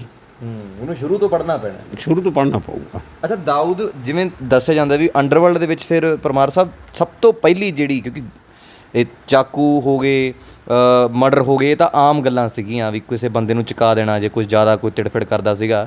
ਜਿਵੇਂ ਤੁਹਾਡੀ ਇੰਟਰਵਿਊਜ਼ ਦੇ ਵਿੱਚ ਤੁਸੀਂ ਅਕਸਰ ਜ਼ਿਕਰ ਕਰਦੇ ਹੁੰਦੇ ਹੋ ਵੀ ਸਭ ਤੋਂ ਪਹਿਲੀ ਜਿਹੜੀ ਅੰਡਰਵਰਲਡ ਦੇ ਵਿੱਚ ਗੋਲੀ ਚੱਲੀ ਸੀਗੀ ਜਿਹੜੀ, ਉਹ ਕਦੋਂ ਚੱਲੀ ਸੀ ਅਤੇ ਕਿਹਦੇ ਵੱਲੋਂ ਚਲਾਈ ਗਈ ਸੀ, ਉਹਦਾ ਕੀ ਕਾਰਨ ਸੀ? ਨਹੀਂ, ਉਹ ਕਿਤੇ ਕੋਈ ਵੀ ਇਹਦੇ ਬਾਰੇ ਪਰਫੈਕਟਲੀ ਨਹੀਂ ਕਹਿ ਸਕਦਾ। ਗੋਲੀਆਂ ਚੱਲੀਆਂ ਐਕਚੁਅਲੀ ਜਿਹੜੇ ਮੇਨ ਜਿਹੜੇ ਹਥਿਆਰ ਆਏ ਸ਼ੁਰੂ ਹੋਏ ਆਉਣੇ, ਉਹ ਜਦੋਂ ਜਿਹੜੇ ਲਾਈਮਲਾਈਟ 'ਚ ਕੇਸ ਆਏ, ਉਹ ਜਦੋਂ ਦਾਊਦ ਇਬਰਾਹਿਮ ਦੇ ਭਰਾ ਨੂੰ ਮਾਰਿਆ, ਸ਼ਾਬਿਰ ਨੂੰ, ਉਦੋਂ ਜਿਹੜੀਆਂ ਪਠਾਨ ਗੈਂਗ ਦੇ ਮੁੰਡਿਆਂ ਨੇ ਗੋਲੀਆਂ ਚਲਾਈਆਂ, ਉਹ ਪਹਿਲੀ ਵਾਰੀ ਵੱਡੇ ਲੈਵਲ 'ਤੇ ਹਥਿਆਰਾਂ ਦਾ ਇਸਤੇਮਾਲ ਹੋਇਆ ਸੀ। ਇਸ ਲੈਵਲ 'ਤੇ ਉਹ ਤੋਂ ਪਹਿਲਾਂ ਵੀ ਗੋਲੀਆਂ ਚੱਲੀਆਂ, ਲੇਕਿਨ ਇੱਕਾ ਦੁੱਕਾ ਉਹ ਦੇਸੀ ਕੱਟੇ ਜਿਹੇ ਹੁੰਦੇ ਸੀ, ਕਾਨਪੁਰੋਂ ਆਏ ਹੋਏ ਦੂਜੇ, ਉਹ ਚੱਲਦੇ ਘੱਟ ਸੀ, ਆਵਾਜ਼ ਜ਼ਿਆਦਾ ਕਰਦੇ ਸੀ। ਉਹ ਕਦੇ ਸਪਰਿੰਗ ਟੁੱਟ ਜਾਂਦਾ ਸੀ, ਕਦੇ ਬੈਕ ਫਾਲ ਕਰ ਜਾਂਦੇ ਸੀ, ਕਦੇ ਪਾਈਪ ਪੜ ਜਾਂਦੀ ਸੀ, ਕਦੇ ਗੋਲੀ ਨਹੀਂ ਸੀ ਨਿਕਲਦੀ, ਅੰਦਰ ਹੀ ਫਸੀ ਰਹਿ ਜਾਂਦੀ ਸੀ। ਇਹ ਜਿਹੜੇ ਸਫਿਸਟੀਕੇਟਡ ਵੈਪਨ ਜਦੋਂ ਆਈਆਂ, ਪਹਿਲੀ ਸਫਿਸਟੀਕੇਟਡ ਵੈਪਨ ਜਿਹੜੀਆਂ ਉਹ ਦਾਊਦ ਇਬਰਾਹਿਮ ਦੇ ਵੱਡੇ ਭਰਾ ਸਾਬਰ ਦਾ ਮਰਡਰ ਜਿਹੜਾ 1981 'ਚ ਹੋਇਆ ਸੀ, ਉਦੋਂ ਚੱਲੀ। ਉਦੋਂ ਬਾਅਦ ਫਿਰ ਕਾਰਬਾਈਨ ਜਿਹੜੀ ਆਉਂਦੀ ਸੀ ਪੁਲਿਸ ਵਾਲੇ ਕੋਲ, ਮੋਰੀਆਂ ਵਾਲੀ ਹੁੰਦੀ ਸੀ ਕਾਰਬਾਈਨ, ਉਹ ਸਾਮਦ ਖਾਨ ਨੇ, ਕਰੀਮ ਲਾਲਾ ਦੇ ਭਤੀਜੇ ਨੇ ਪਹਿਲੀ ਵਾਰੀ ਯੂਜ਼ ਕੀਤੀ। ਦਾਊਦ ਦੇ ਘਰੇ ਜਾ ਕੇ ਫਾਇਰਿੰਗ ਕੀਤੀ, 200 ਗੋਲੀਆਂ ਚਲਾਈਆਂ, ਔਰ ਇੰਨੀ ਸਪੀਡ 'ਤੇ ਚਲਾਈਆਂ, ਮੈਗਜ਼ੀਨ ਚੇਂਜ ਕਰਕੇ ਕਿ ਉਹਦੀ ਕਾਰਬਾਈਨ ਦੀ ਪਾਈਪ ਗਰਮ ਹੋ ਗਈ ਸੀ ਇੰਨੀ ਕਿ ਸਾਮਦ ਖਾਨ ਦੇ ਹੱਥ ਸੜ ਗਏ ਸੀ। ਉਹਨੂੰ ਮੈਡੀਕਲ ਟਰੀਟਮੈਂਟ ਲੈਣੀ ਪਈ ਸੀ, ਪਰ ਉਹ ਪਿਓ ਦਾ ਪੁੱਤ ਵੀ ਹਟਿਆ ਨਹੀਂ ਗੋਲੀਆਂ ਚਲਾਉਣ। 200 ਗੋਲੀਆਂ ਦਾਗੀਆਂ ਨਾਨ ਸਟਾਪ, ਮੈਗਜ਼ੀਨ ਕੱਢਿਆ ਲਾਇਆ ਤਾਂ 200 ਗੋਲੀਆਂ ਦਾਊਦ ਦੇ ਘਰ ਜਾ ਕੇ ਦਾਗੀਆਂ। ਕਿਉਂਕਿ ਉਹ ਟਾਈਮ ਦੇ ਵਿੱਚ, ਕਿਉਂਕਿ ਜਿਵੇਂ ਇਹਨਾਂ ਦਾ ਆਪਸ ਦੇ ਵਿੱਚ ਕੋਈ ਰੌਲਾ ਪੈ ਗਿਆ ਸੀ, ਕਿਉਂਕਿ ਜਿਹੜਾ ਦਾਊਦ ਜੀ ਦਾ ਵੱਡਾ ਭਰਾ ਸੀਗਾ ਜਿਹੜਾ, ਉਹ ਮਾਰਤਾ। ਉਸ ਤੋਂ ਬਾਅਦ ਦਾਊਦ ਵੀ ਕੁਛ ਹਰਕਤ ਦੇ ਵਿੱਚ ਆ ਗਏ ਸੀਗੇ, ਕਿਉਂਕਿ ਜਿਵੇਂ ਇਹ ਸੁਣਨ ਦੇ ਵਿੱਚ ਇਹ ਵੀ ਆਇਆ ਸੀ ਕਿ ਦਾਊਦ ਦਾ ਇਹ ਕਹਿਣਾ ਹੁੰਦਾ ਸੀਗਾ ਅੰਡਰਵਰਲਡ ਦਾ ਕਿ ਮੈਂ ਕਦੇ ਵੀ ਪਹਿਲਾ ਸਟੈਪ ਨਹੀਂ ਚੱਕਦਾ, ਯਾਨੀ ਕਿ ਮੈਂ ਹਮੇਸ਼ਾ ਜਵਾਬ ਦਿੰਦਾ। ਗੱਲ ਕਹੀ ਸੀ ਇਹ ਕਿ ਮੈਂ ਕਦੇ ਪਹਿਲ ਨਹੀਂ ਕਰਦਾ, ਲੇਕਿਨ ਜਵਾਬ ਬੜਾ ਜ਼ਬਰਦਸਤ ਦਿੰਦਾ। ਉਹ ਇਸ ਕਰਕੇ ਦਿੰਦਾ ਮੈਂ ਜਵਾਬ ਕਿ ਉਸ ਤੋਂ ਬਾਅਦ ਕੋਈ ਬੰਦਾ ਮੇਰੇ 'ਤੇ ਫਿਰ ਹਮਲਾ ਕਰਨ ਦੀ ਸੋਚੇ ਤਾਂ 10 ਵਾਰੀ ਸੋਚੇ ਪਹਿਲਾਂ ਹਮਲਾ ਕਰਨ ਤੋਂ। ਅਤੇ ਇਹ ਦਾਊਦ ਦਾ ਇੱਕ ਤਰੀਕਾ ਰਿਹਾ, ਔਰ ਉਹ ਇਹ ਬੇਸਿਕ ਹਿਊਮਨ ਨੇਚਰ ਹੈ। ਅਸੀਂ ਮਤਲਬ ਅਸੀਂ ਬੁੱਧ ਧਰਮ ਦੇ ਨਾਲ ਹੀ ਤਾਂ ਹੈ ਨਹੀਂ ਗੇ, ਨਾ ਅਸੀਂ ਮਹਾਤਮਾ ਗਾਂਧੀ ਹਾਂ ਵੀ ਕਿਸੇ ਨੇ ਤੁਹਾਡੇ ਥੱਪੜ ਮਾਰਿਆ ਅਤੇ ਮੈਂ ਦੂਜੀ ਗੱਲ ਅੱਗੇ ਕਰਦਾ ਇੱਧਰ ਇੱਕ ਹੋਰ ਮਾਰ ਲਾ। ਇਹ ਗੱਲਾਂ ਕਹਿਣੀਆਂ ਚੰਗੀਆਂ ਲੱਗਦੀਆਂ, ਸੁਣਨੀਆਂ ਚਾਹੀਦੀਆਂ, ਪਰ ਇਹ ਪ੍ਰੈਕਟੀਕਲ ਨਹੀਂ ਆ। ਪ੍ਰੈਕਟੀਕਲ ਆਪਾਂ ਮਤਲਬ ਆਪਣੇ ਤਾਂ ਕੋਈ ਵੀ ਕੌਮ ਹੋਵੇ, ਪੰਜਾਬੀ ਹੋਣ, ਮਰਾਠੇ ਹੋਣ, ਕੋਈ ਵੀ ਹੋਣ, ਜਦੋਂ ਤੁਸੀਂ ਕਿਸੇ ਨੂੰ ਦਿਲ 'ਤੇ ਸੱਟ ਮਾਰੋਗੇ ਉਹ ਬੰਦਾ ਆਪਣੇ ਤਰੀਕੇ ਨਾਲ ਰਿਐਕਟ ਜ਼ਰੂਰ ਕਰਦਾ। ਜਿਹਦੇ ਕੋਲ ਕੋਈ ਹਥਿਆਰ ਨਹੀਂ ਹੋਊਗਾ ਉਹ ਚਾਰ ਗਾਲਾਂ ਹੀ ਕੱਢ ਦੂਗਾ ਤੁਹਾਨੂੰ, ਕਿ ਵੀ ਗਾਲਾਂ ਵੀ ਹਥਿਆਰ ਤੋਂ ਜ਼ਿਆਦਾ ਕੰਮ ਕਰਦੀਆਂ। ਅਤੇ ਉਹ ਇਸ ਕਰਕੇ ਐਕਸ਼ਨ ਰਿਐਕਸ਼ਨ ਜਿਹੜਾ ਇਹ ਬੇਸਿਕ ਹਿਊਮਨ ਨੇਚਰ ਹੈ। ਅੱਛਾ ਪਰਮਾਰ ਸਾਹਿਬ, ਤੁਸੀਂ ਕਿੰਨੀ ਵਾਰ ਤੁਸੀਂ ਮਿਲੇ ਹੋ ਦਾਊਦ ਨੂੰ? ਜਿਵੇਂ ਮੈਂ ਸਟਾਰਟਿੰਗ ਦੇ ਵਿੱਚ ਲੋਕਾਂ ਨੂੰ ਤਾਂ ਦੱਸਤਾ, ਪਰ ਉੱਦਾਂ ਅਸਲ ਦੇ ਵਿੱਚ ਮੁਲਾਕਾਤ ਬਲਜੀਤ ਪਰਮਾਰ ਜੀ ਦੀ ਕਿੰਨੀ ਵਾਰ ਹੋ ਚੁੱਕੀ ਹੈ ਦਾਊਦ ਨਾਲ? ਬਹੁਤ ਵਾਰੀ ਮੁਲਾਕਾਤ ਹੋਈ। 33 ਤਾਂ ਐਵੇਂ ਹੀ ਫਿਗਰ ਕਿਸੇ ਨੇ ਪੁੱਛ ਲਈ, ਮੈਂ ਕਿ 33 ਵਾਰ ਮਿਲਿਆ ਹੋਊਗਾ, ਹੋਊਗਾ ਇਹਨੂੰ ਜ਼ਿਆਦਾ ਹੀ ਘੱਟ ਨਹੀਂ ਆ। ਕਿਉਂਕਿ ਮੈਂ ਕਦੇ ਵੀ ਉਸ ਬੰਦੇ ਨੂੰ ਇਹ ਨਹੀਂ ਪੁੱਛਿਆ ਅੱਜ ਤੱਕ ਵੀ ਤੂੰ ਇਹ ਕੰਮ ਕਿਉਂ ਕਰਦਾ। ਅੱਛਾ। ਕਿਉਂਕਿ ਮੇਰਾ ਕੰਮ ਨਹੀਂ ਹੈ, ਕਿਉਂ ਉਹਨੇ ਮੈਨੂੰ ਕਦੇ ਨਹੀਂ ਪੁੱਛਿਆ ਵੀ ਤੂੰ ਪੱਤਰਕਾਰ ਕਿਉਂ ਬਣਦਾ, ਅਤੇ ਮੇਰੇ ਕਹਿਣ 'ਤੇ ਉਹਨੇ ਕੰਮ ਛੱਡ ਨਹੀਂ ਦੇਣਾ, ਉਹਦਾ ਕੰਮ ਹੈ। ਔਰ ਮੇਰੇ ਕੰਮ 'ਚ ਉਹਨੂੰ ਕਦੇ ਦਖਲ ਨਹੀਂ ਦਿੱਤੀ। ਮੇਰੇ 2 ਇਹੋ ਜਿਹੇ ਇੰਸਟਾਂਸ ਹੋਏ ਆ ਜਦੋਂ 2 ਵੱਡੇ ਬਦਮਾਸ਼ ਮੇਰੀ ਸ਼ਿਕਾਇਤ ਲੈ ਕੇ ਦਾਊਦ ਕੋਲੇ ਪਹੁੰਚੇ ਕਿ ਇਹ ਬਲਜੀਤ ਪਰਮਾਰ ਨੇ ਸਾਡਾ ਜੀਣਾ ਹਰਾਮ ਕਰਕੇ ਰੱਖਿਆ, ਇਹਨੂੰ ਸਮਝਾਓ। ਅਤੇ ਦਾਊਦ ਨੇ ਮੇਰੀ ਵੀ ਗੱਲ ਸੁਣੀ, ਉਹਨਾਂ ਦੀ ਵੀ ਗੱਲ ਸੁਣੀ, ਅਤੇ ਦੋਨੇ ਵਾਰੀ ਫੈਸਲਾ ਮੇਰੇ ਹੱਕ 'ਚ ਦਿੱਤਾ कि बलजीत भाई सही हैं, आप गलत हो, मैं आपके काम में दखल नहीं दे सकता, ही इज़ राइट, आप गलत हो, जाइए। आप अपने आप जाके इनके हाथ पाँव पकड़ लो, माफ़ी मांग लो, ये आपको बख्श दें तो बख्श दें, मैं नहीं बोलूँगा आपको माफ़ करने के लिए। इन्होंने सीधा किया। फिर एक बारी साडा रिपोर्टर सी डेली अखबार च मोहन सिंधी सी मुंडा मोहनदीप, ਉਹ ਇੱਕ ਵੀਕਲੀ ਕਾਲਮ ਲਿਖਦਾ ਹੁੰਦਾ ਸੀ ਪੁਲਿਸ ਸਟੇਸ਼ਨਸ ਦੇ ਉੱਪਰ। ਹਰ ਹਫ਼ਤੇ ਇੱਕ ਪੁਲਿਸ ਸਟੇਸ਼ਨ ਜਾਂਦਾ ਸੀ, ਉਹ ਜਿਹੜੀ ਬਾਹਰ ਕ੍ਰਿਮੀਨਲ ਦੀ ਫੋਟੋ ਲੱਗੀ ਹੁੰਦੀ ਹੈ, ਉਹ ਜਿਹੜੇ 10 ਨੰਬਰੀਆਂ ਦੀ, ਉਹ ਫੋਟੋਗ੍ਰਾਫ ਖਿੱਚ ਕੇ ਲਿਆਉਂਦਾ ਹੁੰਦਾ ਸੀ। ਅਤੇ ਇਸ ਤਰ੍ਹਾਂ ਕਰਦੇ ਕਰਦੇ ਉਹ ਪੁਰਾਣੀ ਪੁਲਿਸ ਸਟੇਸ਼ਨ ਦੀ ਹਿਸਟਰੀ, ਕਿਹੜੇ ਸੰਨ 'ਚ ਬਣਿਆ, ਅੰਗਰੇਜ਼ਾਂ ਦੇ ਟਾਈਮ 'ਚ ਬਣਿਆ ਸੀ, ਕਿਹੜੇ ਵੱਡੇ ਵੱਡੇ ਕੇਸ ਇੱਥੇ ਹੋਏ, ਕਿਹੜੇ ਇਹੋ ਜਿਹਾ ਕਰਕੇ ਲਿਖਦਾ। ਬੜਾ ਇੰਟਰਸਟਿੰਗ ਕਿੱਸਾ ਸੀ। ਪਿੰਨ ਕੋਡ ਪੁਲਿਸ ਸਟੇਸ਼ਨ ਇਸ ਦਾ ਕਰਨਾਲ ਸੀ। ਉਹਨੇ ਇੱਕ ਵਾਰੀ ਡੋਂਗਰੀ ਪੁਲਿਸ ਸਟੇਸ਼ਨ 'ਤੇ ਉਹ ਆਪਣਾ ਵੀਕਲੀ ਆਰਟੀਕਲ ਲਿਖਿਆ, ਅਤੇ ਉਹਦੇ 'ਤੇ ਜਿਹੜੇ ਫੋਟੋਆਂ 'ਚ ਨੀਚ ਇਮਰਾਨ ਦੀ ਫੋਟੋ ਵਿੱਚ ਦਾਊਦ ਦੇ ਭਰਾ ਦੀ ਭਰਾ ਲੱਗੀ, ਜਿਹੜੇ ਉਹ ਇਲਾਕੇ ਦੇ ਬਦਮਾਸ਼ਾਂ 'ਚ, ਉਹ ਥੋੜ੍ਹੀ ਵੱਡੀ ਫੋਟੋ ਸੀ, ਅਤੇ ਇਹਨੇ ਫੋਟੋ ਖਿੱਚਣੇ ਫੋਕਸ ਉੱਤੇ ਜ਼ਿਆਦਾ ਰੱਖਿਆ। ਉਹ ਆਪਣੇ ਵੱਲੋਂ ਤਾਂ ਪੱਤਰਕਾਰ ਵੱਲੋਂ ਸਹੀ ਸੀ ਗੱਲ ਉਹਦੀ, ਅਤੇ ਬਾਕੀ ਛੋਟੇ ਮੋਟੇ 10 ਨੰਬਰ ਦੀ ਕੀ ਨਾ, ਇੰਨੇ ਵੱਡੇ ਆਦਮੀ ਦੀ ਫੋਟੋ ਲੱਗੀ, ਉਹਨੇ ਉਹਦੇ 'ਤੇ ਜ਼ਿਆਦਾ ਫੋਕਸ ਮਾਰ ਕੇ ਫੋਟੋ ਖਿੱਚ ਲਈ। ਕੈਮਰਾ ਨਾਲ ਲੈ ਕੇ ਜਾਂਦਾ ਸੀ ਆਪਣਾ। ਉਹ ਜੀ ਅਖਬਾਰ ਛਪ ਗਿਆ ਵੀਕਲੀ ਕਾਲਮ ਉਹਦਾ। ਉਹ ਪੂਰਾ ਅਨੀਸ ਇਮਰਾਨ ਦਾ ਚਿੱਠਾ ਵੀ ਪੁਲਿਸ ਸਟੇਸ਼ਨ 'ਚੋਂ ਪੁੱਛ ਕੇ ਵੀ ਇਹਨੇ ਕੀ ਕੀਤਾ, ਉਹ ਵੀ ਨਾਲ ਛਾਪਤਾ। ਕਾਲਮ ਹੀ ਸੀ, ਹਰ ਵਾਰੀ ਛਪਦਾ ਸੀ ਉਹ। ਕਿਸੇ ਨੇ ਉਹ ਕਾਪੀ ਅਨੀਸ ਨੂੰ ਭੇਜਤੀ ਦੁਬਈ। ਉਹਨੇ ਫੋਨ ਕਰਤਾ ਇਹਨੂੰ, ਇਹਦਾ ਸਾਡੇ ਅਖਬਾਰ ਦੇ ਨੰਬਰ 'ਤੇ ਫੋਨ ਕਰਕੇ ਕਹਿੰਦਾ ਮੋਹਨਦੀਪ ਜੀ ਸੇ ਬਾਤ ਕਰਨੀ ਹੈ, ਬੜੇ ਪਿਆਰ ਨਾਲ। ਉਹ ਆਪਰੇਟਰ ਨੇ ਦੇਤਾ ਮੋਹਨਦੀਪ ਨੂੰ, ਆਪਕਾ ਫੋਨ ਹੈ ਕੋਈ ਆਪ ਕਿਸੇ ਕਾ। ਜਦੋਂ ਮੋਹਨਦੀਪ ਆਇਆ ਉਹਨੂੰ ਪੁੱਛਿਆ ਮੋਹਨਦੀਪ ਜੀ ਬੋਲ ਰਹੇ ਹੋ? ਕਹਿੰਦਾ ਹਾਂਜੀ। ਉਹ ਲੱਗ ਗਿਆ ਗਾਲਾਂ ਕੱਢਣ ਮਾਂ ਭੈਣ ਦੀਆਂ, ਤੇਰੀ ਹਿੰਮਤ ਕਿਵੇਂ ਹੋਈ, ਨਾਲ ਮੇਰੀ ਫੋਟੋ ਛਾਪੀ ਤੂੰ ਅਖਬਾਰ 'ਚ, ਹੋਰ ਤੈਨੂੰ ਕ੍ਰਿਮਨਲ नहीं ਲੱਭਿਆ कोई? अब मैं देखता हूँ शाम को घर पैसे पहुँचता हूँ, तेरी फोटो अभी लगी होगी पुलिस स्टेशन, तेरी मरे हुई तेरी फोटो पे हर ये जो कुछ उन्होंने डरा डरू दिता। वो बेचारा मोहनदीप तो 2 घंटे च ऑफिस च बुखार चढ़ गया, इन्ना टैंपरेचर होया, उन्होंने घबरा गया, बुरा हाल भी छोटा। उन्हें कहता मैं अनीस बोल रहा दुबई तो। वो बेचारा परेशान। मैं ऑफिस लेट जाता होंदा सी, मेरी शुरू तो मैं नाइट ड्यूटी बहुत की है, दिने मैं सारा दिन बाहर रहना घूमते फिरते, रात को जाना। मैं आया तो वो मैंने सारे चीफ रिपोर्ट जे कहते बलजीत भाई इसको बचाओ, ये तो बीमार हो गया, ये तो घर नहीं जा रहा, डरता मैं ऑफिस भी सोऊंगा, बोलता मेरे को अनीस मार देगा। मैं कोई नहीं, मैं तो साढ़े को सिस्टम है नहीं सी दुबई फोन करन दा, लोकल अखबार सी, out of the country calls ਜਿਹੜੀਆਂ ਨਹੀਂ ਸੀ ਜਾਂਦੀਆਂ, ਬੁੱਕ ਕਰਾਉਣੀਆਂ ਪੈਂਦੀਆਂ ਸੀ। ਅਤੇ ਮੇਰਾ ਉਹ ਰਾਈਟਰਸ ਜਿਹੜੀ ਇੰਟਰਨੈਸ਼ਨਲ ਨਿਊਜ਼ ਏਜੰਸੀ, ਉਹਨਾਂ ਨਾਲ ਮੇਰਾ ਰਾਬਤਾ ਬਹੁਤ ਸੀ, ਉਹਨਾਂ ਨਾਲ ਕੰਮ ਵੀ ਕਰਦਾ ਸੀ ਮੈਂ ਚੋਰੀ ਛਿਪਿਆ ਆਪਣੇ ਅਖਬਾਰ ਤੋਂ। ਅਤੇ ਉਹਨਾਂ ਨੂੰ ਮੈਂ ਫੋਨ ਕਰ ਦਿੰਦਾ ਹੁੰਦਾ ਸੀ ਕਿ ਤੁਸੀਂ ਦੁਬਈ ਫੋਨ ਕਰ ਦਿਓ ਅਤੇ ਉਹ ਨੰਬਰ ਮੇਰਾ ਛੱਡ ਦਿਓ, ਵਾਪਸ ਫੋਨ ਆ ਜਾਊਗਾ। ਮੈਂ ਜੀ ਦਾਊਦ ਦੇ ਆਫਿਸ 'ਚ ਨੰਬਰ ਛੱਡਤਾ ਉਹਨਾਂ ਨੇ, ਰਾਈਟਰਸ ਵਾਲਿਆਂ ਨੇ, ਅਤੇ ਵੀ ਬੜੀ ਪਰਵਾਨ ਨੂੰ ਫੋਨ ਕਰ ਲਓ। ਅਬਦੁੱਲਾ ਹੁੰਦਾ ਸੀ ਜਿਹੜਾ ਐਕਸਚੇਂਜ ਸਾਂਭਦਾ ਸੀ ਦਾਊਦ ਦੇ ਆਫਿਸ, ਉਹ ਨੋਟ ਕਰਕੇ ਰੱਖ ਲੈਂਦਾ ਸੀ। ਅਤੇ ਉਹਨੇ ਦਾਊਦ ਭਾਈ ਨੂੰ ਕਿਹਾ ਬਲਜੀਤ ਭਾਈ ਕੋ ਫੋਨ ਆਇਆ, ਉਹਨੇ कहा बड़ा फोन बाहरों फोन आ जाता है साढ़े ऑफिस पे। मैं चक्या, हाँ भाई साहब कैसे हो, क्या हुआ, इतनी रात के फ़ोन आ गया आपका। सर मेरे कोई काम नहीं है, आपको मालूम है वो अनीस भाई ने को पंगा डाल दिया, हमारा रिपोर्टर एक मरने वाला पड़ा है इधर, बिना गोली मारे मर जाएगा। वो क्या उसने बोल दिया इसको, इन्होंने पता क्या हुआ। मैं क्यों, मैंने किस्सा दस्ता भी हुआ। दाऊद बहुत हंसा, कहना कोई बात नहीं, अभी है वो, अभी वो थोड़ा नीचे गया किसी काम से, उसको आने दो, आपको फ़ोन करते हैं और रिपोर्टर की बात करवा देना, कोई बात नहीं। ये पागल है नहीं सर, अभी वो पत्रकार का काम है, लिखना लिख दिया, ये क्यों ऐसे पंगे लेता समझ नहीं आती। उसको मैं 4 गालियाँ निकालता हूँ, सीधा करता हूँ। कुछ वाकई 15 मिनट बाद अनीस का फ़ोन आ गया। अच्छा, मेरे को कहना भाई साहब वो गलती हो गई, वो आपने भाई को क्यों बोलना था, मुझे बोल देते आप। 4 गालियाँ मुझे सुननी पड़ गई। मैं कोई बात नहीं, आपने 4 रिपोर्टर निकाली थी, 4 सुन लिए, साहब बराबर हो गया। आप मखौल करते हो, उसके जरा मोहनदीप से बात करवाओ। वो मोहनदीप के हथ कंबण है, पसीना आया होया। मैं क्या माफ़ी मंग रहा तेरे को नहीं, वो उन्होंने यकीन ना आवे भी एड्डा वड्डा इन्ना आदमी। ਉਹਨੂੰ ਮੈਂ ਬੜੀ ਮੁਸ਼ਕਲ ਨਾਲ, ਉਹ ਵੱਡੇ ਫੋਨ ਹੁੰਦੇ ਸੀ ਰਿਸੀਵਰ ਵਾਲੇ ਕਾਲੇ ਜਿਹੇ ਰੰਗ ਦੇ, ਉਹ ਮੈਂ ਫੜਾਇਆ ਉਹਨੂੰ ਵਿਚਾਰੇ ਨੂੰ, ਕੰਨ ਮੈਂ ਫੜ ਕੇ ਰੱਖਿਆ ਨਾਲ। ਫਿਰ ਉਹ ਹੱਸਿਆ ਬਹੁਤ ਨਹੀਂ ਸੁਣਾ, ਕਹਿੰਦਾ ਸਾਲਾ काहेगा रिपोर्टर है तू, रिपोर्टिंग सीख नहीं है, बलजीत परमार से सीख। वो हमें गालियाँ भी निकालता है, फिर भी हम उनको भाई साहब बोलते हैं। ਉਹ ਫਿਰ ਉਹਨੇ ਮਾफ़ੀ ਮੰਗੀ ਤਾਂ ਉਹਦੀ ਜਾਨ ਛੁੱਟੀ। ਅੱਛਾ, ਉਸ ਤੋਂ ਬਾਅਦ ਕਿਉਂਕਿ ਮੁਲਾਕਾਤਾਂ ਵੀ ਤੁਹਾਡੀਆਂ ਜਿਵੇਂ ਬਹੁਤ ਵਾਰ ਹੋਈਆਂ ਨੇ, ਹੈ ਨਾ, ਕਿਉਂਕਿ ਇੱਕ ਮੈਂ ਚੀਜ਼ ਸੁਣੀ ਹੈ ਕਿ ਟਾਈਮ ਦੇ ਬੜੇ ਪੰਕਚੁਅਲ ਹੁੰਦੇ ਨੇ ਇਹ ਜਿਹੜੇ ਅੰਡਰਵਰਲਡ ਦੇ ਸਾਰੇ ਜਿਹੜੇ ਨੁਮਾਇੰਦੇ ਨੇ, ਵੱਡੇ ਜਿਹੜੇ ਨੇ ਕਿਰਦਾਰ ਨੇ, ਇਹ ਸਾਰੇ ਟਾਈਮ ਦੇ ਬੜੇ ਪੱਕੇ ਨੇ। ਅਸਲ ਹੈ, ਸੱਚ ਗੱਲ ਹੈ ਇਹ। ਤੁਸੀਂ ਟਾਈਮ ਦੇ ਪਾਬੰਦ ਨਹੀਂ ਹੋ ਨਾ, ਤੁਸੀਂ ਕੋਈ ਡੀਲਿੰਗ ਨਹੀਂ ਕਰ ਸਕਦੇ, ਕਿਉਂਕਿ ਇਹਨਾਂ ਦੀ ਹਰ ਚੀਜ਼ ਟਾਈਮਿੰਗ ਨਾਲ ਹੁੰਦੀ ਹੈ। ਹੁਣ ਜੇ ਦੁਬਈ ਤੋਂ ਉਹਨੇ ਸਮਗਲਿੰਗ ਦਾ ਮਾਲ ਭੇਜਿਆ, ਉਹਨਾਂ ਨੇ ਪਹਿਲਾਂ ਫਿਕਸ ਕੀਤਾ ਹੁੰਦਾ ਵੀ ਇਹ ਮਾਲ ਇੰਨੇ ਵਜੇ ਕੋਸਟ 'ਤੇ ਪਹੁੰਚ ਜਾਣਾ ਚਾਹੀਦਾ, ਉਨੇ ਵਜੇ ਕੋਸਟ 'ਤੇ ਆਹ ਬੰਦਿਆਂ ਦੀ ਡਿਊਟੀ ਹੋਣੀ ਆ, ਕਸਟਮ ਵਾਲਿਆਂ ਦੀ, ਆਹ ਪੁਲਿਸ ਵਾਲੇ ਹੋਣਗੇ। ਜੇ ਤੁਸੀਂ ਲੇਟ ਹੋ ਗਏ, ਨਵੀਂ ਸ਼ਿਫਟ ਆ ਗਈ, ਤੁਹਾਡਾ ਮਾਲ ਹੀ ਨਹੀਂ ਉਤਰ ਸਕਦਾ।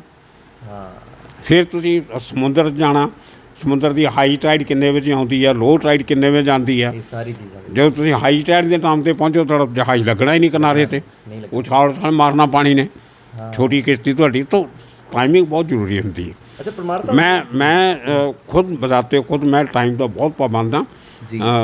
अज भी मैं, क्योंकि आप पहली बार मिल रहे थे, मैं इस करके आ नहीं, मैं जो 4 ਤੋਂ 5 मैं लिख के भेजा सी, मैं 4 ਤੋਂ 5 ਵਜੇ तक फ्री होऊंगा, तो तुसीं उन्ने बजे आयो। फिर मैं थोड़ा लेट हो रहा, मैं तुहानूं फोन किया बिल्कुल कि तुसीं अद्धा घंटा लेट होए, मैं होर काम से, मैं रोटी बहुत लेट खाधी है।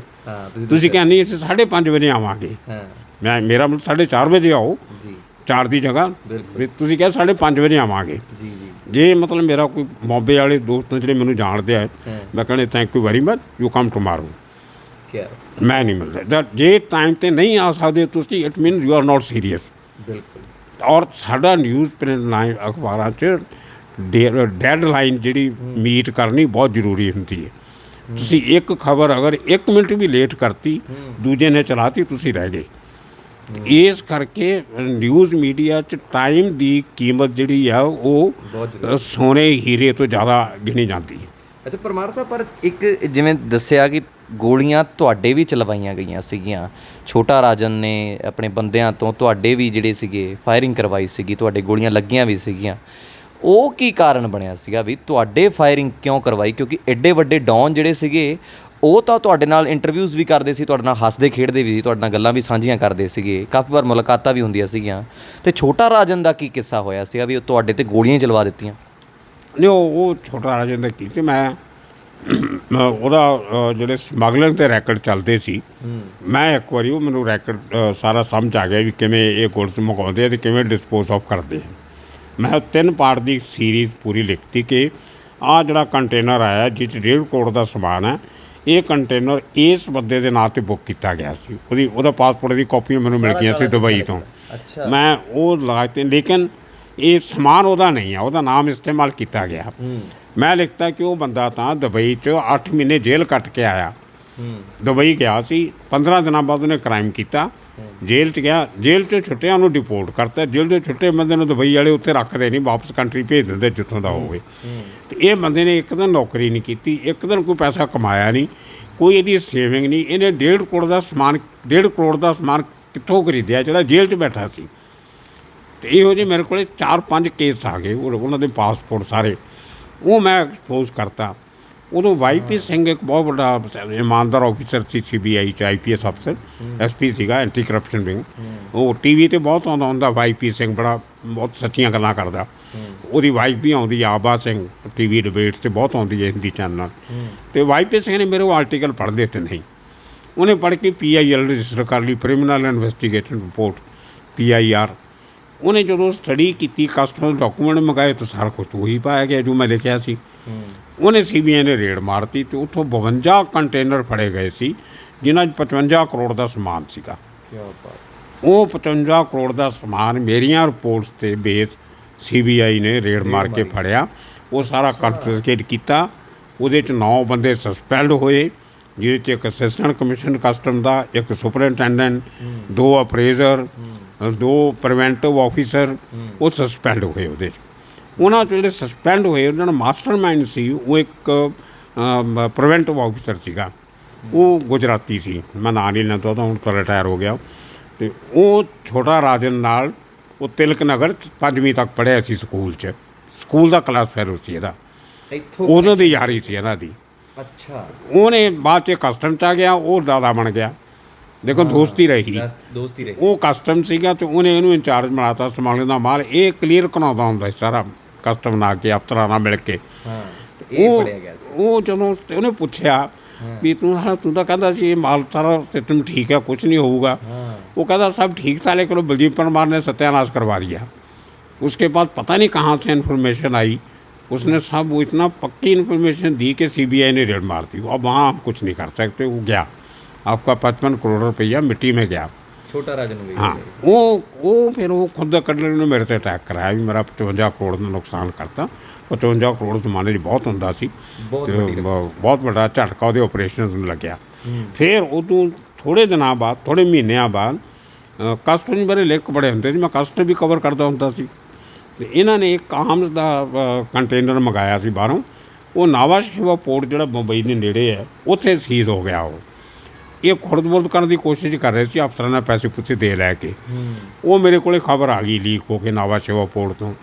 ਮੈਂ ਫਰੰਟ ਪੇਜ 'ਤੇ ਛਾਪਤੀ। ਅਜੇ ਕਸਟਮ ਨੇ ਮਾਲ ਫੜਿਆ ਨਹੀਂ ਸੀ, ਮਤਲਬ ਇਨਵੈਸਟੀਗੇਸ਼ਨ ਹੀ ਚੱਲ ਰਹੀ ਸੀ। ਅਤੇ ਮੈਂ ਲਿਖਤਾ ਵੀ ਕਸਟਮ ਨੇ ਇੰਨੇ ਕਰੋੜ ਦੇ, ਇੰਨੇ ਲੱਖ ਦੇ ਹਥਿਆਰ ਆਏ ਫਲਾਣੇ ਕੰਟੇਨਰ 'ਚੋਂ, ਮੈਂ ਉਹਨਾਂ ਨੇ ਫੜ ਲਏ, ਸੀਜ਼ ਕਰ ਲਏ। ਮੈਂ ਲਿਖਤਾ ਸੀਜ਼ ਕਰ ਲਏ।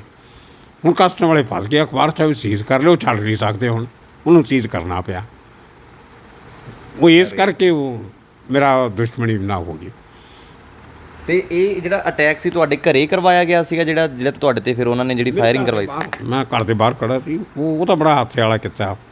ਅਸੀਂ ਮੈਂ ਉਦੋਂ ਛੁੱਟੀਆਂ ਸੀ ਗਰਮੀਆਂ ਦੀਆਂ, ਪੰਜਾਬ ਆਉਂਦੇ ਸੀ ਬੱਚੇ, ਉਹ ਮਹੀਨਾ ਪਹਿਲਾਂ ਟਿਕਟਾਂ ਬੁੱਕ ਕਰਾਈਆਂ ਹੁੰਦੀਆਂ ਸੀ ਅਤੇ ਪੰਜਾਬ ਆਉਣਾ ਨਾਨਕੇ ਦਾਦਕੇ ਮੈਂ। ਅਤੇ ਮੈਂ ਗੱਡੀ 'ਚ ਇਹਨਾਂ ਦੀ ਬਾਹਰ ਵੇਟ ਕਰ ਰਿਹਾ ਸੀ ਖੜਾ, ਗੱਡੀ ਕੋਲ ਵੀ ਤਿਆਰ ਹੋ ਕੇ ਆ ਜਾਣਾ ਸਮਾਨ ਲੈ ਕੇ, ਅਤੇ ਮੈਂ ਸਟੇਸ਼ਨ 'ਤੇ ਛੱਡਿਆ। ਮੈਂ ਉਹ ਟਾਈਮ ਤੋਂ ਪਤਾ ਬੱਚੇ ਨਿਆਣੀਆਂ ਜਨਾਨੀਆਂ ਤਿਆਰ ਹੋਣ ਨੂੰ ਬਹੁਤ ਟਾਈਮ ਲਾਉਂਦੇ, ਅਤੇ ਉਹ ਮੈਂ ਬਾਹਰ ਖੜਾ ਰਿਹਾ।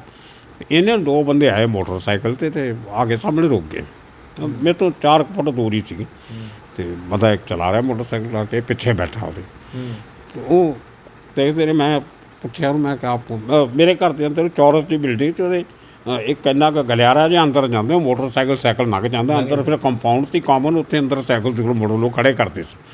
ਅਤੇ ਮੈਂ ਕਿਹਾ ਸ਼ਾਇਦ ਦੇਖਦੇ ਹੋਣੇ ਵੀ ਨੰਬਰ ਬਾਹਰੋਂ ਸਮਝ ਨਹੀਂ ਆਉਂਦੇ। ਉਹ ਅੰਦਰ 4-5 ਘਰ ਹੁੰਦੇ ਸੀ ਚਾਰੇ ਪਾਸੇ। तो मैं क्या कितने जाना होना पूछ लो। मैं पूछा कि किसके घर जाना आपको, किसका पता ढूंढ रहे हो।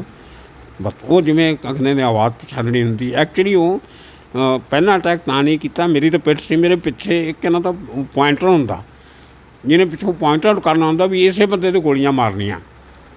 अच्छा। हाँ, ऐ नहीं भी कई बार गलती भी कर देंगे। वो किलर नूं नहीं पता होंदा गोली चलानी किनू मारना। वो पिछे टकाने ते जिथों नूं इशारा आ सके उत्ते पॉइंटर खड़ा होंदा भी यही बंदा, ਉਹਨੇ ਪਿੱਛੋਂ ਗੋਲੀ ਖੜੀ ਕਰਨੀ ਹੁੰਦੀ ਆ, ਕੋਈ ਇਸ਼ਾਰਾ ਕਰਨਾ ਜਿਹੜਾ ਤੁਹਾਨੂੰ ਨਹੀਂ ਦੱਸਦਾ, ਤੁਹਾਡੀ ਪਿੱਠ ਹੁੰਦੀ ਹੈ। ਉਹ ਇਸ਼ਾਰੇ ਦੀ ਵੇਟ ਕਰ ਰਹੇ ਸੀ। ਉਹ ਬੰਦਾ ਕਿਤੇ ਇੱਧਰੋਂ 5 ਥੁੱਕੜ ਚਲਾ ਗਿਆ ਸੀ, ਕਿਤੇ ਅੱਧਾ ਮਿੰਟ ਪਤਾ ਨਹੀਂ ਪਿਸ਼ਾਬ ਕਰਨ ਚਲਾ ਗਿਆ ਸੀ ਕੰਧ ਦੇ ਪਿੱਛੇ, ਅਤੇ ਉਹਦੀ ਵੇਟ ਕਰ ਰਹੇ ਸੀ ਉਹ। ਅਤੇ ਮੈਂ ਪੁੱਛਿਆ ਵੀ ਕਿਹਨੂੰ ਮਿਲਣਾ ਤੁਸੀਂ, ਕਿਹਦਾ ਪਤਾ ਦੇਖਦੇ ਹੋ।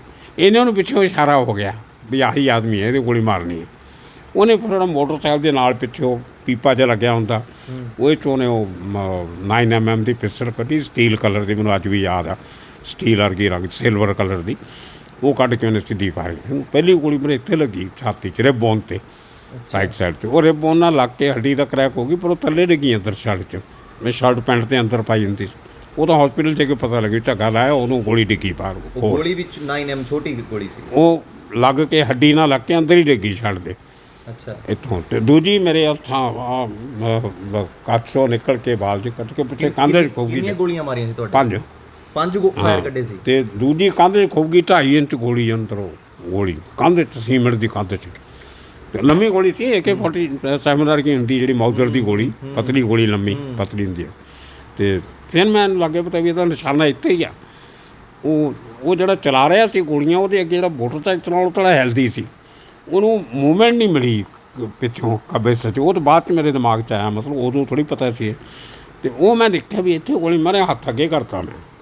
ਫਿਰ ਤੀਜੀ ਗੋਲੀ ਹੱਥ 'ਚ ਲੱਗੀ ਇੱਥੇ, ਇਹ ਲੱਗ ਕੇ ਇੱਥੋਂ ਬਾਹਰ ਨਿਕਲੀ ਹੈ। ਇਹ ਨਿਸ਼ਾਨ ਵੀ ਪਏ ਹੋਏ ਨੇ, ਆਹ ਨਿਸ਼ਾਨ ਇਹਦੇ 'ਚੋਂ ਬਾਹਰ ਨਿਕਲੀ, ਇੱਥੋਂ ਲੱਗ ਕੇ ਇੱਥੇ ਨਿਕਲੀ, ਅੰਦਰ ਦੀ ਬਾਹਰ ਨਿਕਲੀ। ਫਿਰ 2 ਇੱਥੇ ਲੱਗੀਆਂ ਫਟਾਫਟ, ਧਾੜ। ਆਹ ਲੰਮਾ ਕੱਟ ਹੈ ਜਿਹੜਾ ਇੰਨਾ ਪੂਰਾ ਮਾਸ ਫੜ ਗਿਆ ਸੀ ਸਾਰਾ।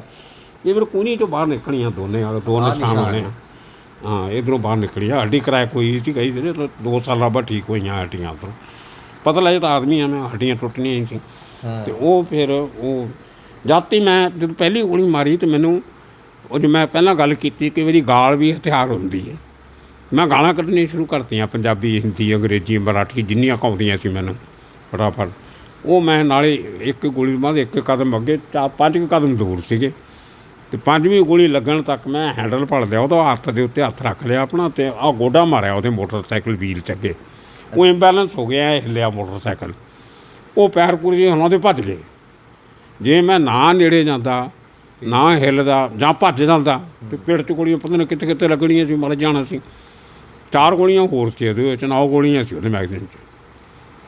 ਹਜੇ 5 ਫਾਇਰ ਕਰੇ, 5 ਕੀਤੇ, 4 ਰਹਿੰਦੇ ਸੀ। 4 ਰਹਿੰਦੇ ਸੀ। ਜੇ ਸ਼ਾਇਦ ਕਿਤੇ ਉੱਥੇ ਬਲਜੀਤ ਪਰਮਾਰ ਅੱਗੇ ਜਾ ਕੇ ਹੈਂਡਲ 'ਤੇ ਆਪਣਾ ਗੋਡਾ ਨਾ ਮਾਰਦੇ ਤਾਂ ਸ਼ਾਇਦ ਉਹ ਫਾਇਰ 4 ਹੋਰ ਵੀ ਕੱਢ ਦਿੰਦੇ। ਜੇ ਮੈਂ ਭੱਜ ਪੈਂਦਾ, ਪਹਿਲੀ ਗੋਲੀ ਸੁਣ ਕੇ ਉਹ ਗੋਲੀ ਚਲਾ ਰਿਹਾ, ਘਰਾਂ ਨੂੰ ਭੱਜ ਦੋ, ਗਲੀ 'ਚ ਦੱਸਿਆ ਮੈਂ ਤੁਹਾਨੂੰ, ਨਿੱਕੀ ਜਿਹੀ ਇੰਨੀ ਕੁ ਗਲੀ ਸੀ। ਉਹ ਤਾਂ ਮੂਵਮੈਂਟ ਵੀ ਨਹੀਂ ਸੀ ਮਿਲਣੀ ਮੈਨੂੰ ਖੱਬੇ ਸੱਜੇ ਹੋਣ ਦੀ। ਉਹਨੇ ਕਿਹਾ ਜਦੋਂ 3 ਕੁ ਮਹੀਨੇ ਬਾਅਦ ਫੜਿਆ ਗਿਆ, ਉਹ ਕਿਲਰ ਮਾਇਆ ਸ਼ਰਾਰ ਜਿਹੜਾ ਸੀ। ਅੱਛਾ, ਉਹਨਾਂ ਤੁਸੀਂ ਮਿਲੇ ਹੀ ਬਾਅਦ 'ਚ? ਹਾਂ, ਉਹਨੇ ਜਦੋਂ ਪੁਲਿਸ ਸਟੇਸ਼ਨ ਨੇ ਅਰੈਸਟ ਕੀਤਾ, ਮੈਨੂੰ ਬੁਲਾਇਆ। ਅੱਛਾ। ਫਸਟ ਫਲੋਰ 'ਤੇ ਬਿਠਾਏ ਹੋਏ ਸੀ, ਉੱਤੇ ਪੈਰਾਂ ਭਾਰ ਬਿਠਾਏ ਤੇ ਉਹਨੇ, ਕੁਰਸੀ ਨਹੀਂ ਦਿੱਤੀ ਉਹਨਾਂ ਨੂੰ, ਪੈਰਾਂ ਭਾਰ ਬਿਠਾਏ ਹੋਏ ਸੀ ਕੰਧ ਨਾਲ ਲਾ ਕੇ। ਅਤੇ ਮੈਂ ਗਿਆ ਅਤੇ ਉਹ ਮੈਨੂੰ ਦੇਖ ਕੇ ਹੱਸਣ ਲੱਗ ਗਿਆ। ਅਤੇ ਜਦੋਂ ਮੈਂ ਨੇੜੇ ਗਿਆ ਤਾਂ ਮੇਰੇ ਅਜੇ ਪੱਟੀਆਂ ਬੰਨੀਆਂ ਹੋਈਆਂ ਸੀ। ਜ਼ਖਮ ਇਹ ਇੰਨੇ ਬੁਰੀ ਤਰ੍ਹਾਂ ਮਾਸ ਫਟੇ ਸੀ, ਟਾਂਕੇ ਨਹੀਂ ਸੀ ਲੱਗੇ, ਐਨ ਚਿੱਟਾ ਮਾਸ ਜਿਹਾ ਬਾਹਰ ਆ ਗਿਆ ਸਾਰਾ। ਅਤੇ ਉਹ ਲੇਪ ਜਿਹਾ ਲਾ ਕੇ ਗਰੀਸ ਵਰਗੀ ਇੱਕ, ਉਹ ਉੱਪਰ ਪੱਟੀ ਕਰਦੇ ਹੁੰਦੇ ਸੀ। ਅਤੇ ਉਹ ਟਾਂਕੇ ਨਹੀਂ ਲੱਗੇ ਮੇਰੇ, ਇਸੇ ਕਰਕੇ ਦਾਗ ਰਹਿ ਗਏ। ਉਹ ਹੈ ਹੀ ਨਹੀਂ ਸੀ ਮਾਸ, ਟਾਂਕੇ ਕਿੱਥੋਂ ਲੱਗਣੇ। ਤੋ ਖੈਰ ਮੈਂ ਉਹ ਅਜੇ ਹੱਥ ਕਾਫੀ ਠੀਕ ਹੋ ਗਿਆ ਸੀ। ਮੈਂ ਉਸੇ ਹੱਥ ਨਾਲ ਵੱਢ ਕੇ ਥੱਪੜ ਮਾਰਿਆ ਉਹਦੇ ਕੰਨ 'ਤੇ। मैं इस खाली एक निहत्थे इंसान के ऊपर गोलियां चलाने के लिए पैदा होते हो। तुम्हें मालूम है तुम्हारे भागने के बाद तुम्हारी माँ और तुम्हारी बहन मेरे घर पे आके मेरे पाँव हाथ लगा के रोके गई है कि हमारे बेटे से गलती होगी, उसको माफ़ कर दो। तुम बदमाश मानते हो, माँ और बहन तुम्हारी लोगों के पाँव हाथ लगाते हैं, जाके शर्म आनी चाहिए तुम्हें ऐसे काम करते हो। मैं उन्होंने ये कहा करती हूँ तो पुलिस दिशा में। अच्छा। वो पुलिस वाला कहता सर कूल डाउन। वो फिर कहता सर ये परमार साहब ने जो हमें गालियाँ निकाली ना उस दिन, वो हमने ज़िंदगी में कभी सुनी नहीं थी। ऐसी ऐसी गालियाँ निकाली। और हम इनकी मैं बोलते हैं कि गाली सुन के घबरा गया। मुझे पता नहीं वो 5 गोलियाँ कैसे चली हैं। मेरा कोई निशाना नहीं था, कुछ नहीं था, मैं बस चलाता रहा। मैं यही सोचता था गालियाँ कहाँ से आ रही हैं। गाली इनकी गोली जैसी गालियाँ थी इनकी, है ना। वो फिर उन्होंने क्या कहना, हम तो एक गोली चलाते हैं ना, जब आदमी को कहीं भी लग जाए थोड़ी, वो आदमी भागता है तो हम पीछे से आराम से गोली निशाना लगा के मारते हैं और मर जाता है। ये पहली बार बोलता मैं 12 मर्डर कर चुका हूँ, पहली बार ये एक आदमी देखा है इसको गोली चलाई भागा ही नहीं, गालियाँ देने लग गए और हमारे आँख पड़ गया। वो नेड़े आ जाओ तो आँख पड़ना कहते हैं मराठी, ये हमारे आँख पे पड़ गया। तो पहली बार देखा ना मैं तो खुद घबर गया। बोलता आप मैंने आओ बेस करके मैं कई बार लगता होता भी गालियाँ भी हथियार बन जाती कई बार। निहत्थे बंदे को गालां होण तो हथियार ही है। हथियार ही है, बिल्कुल। ਤੁਸੀਂ ਉਹ ਪੱਤਰਕਾਰੀ ਕੀਤੀ ਹੈ ਪਰਮਾਰ ਸਾਹਿਬ, ਕਿਉਂਕਿ ਬੰਬੇ ਸ਼ਹਿਰ ਇੱਕ ਸੁਪਨਿਆਂ ਦਾ ਸ਼ਹਿਰ ਕਹਿ ਜਾਂਦੇ ਨੇ, ਕਿਉਂਕਿ ਆਮ ਲੋਕ ਬਸ ਸੁਪਨੇ ਲੈਂਦੇ ਨੇ ਉਸ ਸ਼ਹਿਰ ਦੇ, ਵੀ ਕਈ ਲੋਕ ਜਿਹੜੇ ਨੇ ਆਪਣੇ ਸੁਪਨਿਆਂ ਨੂੰ ਸੱਚ ਕਰਨ ਵਾਸਤੇ ਉਸ ਸ਼ਹਿਰ ਦੇ ਵਿੱਚ ਜਾਂਦੇ ਹੋ। ਤੁਸੀਂ ਉਸ ਸ਼ਹਿਰ ਦੇ ਵਿੱਚ ਪੱਤਰਕਾਰੀ ਕੀਤੀ, ਅਤੇ ਪੱਤਰਕਾਰੀ ਨਹੀਂ, ਵਿਭਾਗ ਪੱਤਰਕਾਰੀ ਕੀਤੀ ਆ, ਵੀ ਯਾਨੀ ਜਿਹੜੇ ਲੋਕਾਂ ਦਾ ਕਹਿੰਦੇ ਵੀ ਫਿਲਮਾਂ ਦੇ ਵਿੱਚ ਡਾਇਲੌਗ ਹੁੰਦਾ ਵੀ ਹਮਾਰੀ ਇਜਾਜ਼ਤ ਕੇ ਬਗੈਰ ਪੱਤਾ ਵੀ ਹਿਲ ਨਹੀਂ ਸਕਦਾ, ਵੀ ਉਹ ਲੋਕ ਜਿਹੜੇ ਹੁੰਦੇ ਸੀ ਵੀ ਉਹਨਾਂ ਨੂੰ ਤੁਸੀਂ ਮਿਲਦੇ ਸੀ, ਉਹਨਾਂ ਨਾਲ ਜਾ ਕੇ ਚਾਹਾਂ ਪੀਂਦੇ ਸੀ, ਉਹਨਾਂ ਜਾ ਕੇ ਇੰਟਰਵਿਊ ਕਰਦੇ ਸੀ ਵਿਭਾਗ ਤਰੀਕੇ ਦੇ ਨਾਲ, ਵੀ ਜੇ ਗਾਲ ਵੀ ਕੱਢਣੀ ਪੈਂਦੀ ਤੁਸੀਂ ਕੱਢਦੇ ਸੀ, ਜਿਵੇਂ ਤੁਸੀਂ ਦੱਸ ਰਹੇ ਹੋ ਵੀ ਉਹ ਟਾਈਮ ਦੇ ਵਿੱਚ ਤੁਸੀਂ ਉਹ ਪੱਤਰਕਾਰੀ ਕੀਤੀ ਆ। ਇੱਕ ਟਾਈਮ ਅੱਜ ਦਾ ਆ, ਤੁਸੀਂ ਅੱਜ ਵੀ ਬਤੌਰ ਪੱਤਰਕਾਰ ਸੇਵਾ ਤੁਸੀਂ ਨਿਭਾ ਰਹੇ ਹੋ, ਤੁਸੀਂ ਆਪਣੇ ਪੇਜ 'ਤੇ ਤੁਸੀਂ ਰੈਗੂਲਰ ਤੁਸੀਂ ਅਪਡੇਟ ਰਹਿੰਦੇ ਹੋ, ਦਿੰਦੇ ਰਹਿੰਦੇ ਹੋ। ਕੀ ਲੱਗਦਾ ਪਰਮਾਰ ਸਾਹਿਬ ਵੀ ਕਿੰਨਾ ਕੁ ਪੱਤਰਕਾਰੀ ਦੇ ਵਿੱਚ ਫ਼ਰਕ ਪੈ ਗਿਆ? ਕਿਉਂਕਿ ਇੱਕ ਪੱਤਰਕਾਰੀ ਤੁਹਾਡੀ ਸੀ, ਤੁਸੀਂ ਉਹ ਟਾਈਮ ਦਾਊਦ ਦੇ ਨਾਲ ਕੀਤੀ, ਇੱਕ ਪੱਤਰਕਾਰੀ ਅੱਜ ਹੈ ਸੋਸ਼ਲ ਮੀਡੀਆ 'ਤੇ ਚੱਲ ਰਹੀ। ਮੈਨੂੰ ਰੋਣ ਵਰਗਾ ਹਾਸਾ ਜਿਹਾ ਆ ਰਿਹਾ ਸੀ ਜਦੋਂ ਮੈਂ ਇੱਕ ਪੰਜਾਬ ਦਾ ਬਦਮਾਸ਼ ਮਾਰਿਆ ਗਿਆ, ਅਤੇ ਉਹਦੇ ਘਰ ਤੋਂ ਜਦੋਂ ਲੋਕ ਉਹਦੀ ਕਵਰੇਜ ਕਰ ਰਹੇ ਸੀ, ਪੰਜਾਬ ਦਾ ਮੀਡੀਆ। ਮਤਲਬ ਇੱਕ ਕ੍ਰਿਮੀਨਲ ਜਿਹਨੇ ਪਤਾ ਨਹੀਂ ਕਿੰਨੇ ਲੋਕਾਂ ਨੂੰ ਮਾਰਿਆ ਹੋਣਾ, ਕਿੰਨੇ ਲੋਕਾਂ ਦੇ ਪੈਸੇ ਲੁੱਟੇ ਹੋਣੇ ਹੈ, ਔਰ ਉਹ ਜਦੋਂ ਮੈਂ ਘਰ ਦੇਖ ਰਿਹਾ ਸੀ, ਉਹਦਾ ਜਿਹੜਾ ਬਾਹਰ ਦਾ ਏਰੀਆ ਸੀ, ਘਰ ਦੀ ਕੋਠੀ ਦੀ ਕੰਧ ਦਾ ਔਰ ਵਿਹੜੇ ਦੀ ਦੀਵਾਰ ਜਿਹੜੀ ਸੀ ਅੰਦਰ ਜਦੋਂ ਕਾਰ ਜਾਂਦੀਆਂ, ਉਹ ਉੱਥੇ ਘੱਟੋ ਘੱਟ 35 ਪੱਖੇ ਲੱਗੇ ਹੋਏ ਸੀ ਉਹ ਲੰਮੇ ਏਰੀਏ 'ਚ, ਉੱਪਰ ਸੀਲਿੰਗ ਫੈਨ। ਤੁਸੀਂ ਨੋਟ ਨਹੀਂ ਕੀਤੇ ਹੋਣੇ, ਕਦੇ ਪੁਰਾਣੀ ਫੁਟੇਜ ਕੱਢ ਕੇ ਦੇਖੋ, ਉਹ ਜਸਵੀਰ ਭੁੱਲਰ ਦੇ ਘਰੇ ਉਹਦੇ ਗੇਟ ਤੋਂ ਲੈ ਕੇ ਜਿਹੜਾ ਸਾਰਾ ਉੱਤੇ ਕਵਰ ਕੀਤਾ ਏਰੀਆ ਸੀਟਾਂ ਜਿਹੀਆਂ ਪਾ ਕੇ, ਉਹਦੇ 35 ਪੱਖੇ ਲੱਗੇ ਹੋਏ ਆ ਸੀਲਿੰਗ ਫੈਨ। ਕਿਆ ਬਾਤ। ਕੋਠੀ ਦੇ ਅੰਦਰ ਕੀ ਹੋਣਾ ਅੰਦਾਜ਼ਾ ਬਾਅਦ ਦੀ ਗੱਲ ਹੈ, ਬਾਰ ਹੀ ਕੋਠੀ ਦੀ ਪੈਰੇ ਫੇਰੀ 'ਚ ਕਿੰਨੇ ਬੰਦੇ ਉੱਥੇ ਆਉਂਦੇ ਹੋਣੇ ਆ, ਕਿੰਨਾ ਖਰਚਾ ਕੀਤਾ ਗਿਆ, ਉਹ ਕੰਧ ਕਿੰਨੀ ਸੋਹਣੀ ਬਣਾਈ ਗਈ ਆ, ਬਾਉਂਡਰੀ ਵਾਲ ਅੰਦਰ ਕੋਠੀ 'ਤੇ। ਮੈਂ ਤਾਂ ਗਿਆ ਨਹੀਂ, ਮੈਂ ਤਾਂ TV 'ਤੇ ਦੇਖਿਆ ਜੋ ਤੁਹਾਡੇ ਪੱਤਰਕਾਰ ਦਿਖਾਉਂਦੇ ਸੀਗੇ, ਔਰ ਕਿਸੇ ਨੇ ਇਹ ਸਵਾਲ ਨਹੀਂ ਉਠਾਇਆ ਕਿ ਇੱਕ ਪੰਜਾਬ ਪੁਲਿਸ ਦਾ ਰਿਟਾਇਰਡ ਇੰਸਪੈਕਟਰ, ਉਹਦਾ ਮੁੰਡਾ ਬਦਮਾਸ਼, ਕੀ ਇੱਕ ਪੁਲਿਸ ਵਾਲਾ ਆਪਣੇ ਬੱਚਿਆਂ ਨੂੰ ਡਿਸਿਪਲਿਨ ਨਹੀਂ ਰੱਖ ਸਕਦਾ? ਉਹ ਆਪਣੇ ਪੁਲਿਸ ਸਟੇਸ਼ਨ 'ਚ ਕੀ ਕਾਬੂ ਕਰੂਗਾ ਆਪਣੇ ਹਲਕੇ, ਜਿਹੜਾ ਆਪਣੇ ਮੁੰਡੇ ਨੂੰ ਨਹੀਂ ਸੰਭਾਲ ਸਕਦਾ? ਜੇ ਉਹਨੂੰ ਪਤਾ ਹੈ ਕਿ ਉਹਦਾ ਮੁੰਡਾ ਕ੍ਰਿਮੀਨਲ ਨੂੰ ਘਰ ਕਿਉਂ ਰੱਖਿਆ। ਮੈਂ ਹੁੰਦਾ ਉਹਦੀ ਜਗ੍ਹਾ 'ਤੇ, ਮੇਰਾ ਮੁੰਡਾ ਇਹੋ ਜਿਹੇ ਕੰਮ ਕਰਦਾ, ਮੈਂ ਘਰੋਂ ਕੱਢ ਦੇਣਾ ਸੀ ਕਿ ਸਾਡਾ ਕੋਈ ਲੈਣਾ ਦੇਣਾ ਨਹੀਂ ਹੈ, ਤੂੰ ਜਾਣ, ਤੇਰਾ ਕੰਮ ਜਾਣੇ, ਸਾਡੇ ਘਰ ਨਹੀਂ ਵੜਨਾ। ਅਤੇ ਤੁਸੀਂ ਪਹਿਲਾਂ ਤਾਂ ਮੁੰਡਿਆਂ ਦੀ ਕਮਾਈ ਖਾਂਦੇ ਹੋ, ਬਦਮਾਸ਼ਾਂ ਦੀ, ਉਹਨਾਂ ਦੀਆਂ ਭੈਣਾਂ ਮਾਵਾਂ ਦੇਖ ਲਓ, ਮੈਂ ਨਾਂ ਨਹੀਂ ਲੈਂਦਾ, ਮੈਂ ਕਿ ਹੋਰ ਮਰੇ ਪਿੱਛੇ ਜੇ ਕਈ ਕੁਝ ਦਿਖਾਇਆ TV 'ਤੇ। ਇੱਕ ਔਰਤ ਨੇ ਪਤਾ ਨਹੀਂ ਕਿਹੜਾ ਬਦਮਾਸ਼ ਦੀ ਮਾਂ ਜਾਂ ਭੈਣ ਸੀਗੀ, ਮਾਮੀ ਕੋਈ ਦਿਖਾ ਰਹੀ, 3-4 ਔਰਤਾਂ, ਉਹਨਾਂ ਨੇ ਕਿਲੋ ਸੋਨਾ ਪਾਇਆ ਹੋਣਾ ਗਲ 'ਚ, ਆ ਜਿਹੜੇ ਹਾਰ ਪਾਏ ਹੋਏ ਉਹਨਾਂ ਦੀ, ਇੰਨੀਆਂ ਬਾਹਾਂ ਸੋਨੇ ਨਾਲ ਭਰੀਆਂ ਹੋਈਆਂ, ਉਹਨਾਂ ਦੀਆਂ ਚੂੜੀਆਂ ਇੰਨੀਆਂ ਪਾਈਆਂ ਹੋਈਆਂ, ਔਰ ਉਹ ਕ੍ਰਿਮੀਨਲ ਨੂੰ ਰੋ ਰਹੀਆਂ। ਔਰ ਪੱਤਰਕਾਰ ਉਹ ਮਤਲਬ ਬਿਲਕੁਲ ਐਂ ਗੱਲ ਕਰ ਰਿਹਾ ਜਿਵੇਂ ਉਹਦਾ ਆਪਣਾ ਪਿਓ ਮਰਿਆ ਹੋਵੇ। ਸਾਨੂੰ ਬੜਾ ਅਫਸੋਸ ਹੈ ਜੀ, ਅਸੀਂ ਮਾਤਾ ਜੀ ਦੇਖੋ, ਇਹ ਮਾਤਾ ਜੀ ਕਿਵੇਂ ਰੋ ਰਹੇ ਨੇ, ਇਹਨਾਂ ਦਾ ਕੀ ਬਣੂਗਾ, ਉਹ ਪੁਲਿਸ ਨੇ ਇਹਨਾਂ ਦਾ ਮੁੰਡਾ ਮਾਰਤਾ, ਪੁੱਤ ਤਾਂ ਪੁੱਤ ਹੁੰਦਾ। ਇਹ ਪੱਤਰਕਾਰਾਂ ਦਾ ਕੰਮ ਹੁੰਦਾ? ਕਿਸੇ ਬੰਦੇ ਨੇ ਰਿਐਲਿਟੀ ਐਕਸਪੋਜ਼ ਨਹੀਂ ਕੀਤੀ ਅੱਜ ਤੱਕ। ਕੋਈ ਰਿਪੋਰਟ ਮੈਂ ਇਹੋ ਜਿਹੀ ਨਹੀਂ ਦੇਖੀ ਕਿ ਕਿਸੇ ਅੰਡਰਵਰਲਡ ਦੇ ਬੰਦੇ ਦੇ, ਜਿਹਨਾਂ ਨੂੰ ਇੱਥੇ ਕੁਛ ਹੋਰ ਕਹਦੇ ਪੰਜਾਬ 'ਚ ਗੈਂਗਸਟਰ ਕਹਿੰਦੇ ਆ, ਵੀ ਉਹਦੀਆਂ ਨੀਆਂ ਜਿਹੜੀਆਂ ਪ੍ਰਾਪਰਟੀ ਐਡੀਆਂ ਬਣੀਆਂ, ਉਹ ਕਿਵੇਂ ਬਣੀਆਂ? ਜੇ ਇਹਨੇ ਕਿਸੇ ਨੇ ਸਵਾਲ ਨਹੀਂ ਕੀਤਾ, ਕਿਸੇ ਨੇ ਨਹੀਂ ਲਿਖਿਆ, ਕਿਸੇ ਨੇ ਕਵਰ ਨਹੀਂ ਕੀਤਾ। ਇੱਕ ਪੁਲਿਸ ਦੀ ਆਮਦਨ ਇੱਥੇ ਨਹੀਂ ਹੋ ਨਹੀਂ ਸਕਦੀ, ਪੁਲਿਸ ਇੰਸਪੈਕਟਰ ਦੀ, ਉਹ ਇੰਨਾ ਖੜਾ ਕਰ ਇੰਨੀ ਵੱਡੀ ਕੋਠੀ ਇੰਨੀ ਵੱਡੀ ਬਣਾ ਲਵੇ। ਹੋਰ ਕਿੱਥੇ ਬੈਂਕ ਬੈਲੈਂਸ ਪਿਆ ਹੋਣੇ, ਪ੍ਰਾਪਰਟੀ ਆਪਣੀ ਲੋਕਰ ਹੋਣੇ ਆ, ਕਿਤੇ ਪੈਸਾ ਪਿਆ ਹੋਣਾ। ਖੈਰ ਫਿਰ ਉਹ ਤੋਂ ਬਾਅਦ ਇੰਨਾ ਸੋਨਾ ਘਰ 'ਚ, ਉਹ ਵੀ ਸਾਰਾ ਇਹੋ ਜਿਹੀ ਰੂਟ ਨਾਲ ਹੀ ਬਣਦਾ। ਅਤੇ ਉਹ ਤੋਂ ਬਾਅਦ ਕਿਸੇ ਨੇ ਇਹ ਰਿਪੋਰਟ ਨਹੀਂ ਕੀਤੀ ਅੱਜ ਤੱਕ ਉਹਨਾਂ ਨੂੰ ਹਥਿਆਰ ਕਿੱਥੋਂ ਮਿਲਦੇ ਆ, ਇੰਨੇ ਸਫਿਸਟੀਕੇਟਡ ਵੈਪਨਸ ਕਿੱਥੋਂ ਆਉਂਦੇ ਆ। ਬਿਲਕੁਲ, ਜਦੋਂ ਤੁਸੀਂ ਇੱਕ ਹਥਿਆਰਾਂ ਦੀ ਚੇਨ ਨਹੀਂ ਤੁਸੀਂ ਲੱਭ ਸਕਦੇ, ਅਤੇ ਤੁਸੀਂ ਕੀ ਇਨਵੈਸਟੀਗੇਸ਼ਨ ਕਰੋਗੇ, ਕੀ ਕ੍ਰਾਈਮ ਰੋਕੋਗੇ ਤੁਸੀਂ? ਔਰ ਫਿਰ ਮਤਲਬ ਜਦੋਂ ਤੱਕ ਉਹ ਕਿਸੇ ਪੁਲਿਸ ਵਾਲੇ ਨਾਲ ਪੰਗਾ ਨਹੀਂ ਲੈਂਦੇ, ਉਦੋਂ ਤੱਕ ਪੁਲਿਸ ਨੂੰ ਫੜ ਨਹੀਂ ਜਾਂਦੀ। ਜੇ ਇਸ ਬੰਦੇ ਨੇ ਜਗਰਾਓਂ ਤੋਂ ਪੁਲਿਸ ਵਾਲੇ ਨਾ ਮਾਰੇ ਹੁੰਦੇ, ਅਤੇ ਤੁਸੀਂ ਕੀ ਸਮਝਦੇ ਹੋ ਕਿ ਇਹਨੂੰ ਪੁਲਿਸ ਫੜ ਲੈਂਦੀ ਜਾਂ ਮਾਰਦੀ ਇਹਨੂੰ? ਨਹੀਂ। ਫਿਰ ਕਿਸੇ ਨੇ ਇਹ ਸਟੋਰੀ ਨਹੀਂ ਕੀਤੀ ਕਿ ਜਗਰਾਓਂ ਵਾਲੇ 2 ਪੁਲਿਸ ਵਾਲੇ ਕਿਵੇਂ ਮਰੇ। ਜਦ ਉਹਨੂੰ ਪਤਾ ਹੈ ਵੀ ਅਸੀਂ ਡਰੱਗ ਦੀ ਖੇਪ ਫੜਨ ਚੱਲੇ ਹਾਂ, ਔਰ ਉਹ ਜਿਹੜਾ ਕੈਂਟਰ ਟਰੱਕ ਸੀ ਉਹਦੇ 'ਚ ਕੀ ਸੀ ਅੱਜ ਤੱਕ ਕਿਸੇ ਨੇ ਨਹੀਂ ਦੱਸਿਆ। ਕੈਂਟਰ ਟਰੱਕ ਕਿੱਥੇ ਗਿਆ ਉਹ ਅੱਜ ਤੱਕ ਨਹੀਂ ਕਿਸੇ ਨੇ ਦੱਸਿਆ। ਜੇ ਉਹਦੇ 'ਚ ਉਹਨੂੰ ਪਤਾ ਸੀ ਕਿ ਡਰੱਗ ਹੈਗੀ ਹੈ ਅਤੇ ਉਹ ਭੁੱਲਰ ਦਾ ਟਰੱਕ ਹੈ ਅਤੇ ਉਹ ਹਥਿਆਰ ਲੈ ਕੇ ਜਾਂਦੇ, ਲੈਸ ਹੋ ਕੇ ਜਾਂਦੇ। 2 ਬੰਦੇ ਸਿਵਲ 'ਚ ਗਏ ਆ, ਸਿਵਲ 'ਚ ਮਤਾ ਮਾਰਨਾ ਕੋਈ ਵੀ ਕਹਿੰਦਾ ਪੁੱਤ ਨਹੀਂ ਕੌਣ ਸੀਗੇ।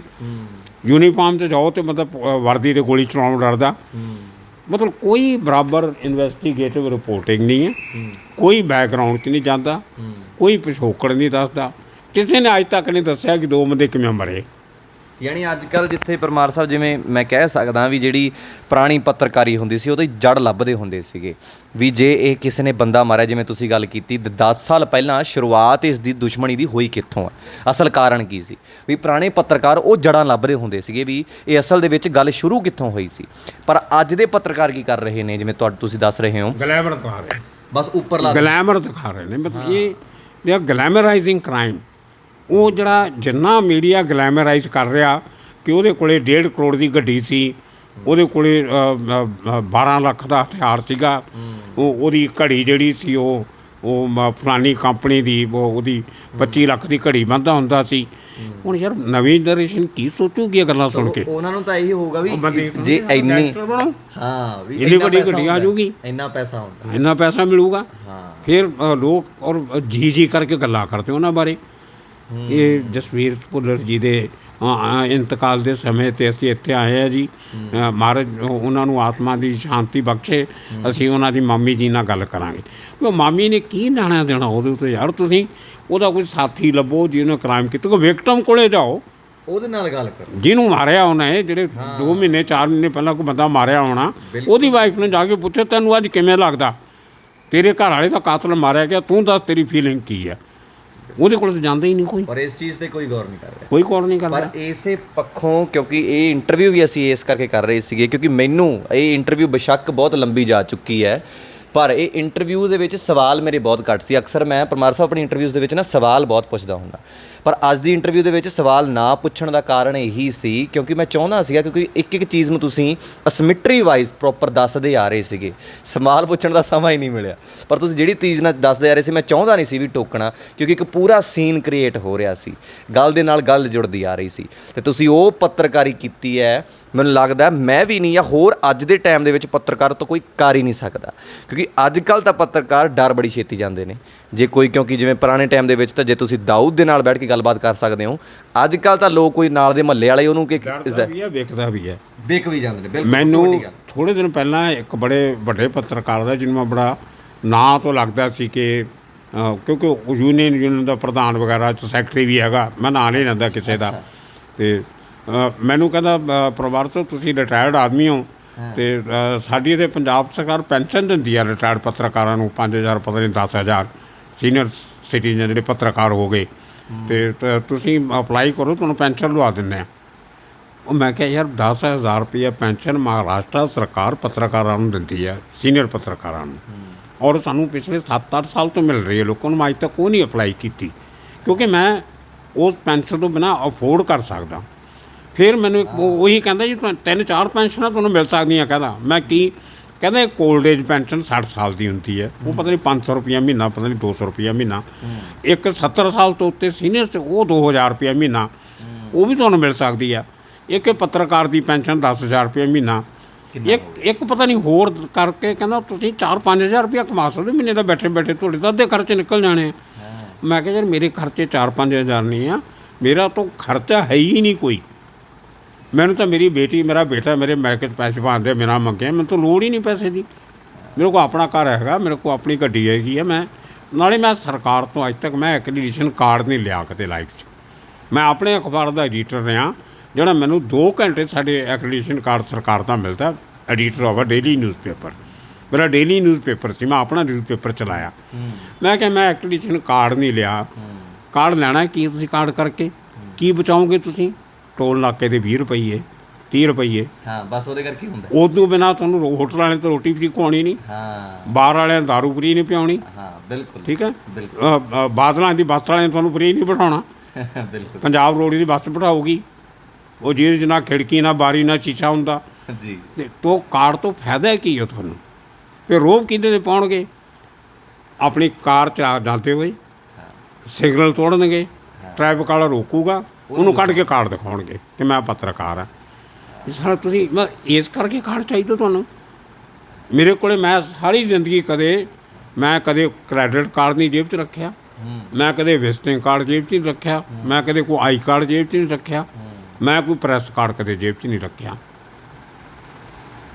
ਪਰ ਤੁਸੀਂ, ਮੈਂ ਉਹੀ ਗੱਲ ਕਰ ਰਿਹਾ, ਬਾਰ-ਬਾਰ ਉਸੇ ਗੱਲ ਤੇ ਆਉਣਾ, ਪਰ ਕਾਬਿਲੇ ਤਾਰੀਫ ਹੋ, ਕਿਉਂਕਿ ਸਾਡੇ ਵਾਸਤੇ ਇੱਕ ਹਿਸਾਬ ਦੇ ਆਈਡਲ ਹੀ ਹੋ, ਕਿਉਂਕਿ ਇੰਨਾ ਬਬਾਕ ਹੋ ਕੇ ਬੋਲਣਾ ਉਸ ਦੁਨੀਆ ਦੇ ਵਿੱਚ ਜਿੱਥੇ ਇਹ ਨਹੀਂ ਸੀ ਪਤਾ ਵੀ ਅਗਲਾ ਸੂਰਜ ਦੇਖਣਾ ਕਿਸੇ ਨੇ ਕਿ ਨਹੀਂ, ਵੀ ਜੇ ਆਪਾਂ ਕਿਸੇ ਦੇ ਖਿਲਾਫ ਉਂਗਲ ਚੱਕਦੇ ਵੀ ਸੀਗੇ ਤਾਂ ਇਹ ਨਹੀਂ ਸੀ ਪਤਾ ਲੱਗਦਾ ਵੀ ਅੱਜ ਦੀ ਰਾਤ ਸ਼ਾਇਦ ਆਖਰੀ ਰਾਤ ਹੀ ਨਾ ਹੋਵੇ, ਵੀ ਅਗਲਾ ਸੂਰਜ ਦੇਖਣਾ ਹੋਵੇ ਵੀ ਨਹੀਂ। ਪਰ ਉਸ ਟਾਈਮ ਦੇ ਵਿੱਚ ਤੁਸੀਂ ਇੰਨੀ ਬਬਾਕੀ ਦੇ ਨਾਲ ਪੱਤਰਕਾਰੀ ਕੀਤੀ ਹੈ, ਅਤੇ ਅੱਜ ਮੈਨੂੰ ਲੱਗਦਾ ਕਈ ਪੱਤਰਕਾਰਾਂ ਵਾਸਤੇ, ਕਈ ਮੀਡੀਆ ਚੈਨਲਸ ਵਾਸਤੇ ਇੱਕ ਬਹੁਤ ਵੱਡਾ ਪ੍ਰੇਰਨਾ ਦਾ ਸਰੋਤ ਹੈ। ਬਹੁਤ ਬਹੁਤ ਧੰਨਵਾਦ ਬਲਜੀਤ ਜੀ, ਤੁਸੀਂ ਆਪਣਾ ਸਮਾਂ ਦਿੱਤਾ, ਬਹੁਤ ਬਹੁਤ ਧੰਨਵਾਦ।